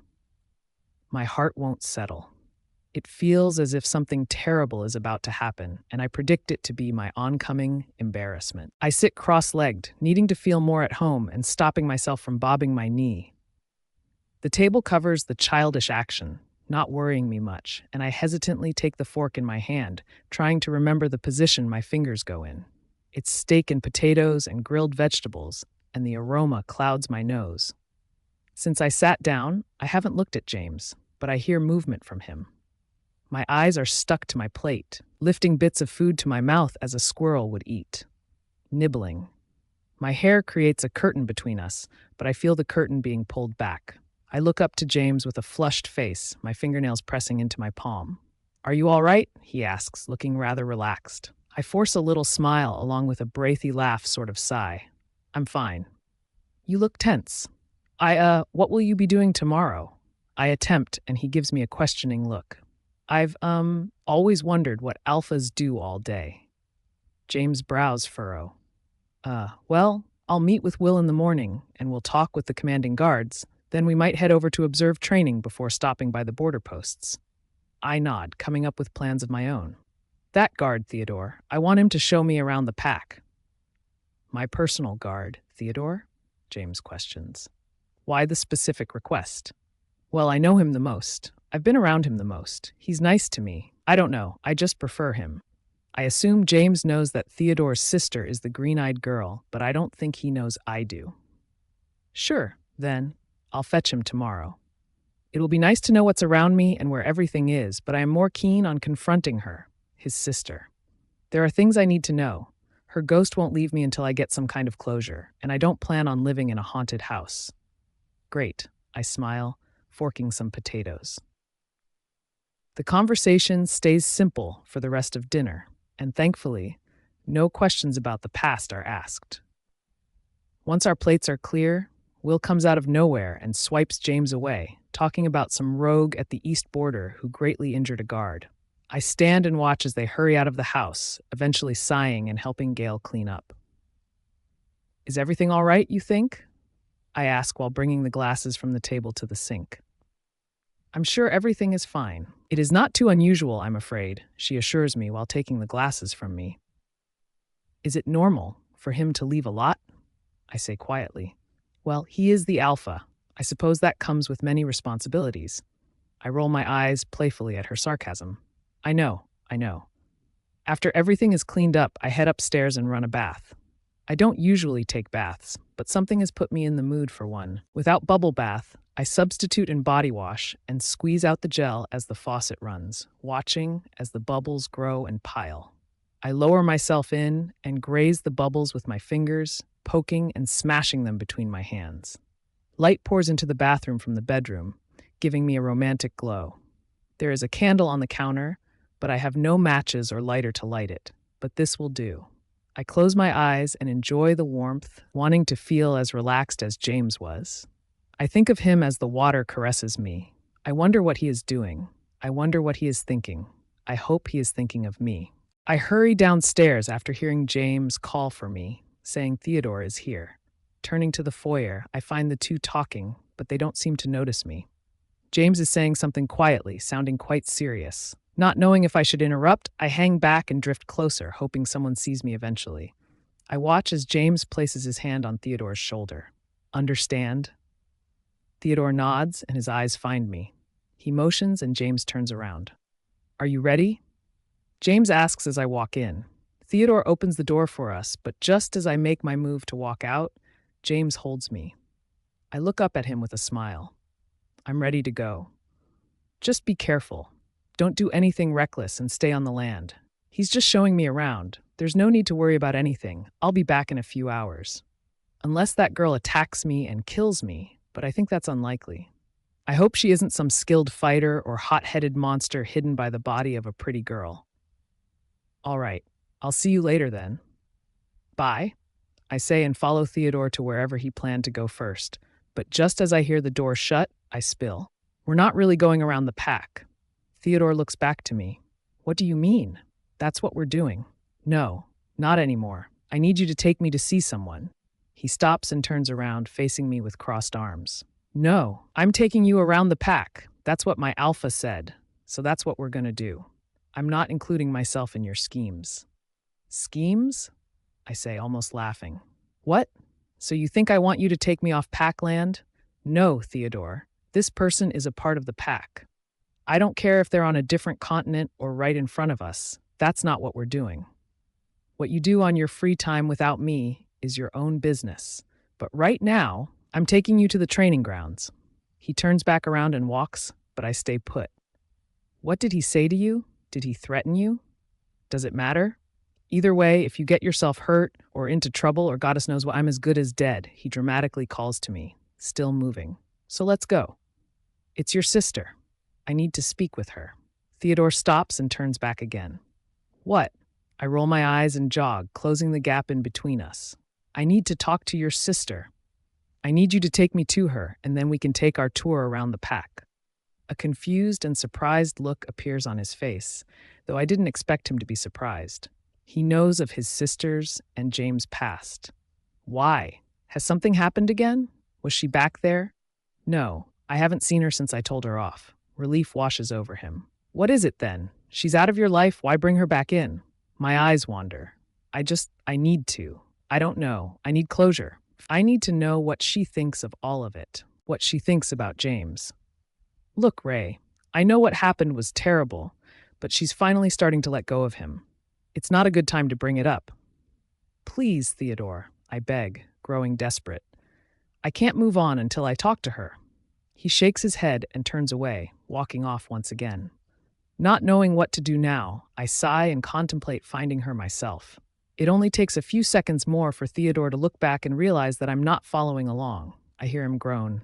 Do you really need this? Really need it? He calls. I nod, hoping. He thinks for a minute, then groans again. Let's go. What? Where? Where do you think? She might still be at home if we hurry. I run to him as he carries on. I should have left you at that town. It doesn't take too long to get there. The sounds of our footsteps stop me from thinking too hard about it, giving me something to distract myself with. Theodore mumbles about how this is a bad idea every minute or so, and I say nothing in return. Maybe it is a bad idea, but right now, I am determined to see her. If I regret this later, then I'll regret it later. I have to stop overthinking everything I do. We reach a house tucked between two monstrous trees, and Theodore stops. My chest squeezes and my stomach knots, but I stay cool. Come on, he says, heading towards the door. She might not be here. My lips feel dry, tight. I feel weighed down and scared. A part of me doesn't want to face the girl who haunts the hallway, the green-eyed girl, the girl who had him, her. She's become some mythical beast in my mind. I've given her power.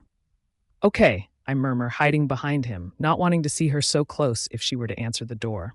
But as I should have expected, Theodore lets himself in and motions for me. Hello? He shouts into the house, provoking her to reveal herself.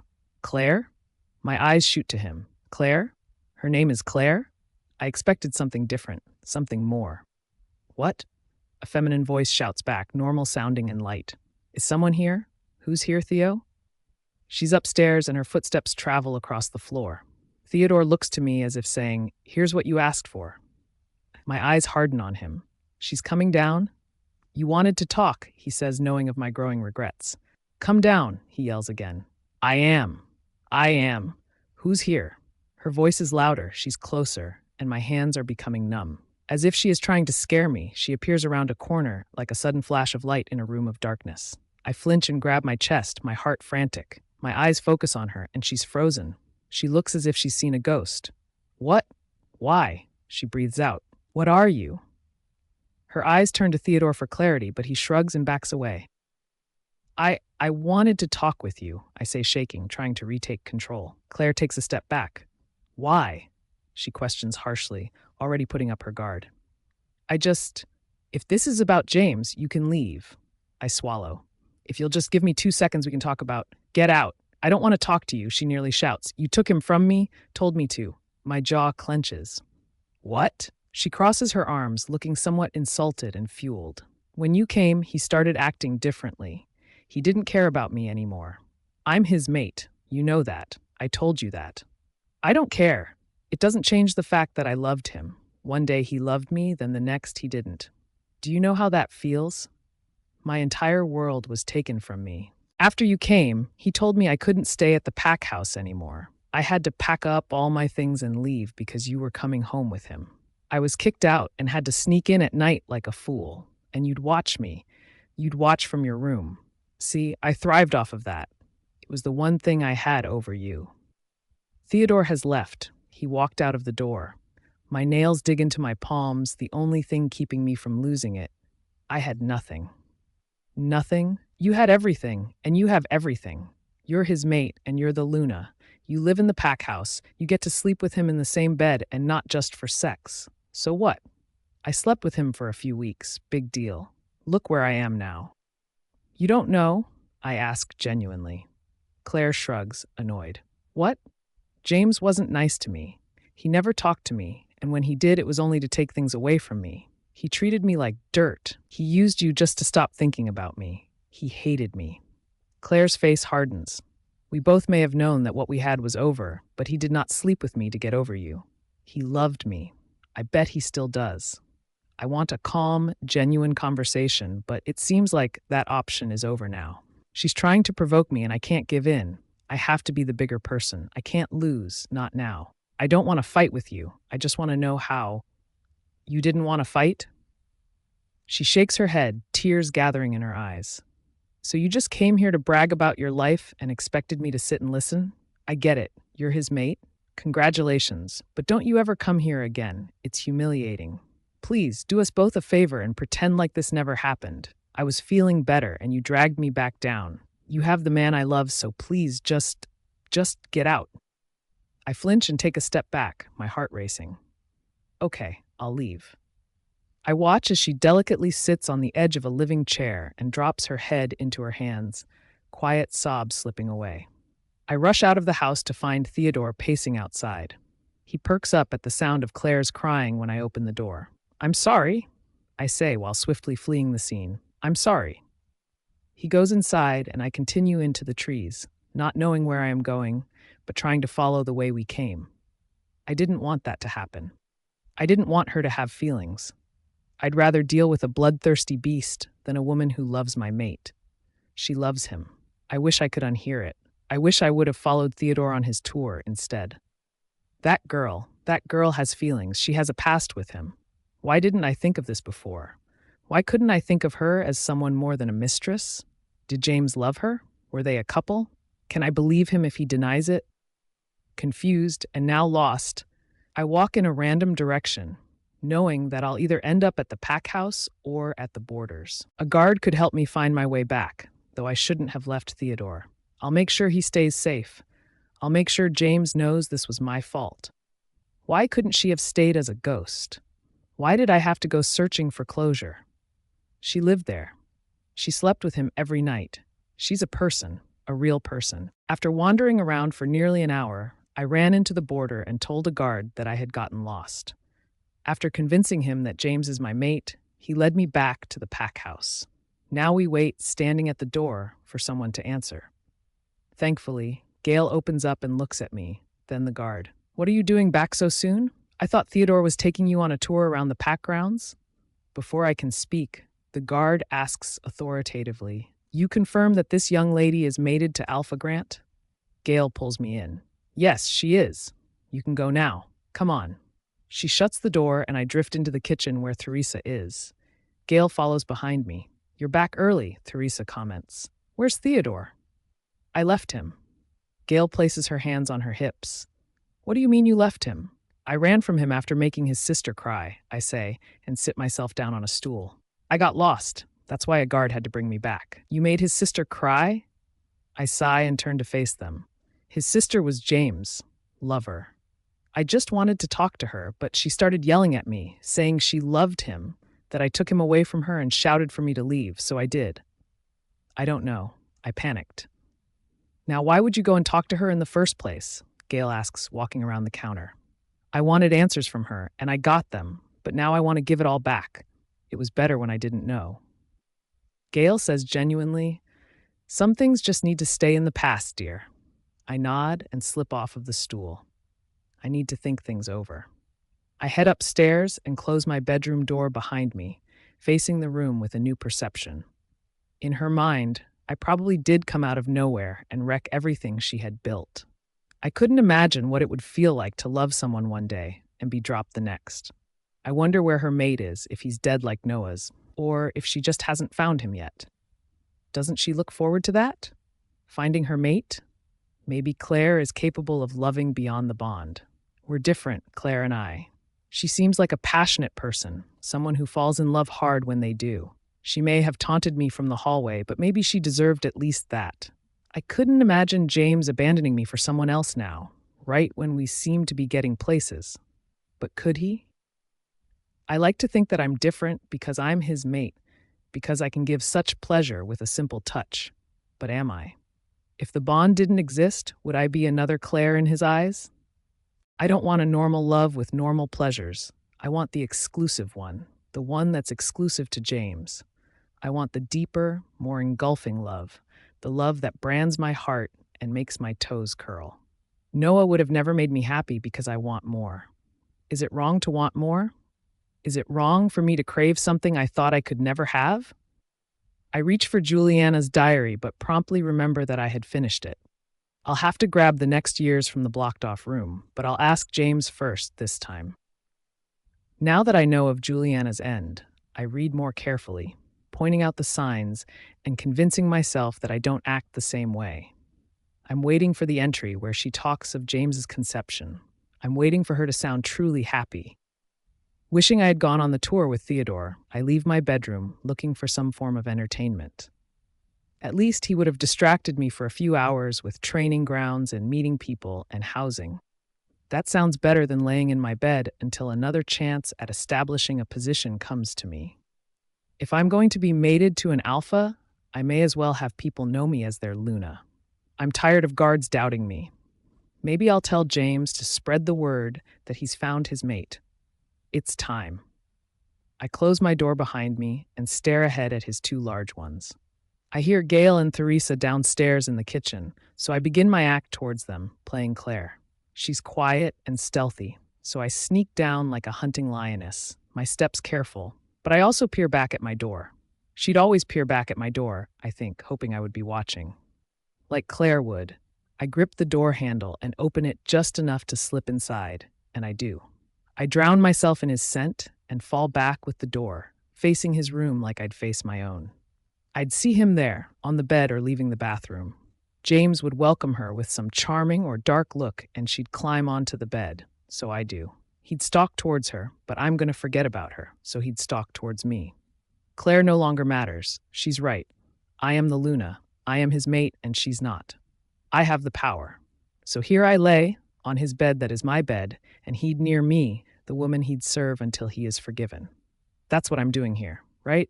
Waiting until he makes up for all he's done to me. I have power over him. That was his mistake, I suppose. He hurt me, and he gave me power. I spread my arms out amongst his bedding and wrinkle it to my own desires. He'd stand at the foot of the bed. He'd watch me with lustful eyes like a fresh kill. I'm served on a silver platter, aren't I? Untouched. I can't tell myself that I'd preserved myself for him, though, because it's just not true. But I am exactly that, untouched.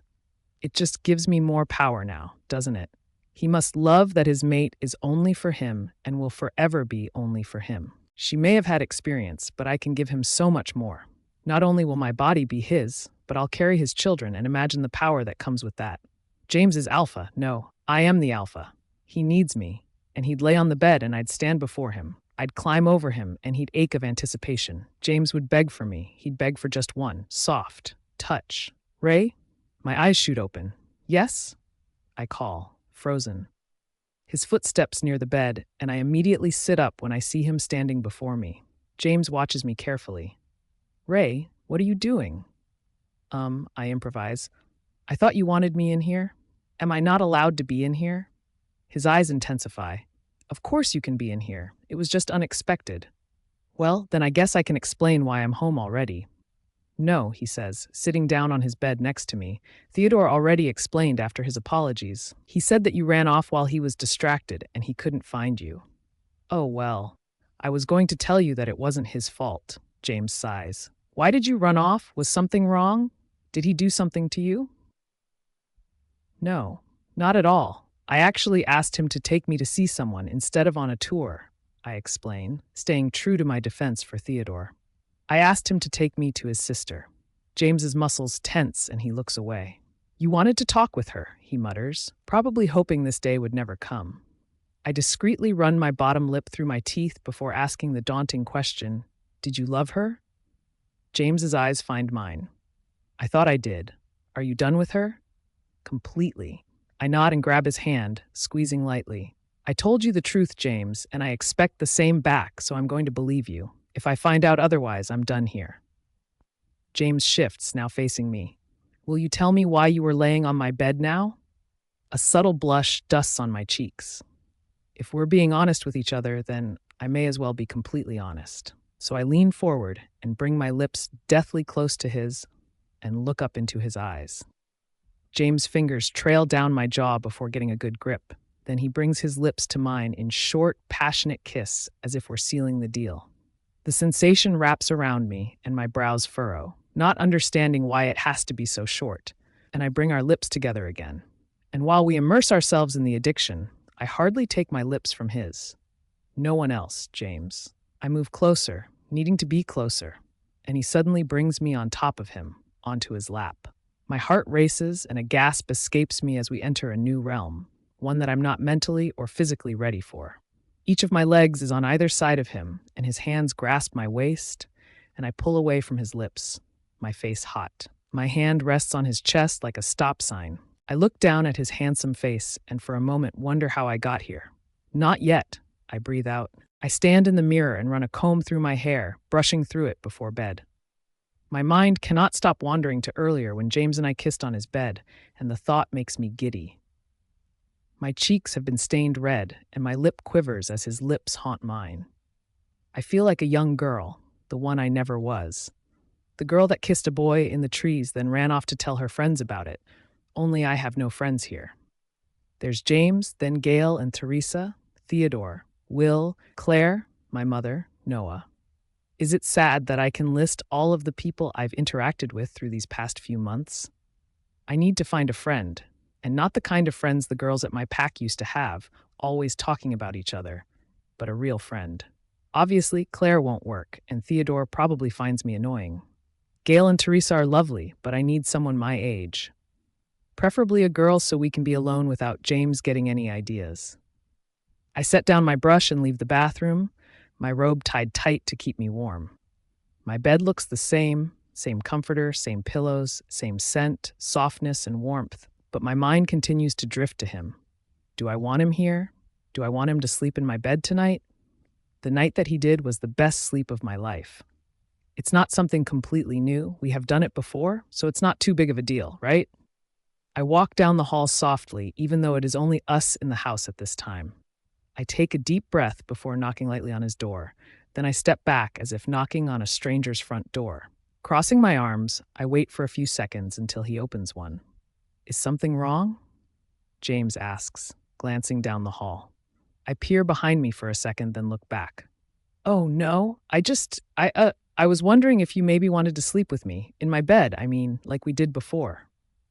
I internally curse at myself and swipe the blush from my cheek, pushing my hair behind my ear. "If you want." I look up at James's somewhat amused face as he leans against the doorframe. Not knowing what to do, my blush deepens, and I stand awkwardly, waiting for an answer. "Okay," I say, wanting to run back to my room and hide. "I'm just going to go back and—" No, he stops me. "Of course I will. You're just so adorable when you ask." I swallow. "Okay, well, I'll be there in a minute," he says, and I nod before walking away. I leave the door open a quarter of the way and scan over the room. Quickly, I pick up the decorative pillows and arrange them neatly at the base of the bed, swipe up my dirty shirt from the floor, and clear the nightstands of my empty glass and books and random things. I sit under the covers, my legs crossed, with a book in my hand, pretending to read. My eyes glance up at the door every 3 seconds until I hear him coming down the hall. My heart begins to race, and the giddy feeling returns. James pushes the door open and comes inside, and I look up while closing the book. "Hi," I say right away, then wonder why I'd done it. James walks to the other side of the bed. "Hi, Ray." I watch as the beautiful man gets into my bed, and again, young Ray comes out to question. How did I get myself here? How is an alpha getting into my bed? James gets comfortable, and I set my book on the nightstand, awkwardly scooting down and positioning myself. The first time we did this, I was drunk with exhaustion and saying whatever came to mind, and now I wish I could take a quick swig of something. I rest my head on my pillow and imagine the times when he'd come in here himself and sleep. It's like traveling back, like I'm not here, and I get to witness this need of his. I'm enjoying this, asking him to do things I want to do, no longer scared of the backlash. I reach over to the lamp on the bedside table and turn it off, submerging us in darkness. James, I ask, remembering from earlier, can I get her next diary from the secret room? I hear him shift, feeling the bed move a bit. There's more? There's two more. His voice is soft, not threatening or powerful like an alpha's would be, the voice I had grown used to when I first came. I like this one better, this soothing one. I'll grab them for you in the morning. I'll leave them on your shelf. Are you leaving early? Yes. We're having a bit of trouble with the east border. There have been too many rogue sightings, so a few groups are going to search the area for camps. That doesn't sound safe, I murmur. We'll be fine. It's nothing to worry about. You'll wake me up then before you go, I tell him. I want to say goodbye. It'll be early, Ray. You'll be tired. You'll wake me up, I hear him sigh. All right, James. Her scent seeps into me as my eyes warily open. The sky is still dark, but the clock reads 5, so I peer over at Ray. She's grasping onto my arm, her hands holding tightly, and I fight with myself on moving her. I slowly pull away, sliding the pillow in its place, and she grabs onto it, shifting and moaning. Seeing Ray like this, so peaceful and pure, brings a guilty feeling to my stomach. I brush the hair from her face and bring the blanket up further, covering her arms. I close the shutters so the sun doesn't wake her, and I quietly leave the room. I know of my mistakes, and I will never forgive myself for them. Her happiness is all that matters, and I will do anything to make sure she feels accepted. Though, her talking with Claire worries me. Claire's feelings for me were far from love. She has been unstable ever since Ray arrived those months ago. It was wrong of me to push her away so abruptly, but her words began to worry me. She never held back when it came to sharing her opinion on Ray. The first night I told Claire that she was my mate, and immediately Claire tried to secure her position, talking about becoming Luna and how mates are overrated. I let her rant. I didn't care at the time. Once I'm ready to leave, I stop in the hall and look to her door. I drift over and check up on her, looking in to find her asleep still. Wanting to keep my promise, I quietly make my way to her and crouch down beside the bed. Her breathing is steady and soft, and I gently place my hand on her shoulder. Ray, I whisper, and she shifts. Ray rolls over, her eyes closed. Yes? I tuck her hair behind her ear, her skin warm and flushed. I cannot tell if she is fully awake, but I continue anyway. I'm leaving now, okay? Where? She mumbles, and her eyes flutter open. To search for camps. Okay, be careful. I watch her for a moment before closing the door behind me. She is something of an angel, something from another world. My past will forever haunt me, my memories of her pain never to be erased. Ray. I find myself sleeping in, not waking up until noon. At first, I see the clock and think that it must be broken, but then I head downstairs and Gail and Teresa greet me. Someone was tired, Gail says as I sit down with Teresa at the table. What time did you go to bed? A normal time, I say slowly, still waking up.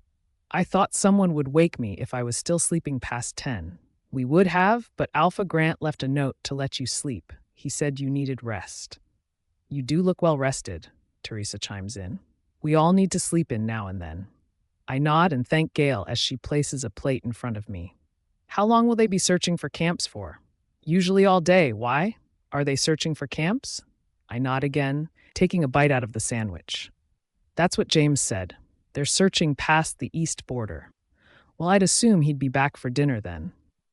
We continue chatting, and I decide to ask them if they know of any girls my age that may want to hang out sometime. At first, they give me a funny look. What? I ask. I'm serious. Gail straightens up. No, of course we know. Aren't you friends with that Theodore one? I shrug. I don't know. I want a friend that's a girl. Teresa grabs my attention. You know, all the young people go to the gathering. You can go to one and meet people, I'm sure. My niece goes to every one. Oh yeah, I mutter. not so enthusiastic. Those don't really go well for me. What do you mean? All the kids just get together and dance and talk and do whatever you guys do now. How do I tell them that I'm not the average young person? Thinking about any gathering, my pack or here, makes me experience uncomfortable flashbacks. I can't say that I didn't give it a shot, many shots at that. The gathering is just not for me. After lunch, I remember the dairies and check my shelf, but they aren't there, so I return to the hidden door. The bookshelf is moved against the wall beside the door, exposing the handle and outline. James must have moved it for me. Now that I think about it, I don't know how he'd find the diaries. He doesn't know where they are or what the others look like. I enter and bend down to the shelf underneath the window, placing the first diary in its slot and grabbing the other two. I close the door on my way out, but leave the shelf against the wall, not wanting to break anything in an attempt to move it all the way back. The first time, I just scooted it forward a bit and squeezed through, so I turn for the hallway, but stop when an array of noises erupt from the other end of the house. I listen carefully and immediately make out the sounds to be voices and not Gail's or Theresa's. Leaving the secret room behind, I venture out into the commotion. As I near the kitchen, I see Gail walking out and heading for the living room. What in the world? She starts but stops and I hurry to her. What is it? I ask, coming up beside her but promptly being swiped by the scene. Two guards stand at the door while another stands at the bottom of the stairs while Will and another help James up the stairs. An unknown feeling grows in the pit of my stomach, but I don't know what it is. What's going on? I call to the guards, handing Gail the diaries while I hurry up the steps. James? Will looks back to me with James' arm slung over his shoulder. There was an accident. An accident, I ask, growing impatient and worried. What do you mean? James? I trail behind them and slip past when they reach the top. First I see his face, then I see the blood. There is a cloth tied around his abdomen, soaked in blood. My eyes widen and my breathing speeds up. My head spins as I touch his face. It's fine, he mutters. I'm fine. Will snorts, amused. They turn to his bedroom, but I step in the way. Put him in my room. Ray, we. Do as she says, James cuts him off. She's your Luna for goddess's sake. I open the door for them, and the two set him on the bed. James winces as he lays back, and the blood begins to drip down his side. I climb up on the bed beside him, my heart racing. Without a thought, I grab my pajama shirt from beside me and place it on top of the blood-drenched cloth. We have doctors on the way. We just have to control the bleeding, Will says. I glare up at him, not able to control my emotions. What happened? What did you do to him? Look at him. He won't stop bleeding. What happened? Oh, goddess, he's going to die! I'm not going to die, James breathes out. Shut up, I shout. I knew that stupid rogue hunting crap was a bad idea. We've done it before. I mean, it's nothing new. I swear, Will. I seethe, and he backs away. All of you are a bunch of idiots. My mate's going to die, and I'm going to kill all of you. I'm not dying, Ray, James struggles again, and I peer down at him, my pressure on his wound growing. You won't stop bleeding, I say, my eyes watering. You won't stop bleeding. I don't know what to do. Calm down. He brings his hand to my back. The doctors are coming. Will someone tell me what happened then? Damn, I don't even know, Will mutters. These rogues just came out of nowhere. There wasn't even a chance of communication. They just attacked us. How many were there? I ask, running my hand through James' hair, needing to nurture him and smack him at the same time. 4 or 5, they went straight for James. They obviously knew he was an alpha. The animal inside of me is hurting. I am hurting. These feelings are not only physical, but mental as well. My mate is bleeding in my arms, and there is a similar gash in my heart. It's not the same as before. When he was with her, this feeling is pure sadness and anxiety. I continue to sit with him until 2 strangers come in with supplies. I look away when they remove the cloth, knowing that the feeling will only get worse if I watch. So I lay down beside him, distracting him. I play with his hair, stroke his cheek, and it all comes naturally. There is a calm, nursing side to this bond. It is not only heartbreak and intensity, it is making the pain go away. James may have abandoned me in my time of pain when he was that other man, but it doesn't make me pathetic to help him. Taking away someone's pain is a gift I will always cherish. And as I watch his eyes slowly close, I know that there is more to him, more than I am not seeing, more good. My eyes stay fixated on James as I lay beside him, the sun just beginning to rise through the shutters. After the doctors left, after they stitched him up, he stayed here and fell asleep, and he's been asleep since. James slept through the night seamlessly, and I assume he must be healing. Alpha blood heals at a quicker pace, but I didn't know he would be asleep for all of it. Part of me hoped for meaningful conversation as he rested in my bed. Pillow talk. Something deep. The doctors said he would be back to normal in a day or two. I get out of bed and walk into the bathroom, shutting the door while I wake up and turn on the shower. I don't lock the door, and part of me gets a rush, but the other focuses on the fact that he'll be asleep for the day. Anyway, I step in and try to rekindle the flame, gathering up the excitement again. My hair sticks to my shoulders and my fingers draw swirls on the fogged glass until I imagine him in here. Suddenly, my hands are acting as his as they wrap around my torso, running slowly across my wet skin. I pretend my touch is his, and I immediately realize how dangerous this game is. My back touches the tiled wall as if it were his chest, and his hands creep upward. I close my eyes and take in the sensation of the water raining down on me, dreaming. One of his hands runs down past my belly button while the other holds me. I feel him touch me, and I pull away, not wanting to play anymore. I get out once I'm washed, and I get dressed in the bedroom in front of him as he sleeps. Then I make my way downstairs and into the kitchen for breakfast. I find Teresa here, but not Gail. She's not feeling well, Teresa explains. I'm sure she'll be back in a few days. Everyone's not feeling well, I comment. James will be back on his feet in a day or two, that's what the doctor said. Oh, good. He'll be resting all day then. I sigh. Yeah. I'm sure Will has everything under control. The doorbell rings and Teresa answers as I continue eating. Not expecting anyone exciting, I ignore the voices until the sound of footsteps going upstairs grab me and Teresa comes back with an uneasy look on her face. Was it Will? I ask, curious. Teresa takes a seat. No, it wasn't. Well, who was it then? Theodore? A guard? It was his father, she says, and my heart jolts. He'd heard that there was an accident and that James was hurt. I told him it wasn't bad and he went to see him. I place down my fork, not knowing what to do. His father doesn't know that I exist. Should I hide? Should I confront him with a lie?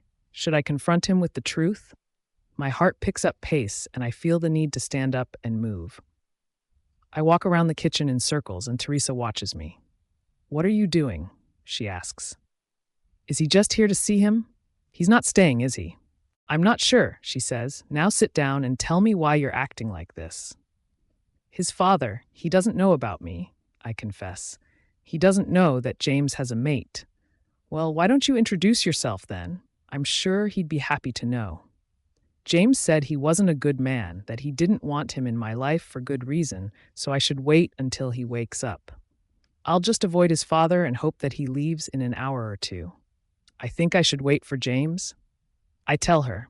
He'd want to be a part of it, I think. When I'm finished eating, I anxiously grab the diaries from where Gail left them in the living room and head into the closed-off room, moving quick so his father doesn't see me. I close the door behind me and sit in the small chair, opening the second years. January 7th, 1992. It has only been 2 days, but I am sure that I am pregnant. I can feel it. I can feel it inside of me, the changes, his child. When I had first decided that I was pregnant yesterday, I thought that I would have been happy, but I am only scared. I see her in my dreams, the moon goddess. She lurks towards me and digs her nails into my pregnant stomach. She claws at my skin. I sit in the library all day because it is the only place I feel safe. James comes in and tries to get me to leave, and I do for meals and bathing and sleep, but it is not enough for him. He yells at me because he is frustrated because he cannot understand my fears.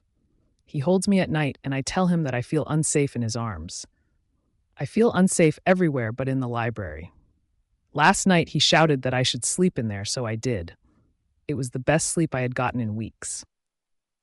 It will be 5 months until I can hold my baby in my arms. It will be 5 months of hiding from her, but it is worth it. January 23rd, 1992. I am not pregnant. We had gone to see the doctor and he said I am not pregnant. She will not let me be happy. She will not let me, but I will keep trying. January 28th, 1992. We had tried again last night and James felt very distant during. It is as if he no longer takes joy in trying for children, and it makes me feel dirty. I feel whorish when I have to beg him to try with me, when he treats it as a job and not a pleasure. Afterward, I went into the bathroom and cried a little. I am sure he could hear me, but he did not come in to check on me.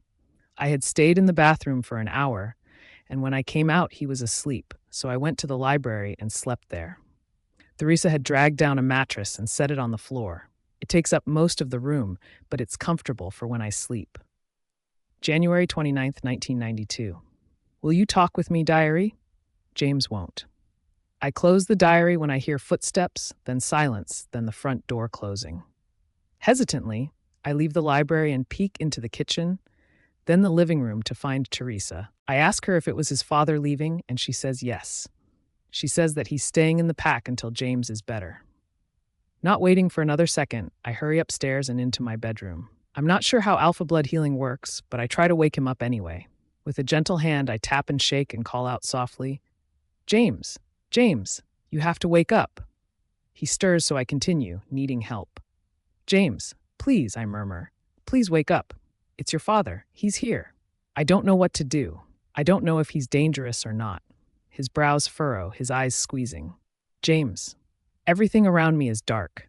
Some unearthly darkness, blue and purple and fogged. I'm in the house, yet in some other universe, another dimension. Dust floats and covers, and I walk forward into the house as if a visitor. Through the windows is a deep night, and all the shutters are open, all curtains stuffed to the edge. There is no one here, no Theresa, or Gail, or Will Slat, or... No, she's here. I can hear her. I can hear her soft nothings whisper from above me. Suddenly, a heavy worry weighs on my shoulders, drags down my heart, and squeezes my lungs. My feet struggle to pick up as if weights have been strapped to them, but I hurry for the stairs, her voice calling to me. She's saying my name, needing me.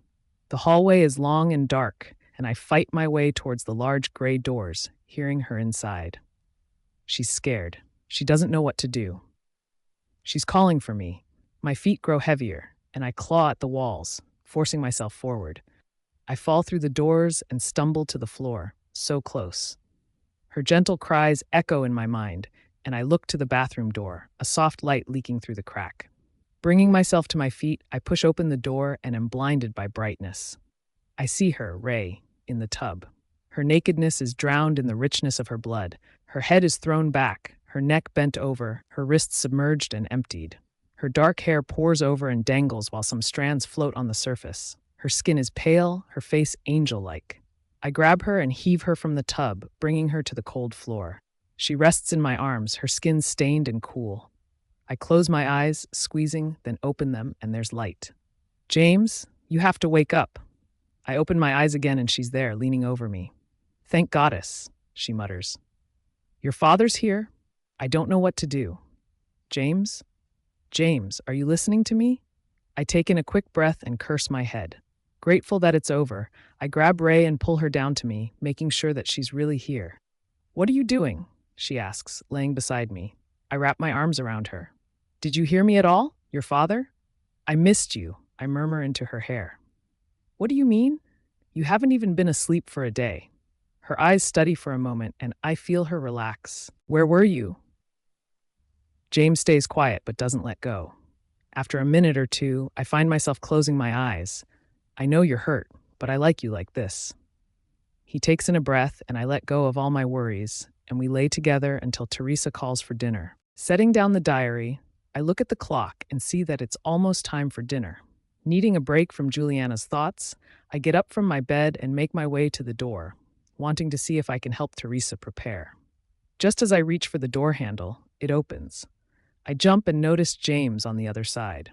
Oh, hi, I was just going downstairs to help with dinner, I say, feeling my heart calm down. Sorry to scare you, he says, coming inside, but my father insists on helping with the pack until I'm fully healed. He wants to come over tonight so I can brief him on recent issues, so you can't be here. I nod slowly. So where will I go? Theodore is going to keep you busy until he leaves. The gathering is tonight, so I thought he could take you to that. It will only be for an hour or two. Okay. When should I be ready? When will he be here? James glances at the clock. 10 minutes. What? Really? I mutter and immediately turn to the closet, digging for my signature gold dress. You didn't know earlier? No, this was all very last minute, James says, seeming quite rushed himself. I find the dress and close the closet door, saving as much time as possible. Quickly, I pull off my pajamas and slip on the dress. Not bothering to turn on the light, I stumble in the darkness. Managing to zip it up halfway, I step out of the closet and turn my back to James. You have to zip me. I gather up my hair and hold it above my shoulders as he gently finishes the job. Before I can step away, he turns me around and his eyes wash over the gold fabric. I remember this, he murmurs. You were wearing this that night? It's kind of a tradition for me to wear it to gatherings now, I say lightly, trying to move on from the topic. James doesn't take his eyes off of me, and I feel my cheeks grow hot. His hand lingers on my arm. I was cold to you. I didn't even say anything. If it makes you feel better, I was clumsy and lame, I say, recalling my tripping and falling as my Luna called me from my hiding place in the trees. I looked like a total fool. You were beautiful. You are beautiful, Ray. I pause, feeling my chest grow tight. An uneasy, unpleasant feeling bubbles up inside of me, almost like a panic. Part of me doesn't like this. Part of me wants him to stop. Old Ray is being slapped in the face, and she's ready to fight back, not willing to agree. My fingertips turn numb, and I scrunch up my hands into fists, not sure what to say. He said I am beautiful. James said I am beautiful, and deep down I am begging him to shut it. Oh, I struggle. Theodore's going to be here any minute. I better go downstairs. I swipe a pair of shoes from the closet before hurrying past him and slipping out the door, though I know he is following me. As if I'm being chased, I rush down the steps and race to the foyer, nearly knocking over Teresa in the hall. Careful, Ray, she breathes out, and I glance back. Sorry. What's the hurry? Where are you off to? I stiffen as James reaches us. I'm going to the gathering. Theodore's taking her, James cuts in, explaining in depth. I'll be meeting with my father while she's gone. He still doesn't know about her? Teresa asks, which catches James by surprise. No, he doesn't. We're waiting for the right time, I improvise, covering for him. I think that was the door. I think he's here. I better go. I didn't hear anything, Teresa mutters. Well, I'll wait for him outside. I could use some fresh air. I back away and spin around, needing some time to think, but knowing that there will be no time for it while I'm surviving another gathering. I wish I could forget about my plans of productivity and lock myself in my room. Who needs a friend? I've been fine on my own. I've managed. Leaning against the wall outside, I close my eyes and listen to my surroundings, using the few seconds I have to calm down. Just as I feel my shoulders relaxing, the front door opens and James comes out. Was it something I said? Internally sighing, I shut my eyes again. No, nothing is wrong. I'm just waiting for Theodore. You should get ready for your father. I hear the door shut, but I know he's still here. Frustrated and overwhelmed, I give him a look and not a nice one. This is it. This is when I push him away, because I don't know how to handle things. At least I can admit it to myself. I just want to be alone. I knew this wasn't going to be easy, getting over my past beliefs. Old Ray is still here, in that deep, dark crevice of my mind, and I can't just ask her to leave. It's hard not having a room to run to when I need to be alone, and it's even worse now that I have to attend another gathering with Theodore, a guy who probably hates me. At least I've learned to not run off into the woods anymore, not unless I want to lay under a dead wolf. Ray, James coos, ready to work the truth out of me. Will you at least tell me what I did? He only infuriates me more. Now what? I tell him that I don't want him to call me beautiful because I'm all screwed up? I pour out my past for him to dig through me? I'm supposed to be strong now, the alpha, the girl who doesn't get stepped all over. But how can I show him that if I toss in that I'm romantically crippled? How do I stay strong if I bring up my times of self-hatred and convincing of a life alone? I'll cry and he'll see that I'm weak and all of this self-improvement will seem ridiculous. You didn't do anything, I mumble. I have a headache. Even now, even when I think I'm protecting myself, I feel guilty. How can I expect the truth from him if I can't even give it? Am I consciously burying myself? I can call this all off, he offers. I don't want to make you go out if you're not feeling well. Would you feel better if you went to bed for the night? It was so much easier to hate him before. No, don't do that. It's not that bad. Like you said, it's only for an hour or two. Okay, but if it gets worse, just tell Theodore and I'll send my father home. I look up at him, the guilty feeling growing. Okay. My eyes wander forward to see Theodore walking towards the house. He's dressed nice, and my mind shifts back to the gathering. I'll see you in a bit, all right? James says, sending me off. Okay. I glance back at the house, back at James as he stands at the door, watching us walk away. I follow Theodore to wherever the gathering is, and he doesn't say a word to me. Needing to be in a good mood for this, I try and lift the awkward silence. At least I'm going with the plans this time. I wait for his agreement, but he continues on. Hey, I'm sorry about what happened with Claire. I shouldn't have crossed that boundary. Theodore peers back, not showing much emotion. Well, she's going to be at the gathering, so let's try and keep a distance this time. I throw my head back, staring up at the moon as it ducks behind clouds. I swear, the moon goddess hates me. This may be one of the few things Juliana and I have in common. It takes a few more minutes to arrive at the building, one similar to where the gatherings were held at my own pack. As expected, the inside is cluttered with white tablecloths, glasses of wine, young people, and sparkling dresses, everyone dolled up to look their best if meeting their future. Theodore scans the room before diving inside, and I jump in his splash, not wanting to handle this alone again. At least someone is here to keep me from the alcohol. Theodore is cautious, probably on the lookout for his sister, and I spot a very comforting table tucked in the back. Grabbing his arm, I lead him to the table and he watches me as I take a needed seat. Don't you want to dance or converse or, I don't know, talk about the other girls or something? He sits down beside me and I nearly laugh. No, Theodore. I have a specific way of handling these kinds of things. By not handling it, I scoff. Yes, look, this just isn't my preferred pack activity. Dresses and talking and dancing and flirting and mates and all of it just isn't for me. Theodore leans back, looking quite curious. I thought you'd enjoy this, being the Luna and all. What do you mean? Well, every girl here dreams of being in your position. Most Lunas just walk around and greet people, rubbing it in their faces. I fight back a smile. That's terrible, he shrugs. After all their backstabbing, I'd take a victory lap. I give him an amused look. Hey, I can't stop Claire from rambling about her issues. Sometimes I overhear things. Well, I'm not very outgoing. Theodore scans over the crowd again. So what do you do at these things then? I shrug. Get drunk. It makes it all go by faster. A smile comes to his face, and I can't help but smile myself. He gets up and leans toward a man carrying a platter of glasses and grabs two. He sits back down and places one in front of me. Aren't you supposed to watch me and make sure I don't get myself into trouble? Theodore sighs and takes a sip. I trust you?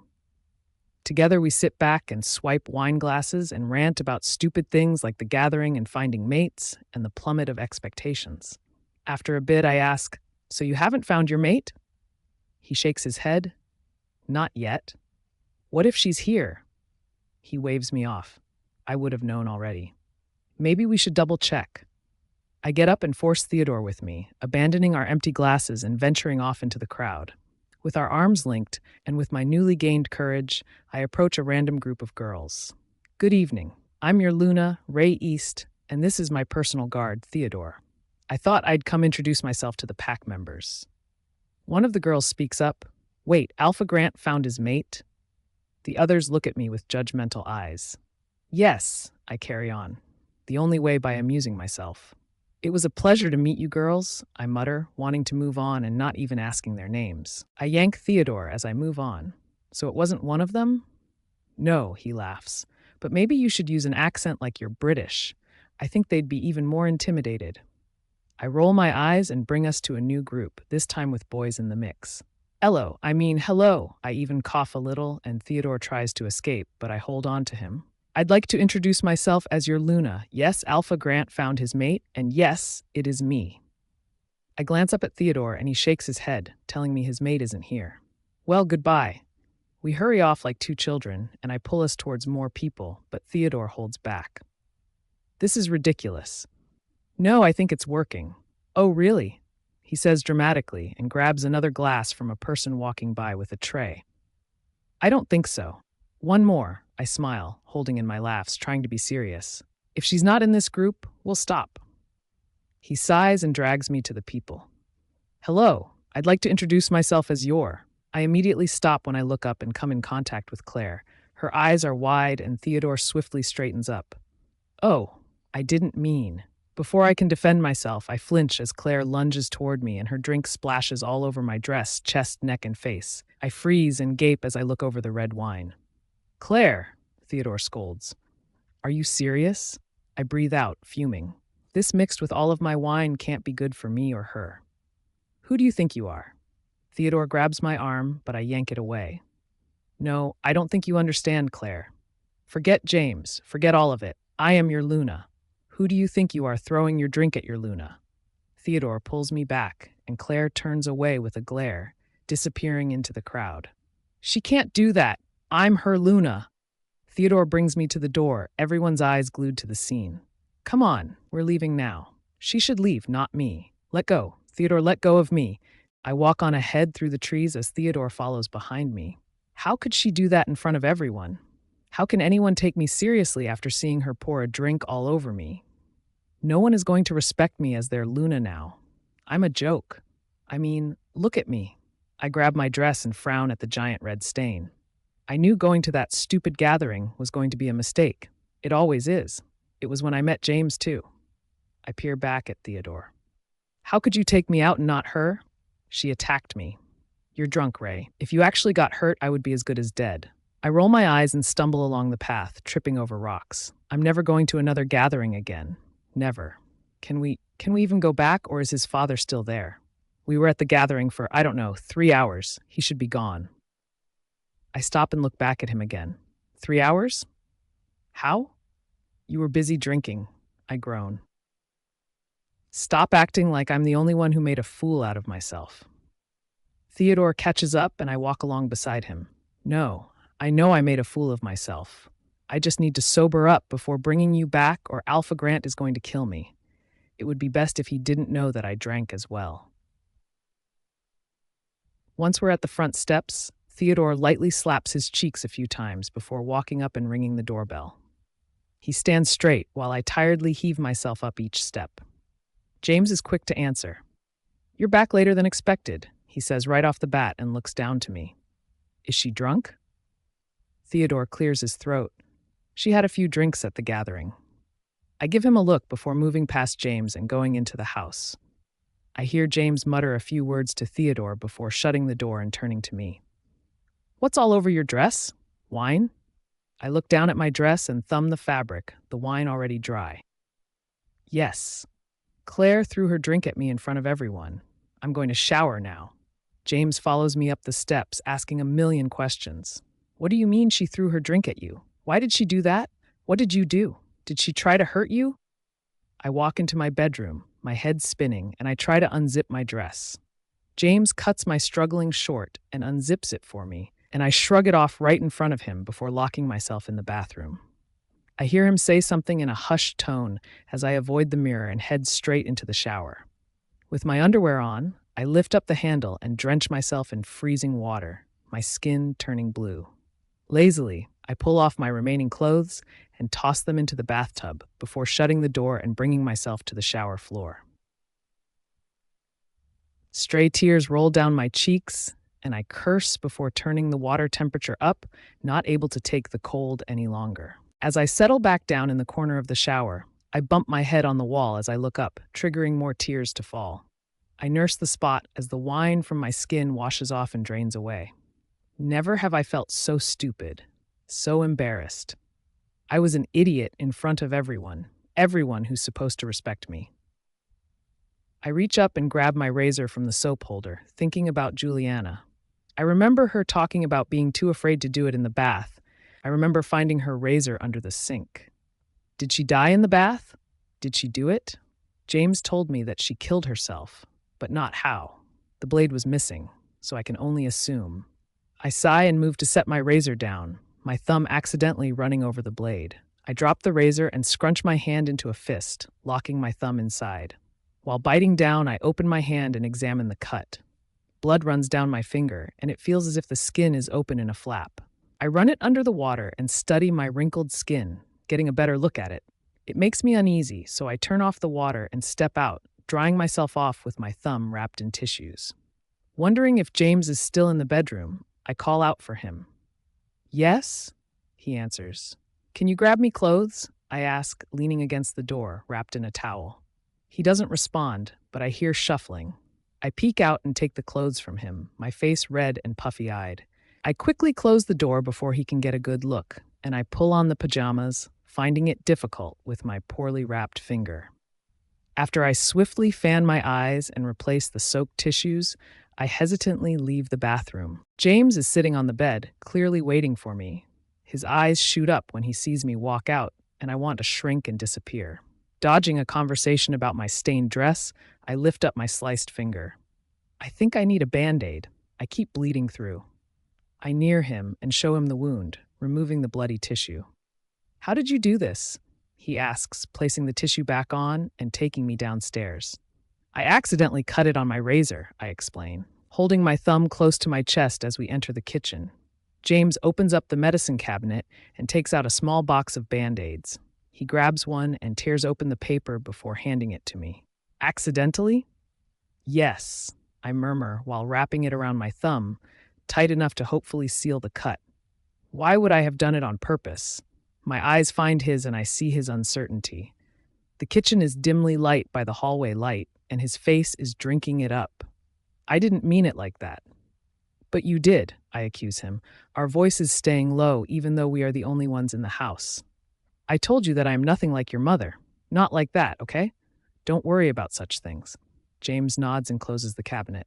"Okay, I'm sorry. I don't want you to think like that." He brings his hand up to my face, brushing my wet hair out of the way. "Then I won't." "Did your father say something about it? About you not needing a mate? I don't want him getting into your head." "He didn't, and he's not. I couldn't believe him even if he did. I know that I need you, Ray." I look up at him, my eyes directly into his. Good. This newly revealed need seems to swell and fill the room, and James asks, "Do you need me, Ray?" An odd excitement flourishes inside of me. I know if I say it, I'll be starting something that I won't be coming back from. Do I want to engulf myself in him? Do I want to drown in his everything? Do I want to give in like my body has been dying to? Yes, I do. I need you, James. He takes in a breath that seems to fuel his whole body, and I watch like a child playing with fire. He leans down and brings his lips to mine, his hand on my back, bringing me closer. The sensation makes me question why I had stopped last time, how I stopped. With each second, we venture deeper, and I know deep down that I don't want it to end. I want to feel the depths and visit over and over again. The kiss only becomes more intense, and I rely on my natural instinct as we cross our last boundary. His hand on my back simply brings up my shirt a bit, giving me the pleasure of his skin on mine. His hand presses against me, and the excitement flourishes even more. Then comes the hints of self-consciousness, the worries of Claire and old Ray, and old thoughts about myself. Here comes the reality of what I am leading to, but I want it all to go away. I beg it all to go away. I have a gorgeous, intimidating, intense, and changed man for a mate who I need and who needs me, and that's all I want. That's all I want to think about. I don't need old Ray ruining this for me. James needs me, not her. That's all. If I want an experience without my anxious, sad self, then I will have it. I deserve it. His touch is enough to distract me. I gently pull away, and he begins to leave soft kisses down my jaw and onto my neck, which makes my heart race. "James," I murmur. High off of my emotions, "James, I need you." I know, he mumbles against my skin, but I need him to take me more seriously. "No, James, I want you." He pulls away, leaving me cold. "You've been drinking." I've never been more sober. I smile just thinking about it, and I reach out to him, but he steps back, catching me off guard. "No, Ray, not tonight." My heart plummets to the ground. My entire body tenses and falls and weighs me down. An intense numbness spreads throughout me, and a deep, encumbering panic suffocates me. I can't breathe. I can't think. My throat seems to swell shut, and I pray to the heavens that the tears welling in my eyes don't fall. It is my worst nightmare come to life. All I can hear is my heart beating in my ears. My chest hurts. It feels as if it's caving in. Oh, I managed to breathe out? Okay, Ray? No, it's fine. I'm gonna go to bed. I walk into the light of the hallway before rushing up into the darkness of my room, shutting off all of the lights except for the single lamp beside my bed. I lock the door and let the tears fall, and they don't seem to stop. It's humiliation. It's my most personal fear. It's old Ray squeezing my throat and Claire laughing in my face. It's my mother telling me that I am a terrible Luna and Noah amused that I'm mated to an alpha. It's being thrown to the dogs. It's laying under a dead wolf and relating to a dead woman.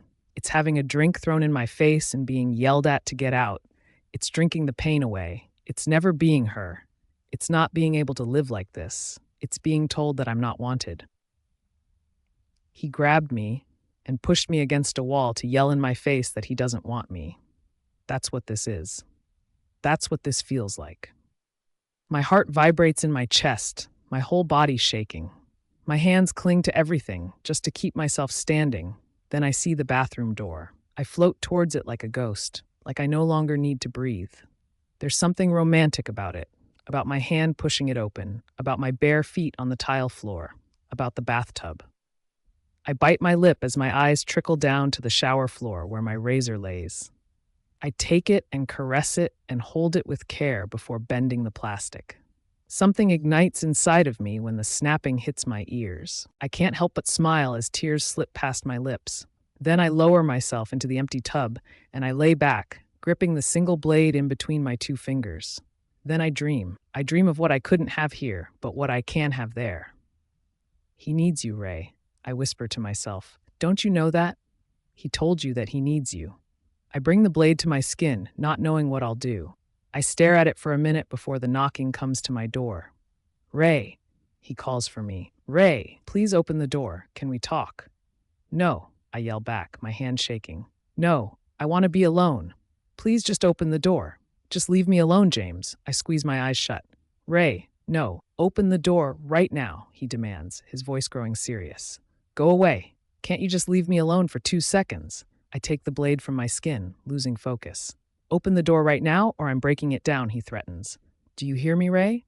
Open the damn door. I groan loudly, jumping when I hear him banging on the door. I scramble up, drop the blade, and hurry to the bathroom door. The bedroom door hits the floor and I push the bathroom door shut, but not fast enough. James forces it open and gets inside. He scans the room and I blurt, I wasn't going to do it. His eyes single in on the tub and my heart stops. He reaches down and grabs the blade, then grabs the broken razor from the counter. I wasn't going to do it. He turns to me as I break down, and he grabs my arm, forcing me out of the room. James brings me down the hall into his bedroom and lets go as he enters his bathroom. He comes out with another razor in his hand, then walks out his bedroom doors.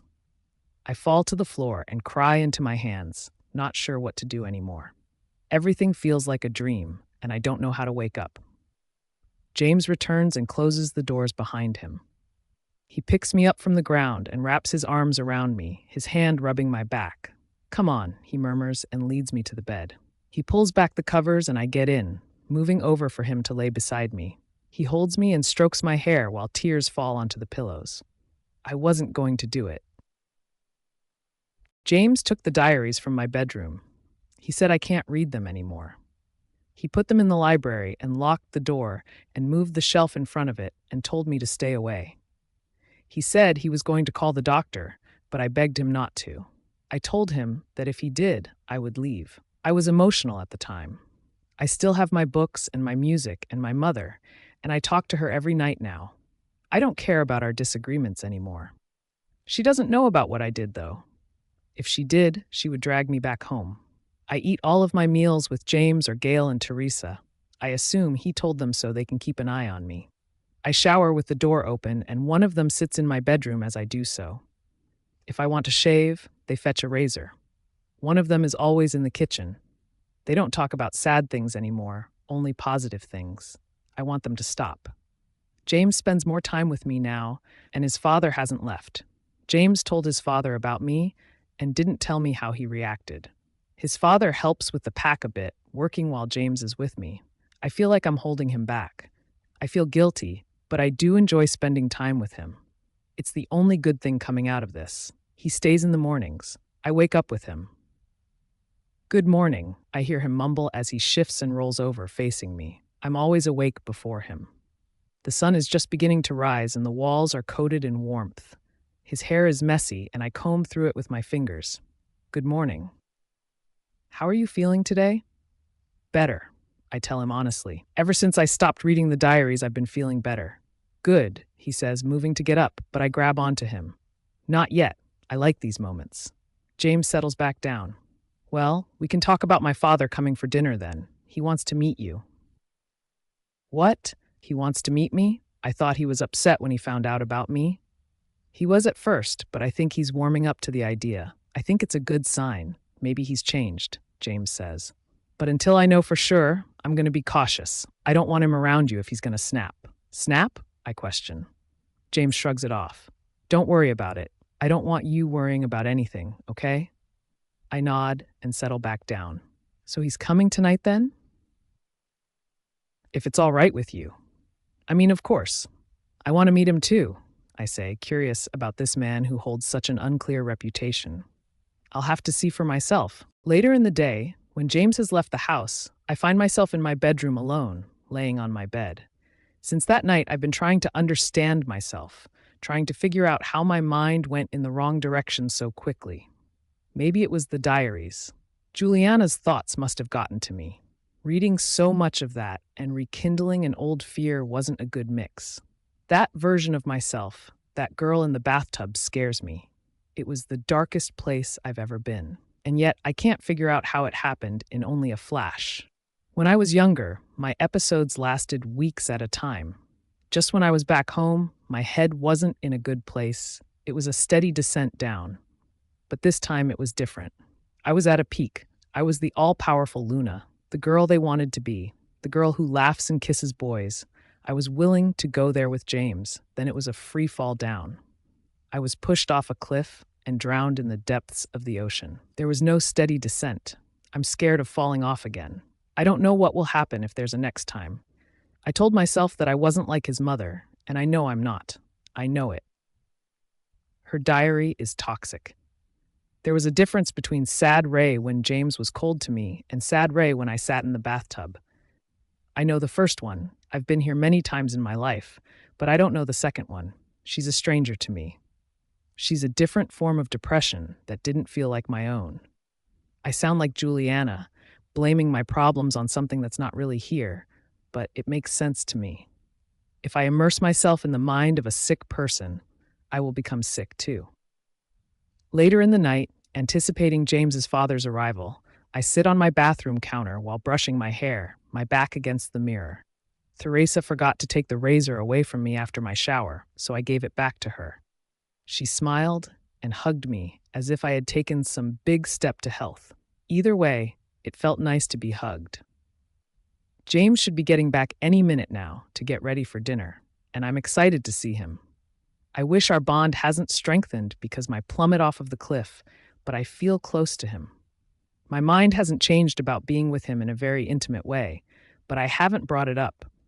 I don't know how tempting I am while being treated like a mental patient. If I asked, I may be turned down again, and that only makes me angry. He should be asking me. He said he needs me, and I assume in many different ways, and I know one of them is that way. I'm his mate. Of course he wants to be with me, but he doesn't act like it. I know it's because he thinks I'm in a fragile state, so I'm not going to push it. I don't feel fragile. I feel fine. I want to tell him that, but I don't think he'd believe me. After trusting that I'd never do such a thing, I don't expect him to. Running the brush through my hair, I cross my legs and sigh. I shall forever be the unmated Luna. Sliding off of the counter, I leave the bathroom and turn to my closet, needing to get dressed. Taking off the robe, I put on underwear and search for something dinner-like. I've never had much luck with dressing for dinner, and I don't want to wear pajamas when meeting his father, so I take the time to look without getting overwhelmed. While I'm trying a few things on, James comes in and I walk out of the closet to greet him as he sits down. He sits on the bed and falls back, looking tired. Was it a rough day? I ask, climbing up on the bed. I scoot in the way and he lifts his head up, resting it on my lap. He closes his eyes. It wasn't that bad. So you just missed me then? He peers up at me. Is it that obvious? Yes, I play along, not really knowing if he missed me. Are you going to get ready? I would rather stay here, he says, relaxing as I play with his hair. We stay like this for a little while, forgetting about dinner and dressing ourselves and making a good impression. I lean against the headboard and look ahead, taking my eyes off of him as he continues to rest in my lap. I really am feeling better, I say, and he shifts. I know, you told me this morning. I'm glad you are. My hands stop moving. But I really am. I just don't want you to worry about me so much. Now that I've stopped reading the diaries, I feel like myself again, and I don't need people watching me. I don't need to be babied. James sits up, turning around to face me. Ray, it's only been a week since that night. And I'm already back to normal. That should be a good thing. He sighs. What you did, it's not like a cold that goes away in a few days. I said I wouldn't call the doctor, so please don't try to rush things. You're feeling better. That's all that matters. Fine, I murmur and get off the bed, submerging myself back into the closet. He'll probably be here any minute, so go get ready. James leans into the closet before leaving, watching as I shuffle through things. You know I'm only doing this because I care about you, Ray. I know. I pull on a nice pair of pants and a cozy, welcoming sweater, something my mother might wear, before heading downstairs to help set the table. Gail and Teresa smile and chat as I carry plates and silverware into the dining room, setting everything at the 3 spots. James at the head of the table, me to the right, and his father to the left, if everything goes as planned in my head. I bring a glass pitcher of water and 3 glasses out to the table as James comes down. My eyes follow him as he nears the foyer, water pouring sloppily. I quickly wipe it up as I hear the door open. A new voice hardly reaching my ears. Gail comes in and takes over, telling me to go and introduce myself. I stall for a moment, straightening a fork or two and bringing the dish towel used to wipe up stray drops of water back into the kitchen. Teresa takes it and leads me out of the kitchen, abandoning me in the hallway. I can see glimpses of them at the very end. James' father's scent is similar to his, and I wonder if that's an alpha thing. As they drift into the house, I have no other choice but to walk forward into the unknown. The 2 head down the hall and come to me like a stop sign. James smiles when he sees me, and his father studies me while I do the same. It is a brief moment, but their similarities creep up my arms and grab me. His father looks like he could be a brother, only older. They have the same nose and eyes and jaw, and the more I look, the more I feel like I'm looking into the future. Though their eyes are similar, something about his father's makes me squeamish, like a large needle nearing my arm. Father, this is Ray East, my mate, James says, but I'm too engrossed in the weird feelings to act in the moment. His father holds out his hand. Hello, Ray. His father sits at the head of the table, James and I on either side of him. James constantly gives me reassuring looks, but I don't know if he's trying to reassure me or himself. It's clear that he's uncomfortable with this, me meeting his father. It only makes me nervous. It only makes the weird feelings grow. So, Ray, his father begins, taking lead. What pack do you come from? The Waters pack, I answer timidly, not wanting to talk at all, even though I agreed to this. I feel as I did when I first met James, hardly saying a word. His father nods. And you're not of an alpha bloodline? No, I say carefully. I'm not. He nods again. Of a beta bloodline? I shake my head and throw in an amused smile to show that I'm not hurt, even though I am. I wonder if he's comparing me to Juliana. If so, he's probably thinking that I'm worse at this point. At least she was of alpha blood. James takes over and starts to talk about the rogue problem at the east border and how they're trying to solve it, giving me a moment to breathe. But it's not long until he comes back to me. And what have you been up to as Luna? James cuts in, trying to hold him back. She hasn't been announced as Luna yet. Well, surely she can announce herself as Luna, he says and looks to me. Right, Ray? I suppose, I mumble, not wanting to bring up the fact that I have told a few people. No, it's not her fault. I should be the one to do it. I'm sure Ray can handle it. You're busy, James. Let her work some, he says, continuously pointing the finger at me. I'm sure she needs things to do other than hanging around the house. Both the Alpha and the Luna need to work together, you see? That's where I went wrong. I lift small forks of potato into my mouth, wanting to leave. I didn't think he was going to bring up Juliana, let alone blatantly compare us to them. Ray is still getting used to the pack, James explains. I'm sure she'd love to help out when she's ready. I nod. Of course. Good. The pack comes first. I don't want to see you two rushing towards having children when there is so much more to deal with. Family matters can wait until everything is near perfection, right, Ray? This is all one giant lesson on what not to do. Part of me wants to disagree and say that I want a child right now, just to see what James will say, if he'd agree with his father. Maybe that's why he doesn't want to touch me, because he doesn't want children. I don't see how that's a problem, though, with means of protection. Right, I say, not knowing how I really feel. The pack comes first. When dinner comes to an end, I help Gail and Teresa clean up while James says goodbye to his father. As I bring in the stack of plates, Gail asks, "How did it go?" "He doesn't like me," I say. "Oh, I doubt that," Teresa joins in. "I'm sure you're just taking what he said the wrong way, dear." The entire time he was telling me what to do and how to be better. It's clear that he's disappointed in me as his son's mate. He thought I was going to at least be of alpha blood. Gail takes the plates from me, and I sit down at the counter. "Well, he's leaving now, so don't worry too much about it, all right? What matters is what you think, not him. James is your mate, not his father, so don't try to impress him, all right?" "Okay, you're right. At least he's leaving." I head upstairs to change, wanting out of these clothes and back into my comfortable ones. Assuming James would come to see me, I'm not surprised when he comes through my bedroom door. I quickly pull on my shirt when I hear him, leaving the bathroom to find him sitting on the bed. I have to know his thoughts on the dinner before I rant about his father's words, so I'm relieved when he says, "I'm sorry about him. I didn't think he'd go so far." I drift towards him, not feeling fiery anymore. I didn't think he would either. I didn't think the entire dinner was going to be a lesson in everything I'm doing wrong. We both know he's just comparing you to my mother, trying to make you the anti-her. James glances up at me as I sit down. "Well, I don't want to worry about it. He's gone anyway." James looks away. He's not leaving. He's actually very adamant about staying until he knows that we're doing a good job. He notices my sudden shock and is quick to blow out my flame. "Don't worry. I'm going to talk with him tomorrow and tell him that he can't stay. I'm going to tell him that he needs to go home and let me do my job." "You know he meant only me. He needs to make sure I'm doing a good job," I say, completely annoyed. "You need to stand up to him." "I am," James assures me, placing his hand on my thigh. "He's not going to be a problem, okay?" "Okay," I say softly, placing my hand on top of his, thinking back to my thoughts earlier. Should I ask him about it, or will I just make a fool out of myself?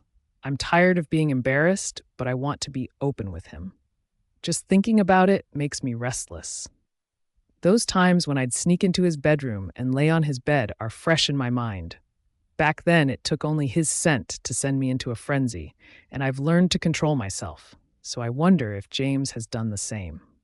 When your father brought up rushing into having children, is that why you're so hesitant? You don't want to worry about having children too soon? Because we both know there's an obvious fix to. "No, Ray, that's not the reason," he says, giving in to the conversation. "Then will you tell me what is?"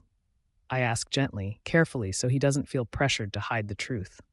James takes in a breath as if he's preparing to open up.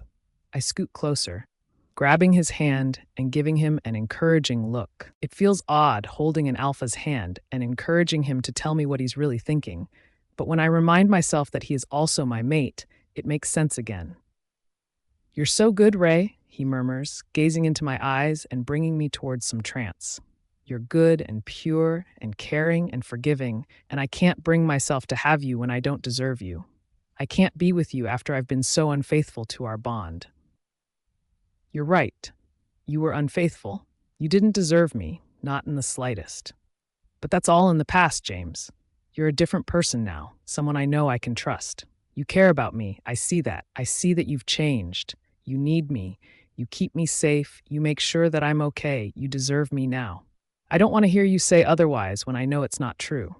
I'm telling you this, and that's all that matters. I forgive you for being unfaithful, okay? He shifts away. James, I forgive you. You shouldn't. I grab his arm. Well, I am. I'm forgiving you, and you have to forgive yourself. He looks at me closely. What I did is unforgivable. Don't say that. What do I have to do? Do I have to be with someone else to make it even? Is that what you want? He immediately tenses. Impatient and tired of it, I bring my hand to his face, holding his jaw so he can't look away from me. I forgive you. Do you forgive me for doing what I did that night? I do, he says, grabbing my arm, bringing my hand down, but I don't want to let go of him, so I keep my grasp on his shoulder. I forgive myself for doing what I did. Now can you please, for me, at least try to forgive yourself for doing what you did? James seems to relax under my touch. He leans into me and holds me against his chest, his hand gripping my shirt while the other holds tightly. I will, he breathes out, for you. You mean everything to me. You scared me, Ray. I was so afraid of losing you. His grip tightens, and I feel myself getting emotional. I'm sorry that I made you feel controlled or babied. I'm just worried about you. I can't lose you. Tears well in my eyes, and I hold him back, grasping to him as if he's going to fall. I'm sorry that I did that to you, I mumble. Especially after what happened with your mother. I was unbelievably cruel. We stay like this for a moment, embracing each other until James pulls away, but he doesn't let go of me. All I wanted was to be close to you, James. I feel close now. He gives me a passionate, hard kiss, his arms still holding me close. I've always wanted you. I've wanted you from the moment I saw you. You can have me, I whisper. Ray. I know you feel guilty, but I like being only for you. I only want to be for you. No one else can have me but you, and I know you like it too. He gives me an intense look. I can't be anyone else's. I don't want to be anyone else's, so you may as well make me yours in every way. My hand lightly touches the spot where my neck and shoulder meet, the place where an alpha lays his mark. James runs his hand down my shoulder. You're not of alpha blood. It will hurt. I don't care, I breathe out, watching as he nears the spot. I hold my breath and squeeze my eyes shut, feeling his hold tighten on my arm as his other hand grabs mine. I rest my head on his shoulder and feel him lightly kiss my skin before his teeth press against me. I feel them grow and sharpen, his canine teeth now exposed. My heart races relentlessly as he tightens his hold on me even more, wondering how bad it will hurt. He kisses my skin one more time before I feel the sudden and intense pain of his teeth burying into me.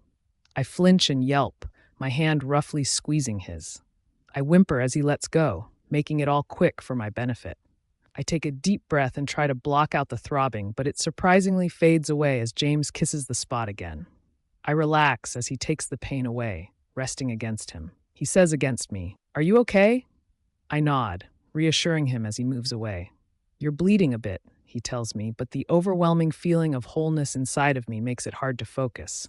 I'm okay, I mumble, my heart being stuffed with love. James asks, in every way? I feel his hands run up my thighs, lighting a fire inside of me. In every way. The blankets are soft against my skin. Light pours in through the closed shutters, giving a dim warmth to the room, and I feel his arms around me. I feel his shallow breaths just reach the back of my neck. I feel like another version of myself, one that I've never met, but one that takes away the anxiety and sadness that clouded my mind before. I'm still Ray, but I'm content Ray. I'm satisfied Ray. I'm Ray who just might be okay in the end. Right here, in this spot, I feel happy. It's a light, cozy happiness that kisses your cheek in the morning and again before you fall asleep. It's breathless and smells like home. It's a cracked but lush sidewalk, filling up the holes with color and life. It's summer days and nights on the beach, hearing nothing but the waves. Happiness is me and my one true partner acting as a team and not as enemies. It's experiencing my lowest point, then my highest, and being able to appreciate it, being able to let the past go. I was young and angry at my world. My family was broken. My father was dead. A self-hatred grew and devoured me. I was reckless and obsessed at the same time, acting like a fool towards others and revealing the pain only to myself. James knows that I was suffering. He's seen the outcome of years of my convincing. He doesn't have to ask me if I hated myself in the past because, as Teresa said, he observes, he reads people. He was a quiet child who had to do it to understand his family. That's what we share, a broken family and years of getting over it. We both have sloppily tried to heal our wounds, but it wasn't until now that I feel the bleeding coming to a stop. James shifts beside me, holding me tighter.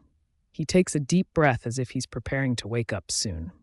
I slip out of bed and head into the bathroom, feeling a little sore but relaxed overall. Turning to the shower, I step right in and turn it on, letting the cold shock me awake for the second it lasts before becoming warm. I wash my hair and rinse it all out, enjoying the fresh smell of the shampoo when I hear James and feel his hands wrap around me the way I once imagined them. "Good morning," he hums in my ear. I've never felt so close to someone, so dependent and so cared for. The trust established between us is permanent, and we both understand the vulnerability we've given to each other. We know how it feels to be crossed, and we agreed that those feelings should never be felt again. Since our talk, since he marked me, and since we are fully mated, we've agreed to work as a team. Alpha and Luna. "Good morning," I mumble back, too focused on his hands to remember where I am. After our shower and after we've dressed ourselves and brushed ourselves and smiled at each other, we walk downstairs together. Teresa and Gail seem quite surprised and quickly make room for us at the table. "You want the usual?" Gail asks me. "What's the usual?" James questions, and I blush, feeling giddy already.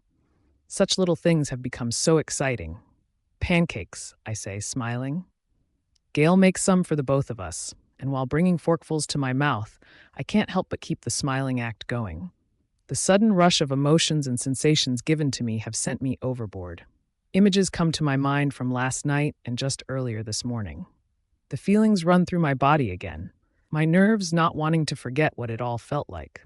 A deep wave washes over me, sending a chill up my spine. In my state of infatuation, I wonder if this is a temporary fix like the alcohol was. I wonder if I'll find myself sobering up any minute only to obsess and nitpick at what we had done last night. Maybe I should hold on to this moment while I can, just in case I am shoved off another cliff.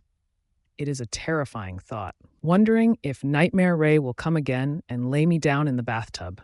Needing to get away from such ideas, I fork another bite into my mouth and look up at James. "I'll come with you today to talk to your father. I feel like I should be there too." "You can come if that's what you really want. I'd hate for you to get upset again if he said something offensive." I shake my head. "No, I'll be fine. I want to be there for you." I stand in my mirror while James waits downstairs for me. Sometimes I don't know who I'm looking at, if it's old Ray or Nightmare Ray or Content Ray. The worrying part is that I don't remember Ray. I don't remember a time when I was simply me, and that makes my skin curl. If I had to guess, I stopped being Ray after my father's death, but even then, I was too young to make a person of myself. Some things I need to keep to myself, and one is this. Even if James never hurt me, if he was freakishly perfect, I wouldn't try and explain these moments to him. It's not for anyone but me, whoever I am today. That is the one thing all of my versions have in common. They understand that these thoughts are to never be shared. It is not because I am embarrassed or dodging the fact that something may be wrong with me. It is because there is just no way for me to explain it and keep the reputation I have in everyone's head. As of now, Gail and Teresa think I'm a sad girl who needs more love. Theodore probably finds me crazy and reckless, and my mother thinks I'm a stubborn child, and I can handle this way. After my first gathering, at the fragile age of 16, I had promised myself that I could be happy without a mate. It took me nearly 4 years to realize that wasn't true. It's possible that I'm one of those people who just need more time than others. Gail and Teresa already know about my incident, and that is as much as they ever need to know. I meet James downstairs and we walk side by side towards the eastern borders, where his father has been working on the rogue issue. Along the way, James talks about going on runs together, and his desire to converse about more things we can do with each other brings back hits of the lightness I felt earlier. My fear of losing this happiness is holding me back from fully embracing it, but sometime along the way, I forget about my prodding thoughts and limit myself to listening to him. When we come up to a few guards, James's demeanor changes, and I know it's because alpha mode must take over to keep loyalty. He asks where his father is, and one of the three says, "He's just through those trees." Part of me wants to grab James's hand, but the other knows that I must be a strong individual, showing everyone that I am an independent and serious Luna. That is the best kind, right? James spots his father grouped with more guards, all looking tired, sweaty, and pink. His father sees us right away and excuses himself from the commotion, obviously in charge of the bunch. One or two wolves emerge from the trees, shifting and causing me to swiftly look away, focusing on his father again. "We have to talk." James starts, sounding firm. "We think it's time you went back home. The rogue problem is dying down, and I'm sure I can take over from here." His father wipes the droplets of sweat from his forehead, glancing at me. Knowing I complained, I stand my ground and puff up my chest, not wanting to show the nervousness pumping through me. "Are you sure?" He asks carefully and does not seem normal. He talks as if he is still alpha. He continues to use the tone of an alpha, and I'm sure James doesn't appreciate it. "The rogues are starting to leave, yes, but there are still so many to go. Really, I believe there is a camp forming, and I think I should be here to handle it." James clenches his jaw. "And you think I can't? Have you forgotten about the camp problems 2 years ago that I stopped in a week?" His father looks at me again, sighing. "You don't have to make up all of this. I know why you want me gone." "I'm sure you were a wonderful alpha," I join in. "And I know James appreciates all you've done for the pack while I've been sick. But we're back on track and are ready to handle everything again. I'm sure you want to get back to relaxing, right? How about we just let James do his job?" Just before James's father can respond, James surprises me by saying, "No, you're right. You do know why you have to leave." I look up at James quickly, thinking about grabbing his hand now, just to stop him from going overboard, but it's too late. "That entire dinner, all you did was criticize Ray and the way we're doing things. She is my mate. She is the Luna of this pack, not some twisted version of my mother. You need to leave because I don't want you around her. And I'm sure after throwing all of your improvements at her, she doesn't want you here either. If you can't be supportive and encouraging towards my mate, you have to leave, and I have enough evidence to kick you out right now without hesitation. Either you leave peacefully and avoid completely cutting ties with me and this pack, or we do things the hard way." I grab his hand. His father nods, clearly upset. "Don't worry," he mutters, backing up. "I'll go, but when you need my help again, which you will, I expect an apology." James squeezes my hand, pulling me closer as we watch his father walk away. "Get back to work," he tells the nearby guards, and they immediately turn and continue with whatever they were doing before the argument just now. He leads me back in the direction we came from, not letting go of my hand. I quickly catch up to his pace. "Where are we going?" I ask, hurrying along. "We're going to make plans for your announcement. We'll have a party, and I'll invite the leadership of other packs, and everyone can dress up. I'll send invitations, and we can have it in the ballroom." I slow down, causing James to snap back to reality. "You don't have to do all of that," I say, genuinely not expecting such lavish and grand event. Just thinking about more alphas and lunas and betas and everyone in some privet version of the gathering, with more dresses and ties and casual conversations, makes me need to stop and rest for a moment. "I want everyone to know," he says, fueled. "You deserve for everyone to know. You deserve a nice party." We continue back towards the pack house, and I tell Gail and Theresa of James' plans as he makes a few calls. They seem excited by the idea of a party and tell me that it'd be good for me, but they only think I'm a sad girl who needs more love and don't know about Ray, who struggles at public events. And now I am doubting my theory that I'm fine with people knowing what they know.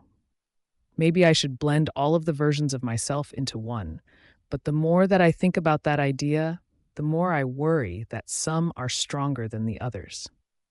I don't know who would take over the rest, and I'm scared that maybe the girl who lays in the bathtub. If I embrace her, she may strangle the others, and eventually her hands would be around my neck. So I agree with Gail and Teresa, finding my way back to Content Ray. Do you like this one more than the last one? I turn away from the mirror and shrug. I don't know, Gail. They're all pretty. I just can't make up my mind, I guess. Gail picks up the next dress by the hanger and hands it to me, this time giving me a long, black dress with a slit on the left side, covered by lace.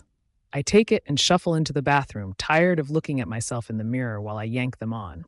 Each time the bags under my eyes seem to grow darker, and I contemplate just picking a random one from the pile just so we can stop. Where do all these dresses even come from? I ask through the door, pulling the dark fabric over my legs. James asked me to get you some things to try on for the party, so I did. Be glad that you have options, she says as I come out, spinning around so she can zip me up. I like this one. Good. Then I'll wear this one. I rush and make my way back to the bathroom to take it off, not needing much of a glance in the mirror at all. We've got 2 more, Ray. Try them on just so you're sure. I peer back at her and sigh. I've tried on plenty. This one is my favorite. She holds up the last 2, one in each hand. Are you sure? My eyes scan over the red, shorter one on the right, then the silver, endless, simple one on the left. I'm sure. I want to wear black. Black can be a little sad, can't it? I take a closer look in the mirror, liking how it is long-sleeved and lacy and elegant. I don't think it is. I think it looks polished and clean. I dare say that I look pretty, mysterious, and pretty. A small smile lifts my cheeks, and Gail sets down the last 2.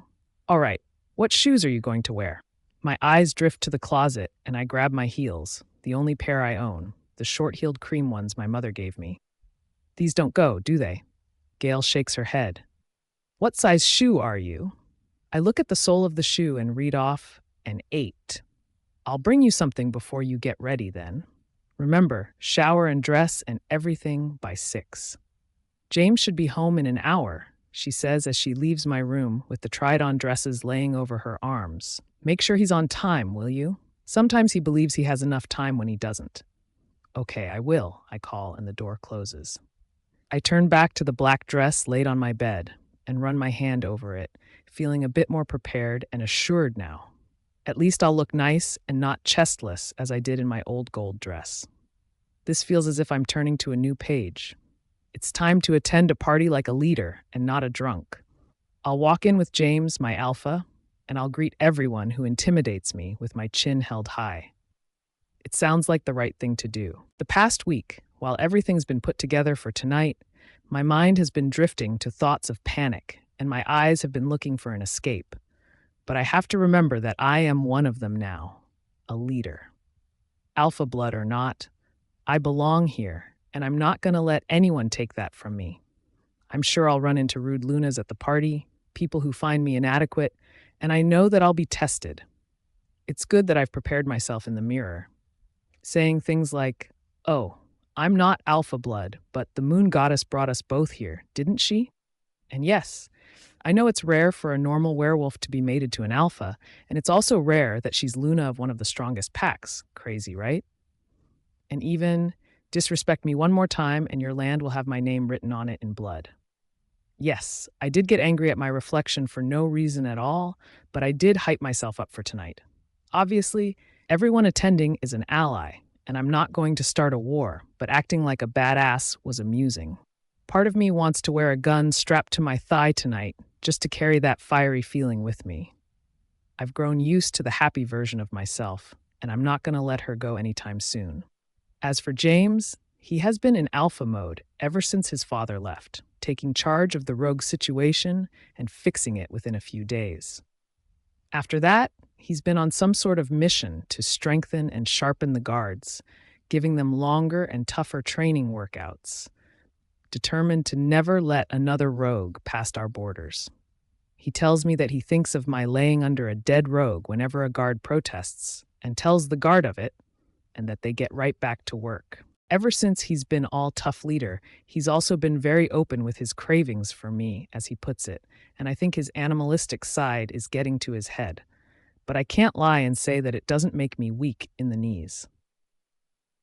After I shower and wash my face and dry my hair, I head out into my bedroom with my robe wrapped cozily around me in search for my minuscule amount of makeup. Really, it's not used enough to be considered mine, and I'm sure all of it was taken from my mother before she could even use it herself. I find the small blue pouch tucked on a shelf in the closet, and I bring it back to the bathroom, dumping its holdings out on the counter. There's an unopened tube of mascara, a hardly used compact of blush, a compact of powder, and a fresh tube of a nude beigey pink lipstick named Rosaline. Intrigued by the lipstick, I carefully coat some on my lips and stand back in the mirror to get a good look. "That's nice," I murmur and click the lid back on the tube. My hand then reaches for the mascara, twisting it open and holding up the black, spiked end to my eye. I hold my breath as I steadily run it through my lashes, darkening them and making them a tad longer. "That's nice too," I murmur again and peer down at the two compacts. I grab the powder and open it up, the shade light and brightening. With the puff underneath the powder, I tap it into the product and think logically. To brighten would make the spot seem larger, and to darken would make it smaller. So I dab some under my eyes and on my cheekbones, and I stand back again. I think it did something. If anything, it made my under eyes less dark and look more awake, so I'm going to take this as a success. Finding the blush somewhat intimidating with its deep pink color, I dab some of the lipstick on my cheeks instead and blend it with my finger. I let my hair down and run my fingers through it, feeling my heart beating faster from excitement to put on the dress. I can't wait for James to see me. The dress lays in its spot on the bed, and I slip on my nice underwear before abandoning my robe for the dark, soft fabric. I manage to zip it up halfway myself before seeking help from someone in the house. My bare feet pad against the wood floors, and I call down the steps. "Gail? Teresa?" After hearing no reply, I turn to James's doors to see a thin strip of light at the bottom. I wanted to wait until I had my shoes and everything, but I suppose I'll have to reveal myself now. Actually, thinking back to Gail's words earlier, I am supposed to make sure James is on time, so I hurry and knock twice, calling, "James, are you getting ready? I need you to zip me." He calls back, "Come in." So I do. I wander inside to find clothes on the bed and the bathroom light on. He emerges half-dressed, his hair still damp. "Look at you," he breathes out, nearing me, and I can't help but smile. "You look gorgeous, absolutely breathtaking." I turn around, showing him the unzipped zipper. "Thank you." A warmth fills me, but instead of feeling the zipper move up, I feel James's hands sneaking through, feeling his fingers against my skin. "James," I warn, "you have to get ready. We're leaving in 20 minutes. He sighs and zips up the dress, leaving a kiss on my neck as he does so, specifically on his mark. He turns me around and gives me a quick, firm kiss before letting go and grabbing his shirt from the bed. I stand with a flushed face as he slips on and buttons up the shirt, watching him for a moment before descending back to reality. "I'm going to go and wait for Gail. I'll meet you downstairs." I wish my mother could see me like this, acting as a Luna and dressed as one too. I told her of the party over the phone last night, and she said to have a good time and that she wishes she could be there. After she said that, I realized this party will be cluttered with important people, but not my family. Of course, James will be there, but not my mother or my father. I don't want to think about it too much because I am enjoying my excitement over the party, and I don't want to switch to disappointment last minute. I'm sure everything will be wonderful anyway, and I don't want to mope after so much work has been put into the event. Gail arrives back with 10 minutes left, and she hands me a pair of black heels. There's a thin strap at the top that wraps around my ankle, and as I secure the tiny buckles, I find that it looks delicate. "Thank you, they're perfect," I say, looking up at her. "Where did you get them?" "They were James's mother's." I stop. "Really?" "Yes, I saw them in storage a few weeks ago and thought they were beautiful. It's just a coincidence that you're the same size." "Well, they're lovely," I say, not overthinking it. "I'm glad you remembered them." James comes downstairs, and when I see him all dressed up, it reminds me of when I first laid eyes on him. He grabs my hand, and Gail wishes us luck before we head out the door. Together, we walk down the pathway towards the center of the pack, where the ballroom is. It's quiet outside for where we are, and moonlight drips from branch to branch before pooling at our feet, lighting the way. With our arms linked, I rest my head against his shoulder. "Thank you for doing all of this," I say softly, my voice matching the gentle hum of nature around us. "We aren't even there yet," James says, leading me through the trees. "I know it's going to be great anyway." He looks down at me and I smile, enjoying his warmth. As we walk along, I wonder if a girl will come stumbling from behind a tree as I did, lost, discouraged, and confused. I already know what I would say to her. "Yes, you are mated to an alpha. And no, you are nothing like Juliana." She won't understand the second part until much later, though. Many strangers greet us as we make our way inside. Though I am familiar with the building from the gathering, it looks completely transformed. Sure, it was dressed up before, but everything is switched around now. There are fewer tables and instead more room for standing and chatting or whatever leaders do. As my eyes scan the area, I see most people standing with a drink, in groups of 2 to 5 people. And unlike the gathering, there are guards at the doors outside and inside. Coincidentally, I spot Theodore with one other guard towards the back, and I immediately make plans in my head to see him. James places his hand lightly on my back, reeling me back to the current situation. Knowing that we'll have to welcome everyone, his movements towards the grouped people don't surprise me. I take a quick breath before we reach the first one, a set of 3. "Can we interrupt?" James says to the woman and 2 men in a friendly way. His free hand gently touches the woman's shoulder as he speaks, causing her to swiftly spin around. "Alpha Grant," she cheers, the other 2 facing us as well. "I was wondering when you'd get here. You always keep me waiting," she scolds in a motherly way. "You know I've been dying to meet her." She turns to me as she says it, and I smile. Oddly enough, the woman gives me a loose hug, and I glance up at James. "Ray, this is Renee. She was good friends with my mother," he explains, and I make sure to smile even more when she pulls away. "She is Alpha Alder's Luna." The man standing next to her moves closer and reaches his hand out, so I shake it and assume he is Alpha Alder. It is difficult to tell who is an alpha when in a crowd stuffed with them. "It's nice to meet you." We won't be Alpha and Luna for much longer, I'm afraid. Our son is taking over any day now. All he has to do is let him, she nudges her mate. Alpha Alder says, "He's getting there." "Anyway, when I saw that you were having an announcement party, I nearly fainted. I've been waiting for this day, your mother and I both." "Oh, she'd be so happy, James. And you," she switches back to me. "You even look a bit like her, so beautiful. Which pack did you come from, dear?"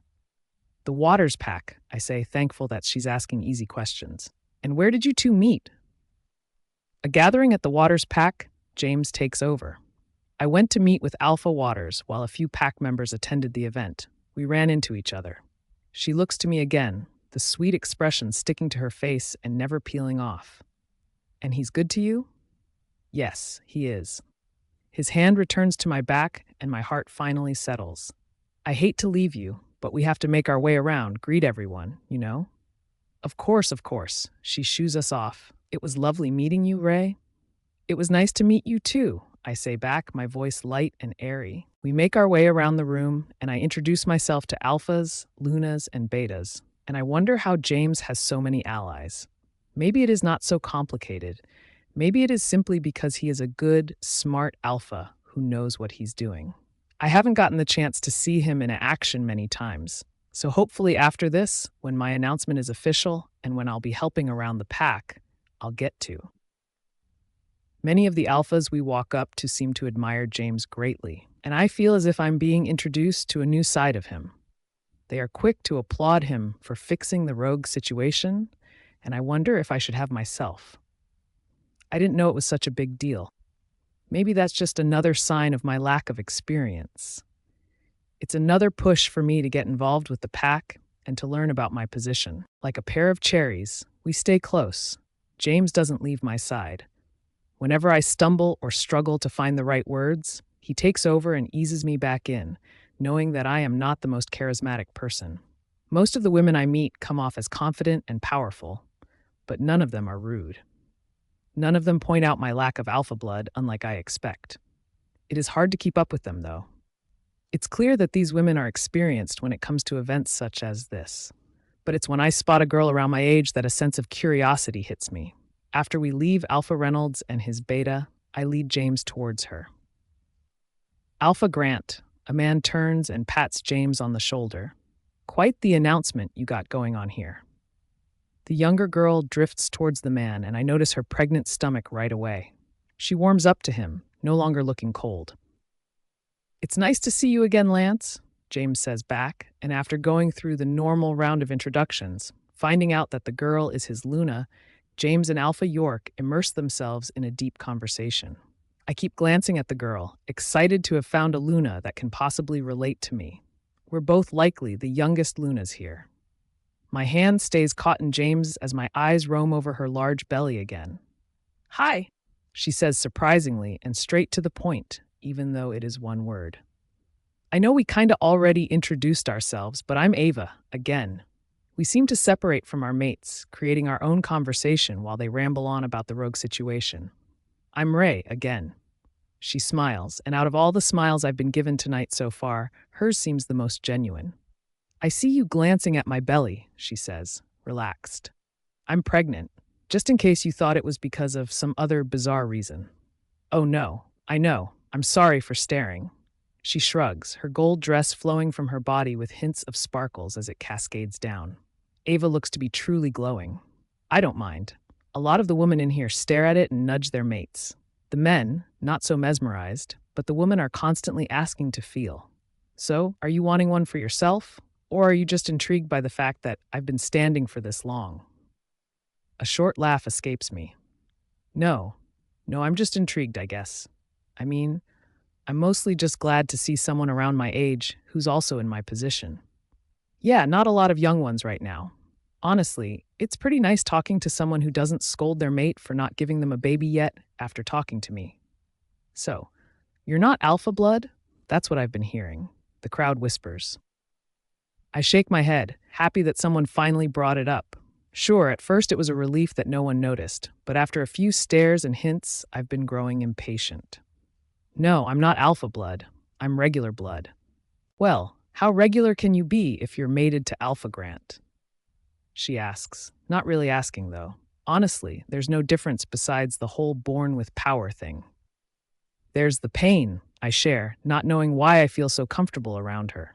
At this point, it can't be her age, it must be her personality. Something about Ava tells me that she's not judgmental.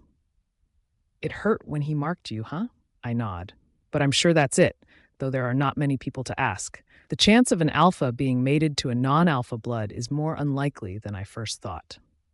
Our easy conversation continues until I notice someone out of the crowd.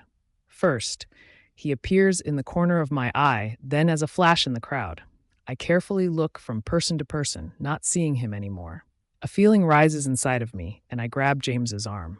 He breaks conversation with Alpha York and looks down to me. "Is everything all right?" My eyes find his immediately. "Is your father here?" "No, Ray, he hasn't been back. Why?" I gaze at the crowd again. "I thought I saw him." "Are you sure?" "I don't know. Maybe I just got him mistaken with someone else. I'm probably seeing things." James looks over the people himself, then says, "Excuse us," to Ava and Alpha York before grabbing my hand and leading me away. "Did you see something?" I ask in a hushed tone, my voice rushed. "No, but I'm going to talk with a guard." Coincidentally, James walks up to Theodore and motions for him to follow us. We go into the back corner of the room before James tells Theodore to walk around the room and send a few guards outside to scan the area. Ray believes she saw my father, and we just want to make sure. Theodore is quick to nod and head off. My eyes follow him as he joins the crowd, motioning for nearby guards to follow him. "They'll double check, all right?" I peer up at James and say, "Okay." We walk around a bit more, and it's not long before James gets sucked into another serious conversation. I try to join and pay attention, but all I want is to find Ava again. Eventually, I give in and tell James that I'll be with her if he needs me, and he lets me go. Really, he looks rather happy that I have found a possible friend within the leaders. I weave my way through the crowd, stopping every few seconds to say hello. It's not until 15 minutes of brief conversation end that I find Ava sitting down at one of the few tables. She sees me walking over and says, I couldn't stand for much longer. I needed a break. I sit down with her. Where's Alpha York? I told him to go converse even though he insisted on sitting with me. He just left a couple minutes ago. Where's Alpha Grant? He's talking about serious things with other alphas. Oh, about the King of the Alphas thing. I look to her, my eyes leaving the crowd. What? The King of the Alphas, or whatever they call it. No, I heard you. I just have no idea what you're talking about. Really? James never told you about it? She questions, curious. No, I've never heard of that. Well, it's this idea floating around that the alphas need someone in charge of them, like a head alpha. What? Ava leans in. Well, there have been some recent problems with some alphas causing issues. Attacking other packs, threatening, killing, trying to turn on the other alphas. We've been at peace for a few years, and the packs don't want to lose it. These alphas are going to bring us back to war times if someone doesn't get them under control. Not knowing what to think, I feel like I've finally been accepted into the leader's circle of private information. These are things only alphas and lunas know, and it's both unsettling and intriguing at the same time. Really? I had no idea. James and I don't really talk about those kinds of things, not yet. Well, James' name has been brought up a few times. I attended the last alpha meeting with Lance, and they were talking about it, bringing up possible people who could do it. Become head of the alphas? I question, not even grasping onto the fact that there's alpha meetings. Yeah. And people mention James? Ava nods. I can't believe he hasn't told me. I breathe out and sit back. I don't even know. Crazy? How could someone be head of alphas? Like I said, it's just an idea. Making my way through the people again, back the way I came, I find James and ask him if we can talk. He gives me a worried look and excuses himself before following me back into the corner. Is it about my father? He asks. The guards reported back that they saw nothing. No, it's not. Ava told me about this King of Alphas thing. What is she talking about, James? How come you never said anything? He lets out a breath and relaxes. It's nothing. It's just some idea that a few people have been tossing around. She told me that it was discussed at some alpha meeting and that your name was brought up. If it's being talked about at some all-important meeting, then it sounds serious to me. James grabs my hand, using the bond as some sort of assurance. If I thought it was important, I would have told you. It's been in discussion for a while, even before I met you, Ray. It's not likely, and the meetings happen every 2 or 3 months. I didn't go to the last one because I was handling things with you. They aren't as secretive or as interesting as they sound, I promise. I sigh. Okay, I just feel like I'm finally being let in on all the secrets, and I want you to tell me about everything. I want to learn and grow, so if there's anything else that I don't know about, and that involves you, I'd like you to tell me before anyone else. We're a team, right? Of course, he murmurs, and I will. The night continues on, and after another hour, I find myself nodding off. As we stand and talk, I lean against James, depending on him to hold me up and not let me tumble to the ground. At one point, my eyes shut and stay shut, and James gently taps my back to wake me up. The party is almost over. Why don't you head back and sleep? He says softly into my ear while the 2 men across from us babble on. No, I can't go. It's my party. I mumble, forcing myself to lean off of him, showing him that I'm not tired. I can wait. I promise everyone is leaving in a few minutes. I'll meet you back at the house after I thank everyone for coming. No, I protest. I need to thank them, too. I stand for 5 more minutes before I feel James move. Assuming he's walking to more people to start the thank yous, I mindlessly trail along. Can you take her home, Theodore? She's falling asleep. Awake again, I quickly mutter, I'm not. I'm going to say goodbye. Let's go, Theodore says and grabs my arm, leading me out like a grandmother. I give James a glare, and he smiles, and I can't help but not glare because he's so charming. I'll be there in half an hour, okay?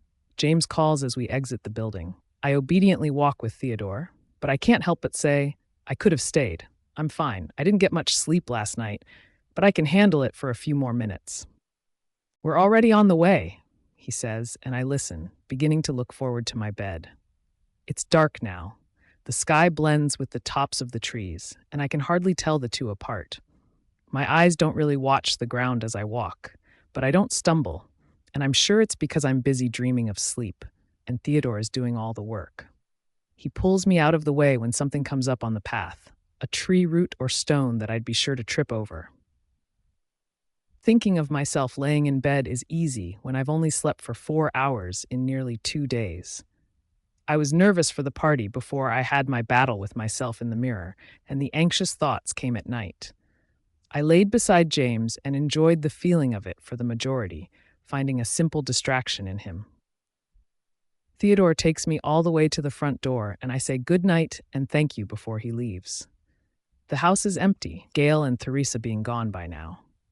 I've never liked the feeling of an empty house because it feels eerily full when I'm the only one home. All of the stray bumps and creaks spook me like a child. When I was younger, and when my mother would be gone at night, I would stay strictly in my bedroom with the door shut. Every light would be on in my safe space, because for some reason children think lights can save them. I make my way upstairs and struggle with the zipper of my dress, twisting my arm around and pulling down, frustrated and exhausted. It eventually gives in, and I abandon it on the floor, a black puddle for me to accidentally step in later. I groan and slip on a pair of pajamas before crashing to the bed, too lazy to do anything else. I stretch out like a cat, letting the blankets absorb me fully, pulling the edge to my chin. All is well, and I drift off within minutes, expecting to wake up when James gets home. Sounds prod at my sleeping head, but nothing wakes me, not until I hear the bedroom door open. The scent fogs my mind, and I struggle to get up, feeling like my body weighs 10 times heavier than normal. James? I croak. Everything is quite a blur until I am yanked up by my arm. Like being splashed with water, I panic into a state of alertness, my heart shooting forward along with my body. The grip is tight and unfamiliar, yet the scent grows familiar, so I look up. It looks like James, but some odd version of him. My eyes struggle to focus and everything seems to vibrate.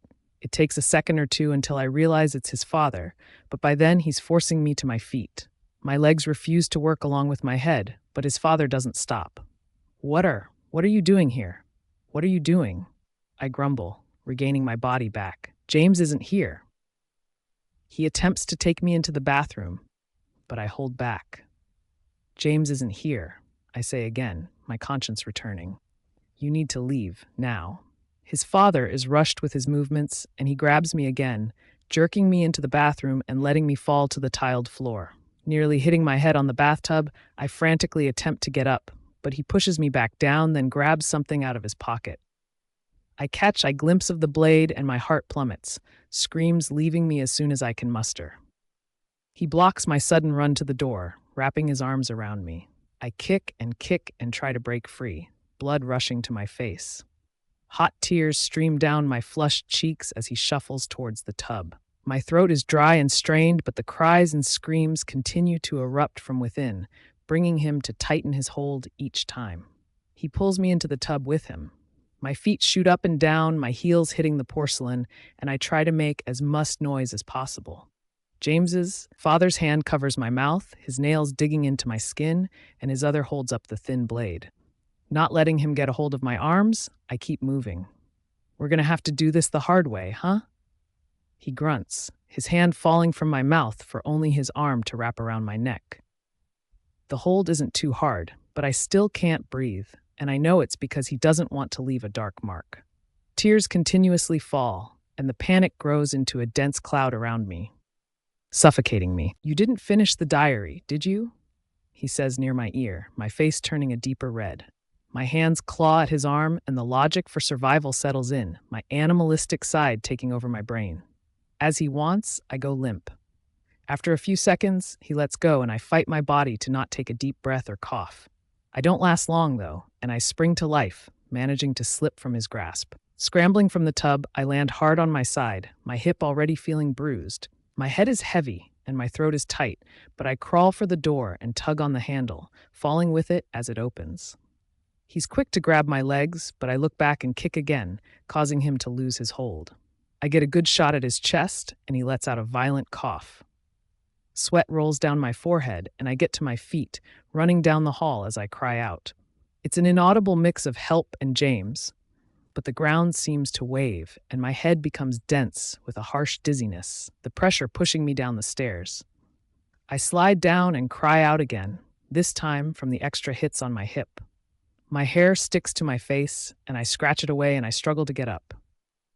James' father's pounding footsteps become louder and louder, and I contemplate running to the kitchen for a knife or running for the front door. Knowing that I have to shift, I dash for the door and manage to get my hand on the handle, but he grabs my hair. I yelp and whine as he pulls me back, my hair knotted around his fingers. He attempts to wrap his arm around my neck again, but I quickly duck, my hair ripping out. In a flash, the handle is mine again, and I yank the door open, hitting him and sprinting for my life. With my hip screaming, I glance back, only hearing my heavy breaths as I power on. The last thing I see before shifting and running into the woods is a large wolf tackling his father to the ground. All the movements blend into one blur, but I swear that his father stopped moving. I swear the man is dead in the grass, facing the moon. The goddess stares down at him. The truth follows me, and I cannot comprehend anything that has just happened. His voice plays over and over in my head. You didn't finish the diary, did you? I bury myself in the trees, and I don't look back again. I sit in the dirt against a tree, the bark scratching my bare back, and I stay curled up. A thin fog gathers around me, the air frigid. My fingers lose color, and I feel as if these are the sensations of death. Everything is cold, so painfully and relentlessly cold. The feeling in my toes fade, and I contemplate shifting again to stay alive. I can't be too far. I can't be off of pack land. I should go back, but I'm scared that his father will grab me again, that he'll choke me and cut me as he did his wife. You didn't finish the diary, did you? A harsh shiver overcomes me, and I hold my bare body tighter, ready to shift even though my wolf is exhausted. This is what I get for not letting her out enough. She grows weak. I need to go back. I need to find James. He needs to know the truth about his... I jolt forward, hearing a distant voice. It comes again. I attempt to stand up, my limbs frozen in place and sore. My fingers grip at the bark of the tree, prying me from the ground, dirt getting under my nails. Then I feel him. His scent grows strong in the air. Ray. Relieved, I throw my head back. James. My voice is rough, hardly loud enough to sound like a yell. I'm here. I wobble in the direction of his voice, back from where I came. My ankles bend and my bare feet mold over rocks and dead brush, and I use my hands to make myself decent, covering my body where needed. The wind is sharp against me, like little needles. James? I call again. He appears and hurries over to me, holding my robe. I knew he was the wolf who brought his father to the ground, the one who... He must have seen me run off. James grabs my arm and holds me up, keeping me stable as I wrap myself up. He catches a glimpse of the growing bruise on my hip and gently brushes his hand over it before the soft fabric of the robe can cover it. He killed your mother, I mumble, telling him what he deserves to know. He tried to kill me. He tried to get me in the bathtub. James pulls me in, his fingers seeping into my hair as he holds me close as if the sky were falling. We have to go back, Ray. You're freezing. I tense. Is he? He's gone, James says simply. Come on. He holds most of my weight as I limp along until he decides to carry me the rest of the way. I bask in his warmth, thawing my skin. His grip on me is tight, but I don't tell him to ease up. I let him have me. I'm okay, I say, needing him to process it. You're not. Your side is purple. I'll be okay. He glances down at me, looking extremely frustrated and upset, but mostly angry. He killed my mother, and he almost took you too, he thinks over, letting out his jumbled thoughts into the open air. If I didn't get there. Don't, I murmur against him, not wanting him to think about what ifs. When we make it back to the house, my eyes trail to the ground, no longer seeing his father where he laid before. I'm glad. I don't want to see his dead body. I don't want to see what James has done. The fact is inevitable. He killed his father to protect me. He saw the look on my face as I ran out of the house. He saw him chasing me. He heard the screams. He didn't even need to think over the possibilities. All he needed to see was my fear. I wrap my arms around him now before he puts me down at the door. Tears well in my eyes, but I make sure they don't fall. Tell me what happened, he says, easing me inside. I sit down in the living room, James standing before me. I was sleeping and heard the bedroom door open. He just grabbed me and pulled me into the bathroom, recalling it makes the anxious feelings return. He pushed me to the ground. I saw he had a knife or blade or something before he pulled me into the bathtub. James seems uncomfortable and stiff, but I continue. He tried to cut me, but I wouldn't let him, so he choked me. My voice becomes shaky. I thought I was going to die, but I got out, and that's when I bruised my hip. I fell out of the tub and landed on it. I don't know. He was grabbing me feet, so I kicked him. I ran downstairs and out the door while he followed me and grabbed my hair, and then I ran out of the house, and you were the last thing I saw. The tears fall now, and I let them. He was going to make you think I'd done it myself, just like your mother. He was going to kill me too. He was going to make you find me like that. It's over now. He's dead. I know that, but you... James grows impatient. He's dead, Ray. I know, but... I killed him, Ray, he nearly shouts at me. Stop worrying about it. I move back. James, my voice is slow and careful. He moves away from me, running his hand through his hair before swiping up the vase on the coffee table and throwing it at the wall.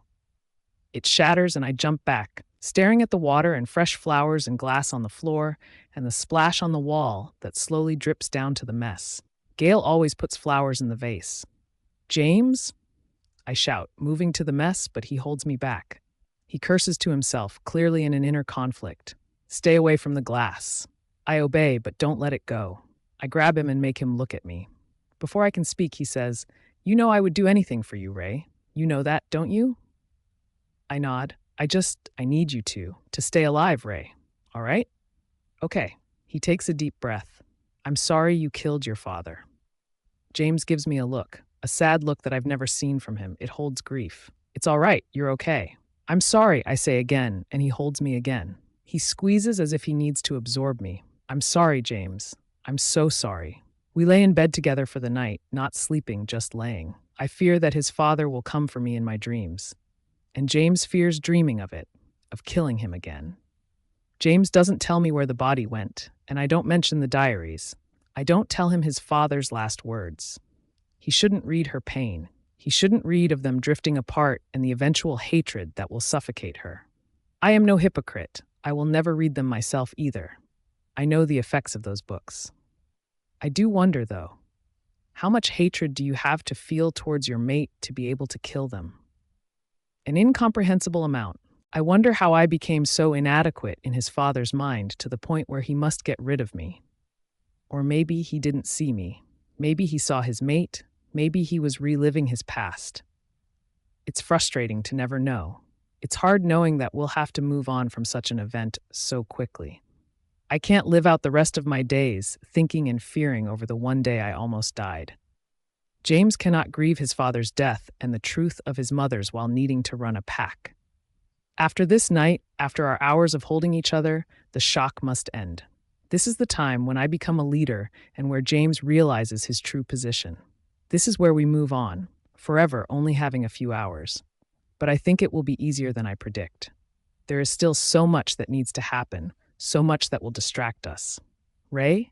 James calls, and I hum, his arms tightening around me as we lay buried in the blankets. I love you. I let out a breath, a light, airy warmth sparking inside of me. I love you too. January 20th, 1993. I reached 7 months today. Teresa was right. It must have been Martha. I suppose her healing just does not work on me. But I am here now, and I wait restlessly for the day my baby will come. The doctor says I visit him too much, and I am sure it is because a part of me wants him to tell me that the process has somehow magically sped up for me.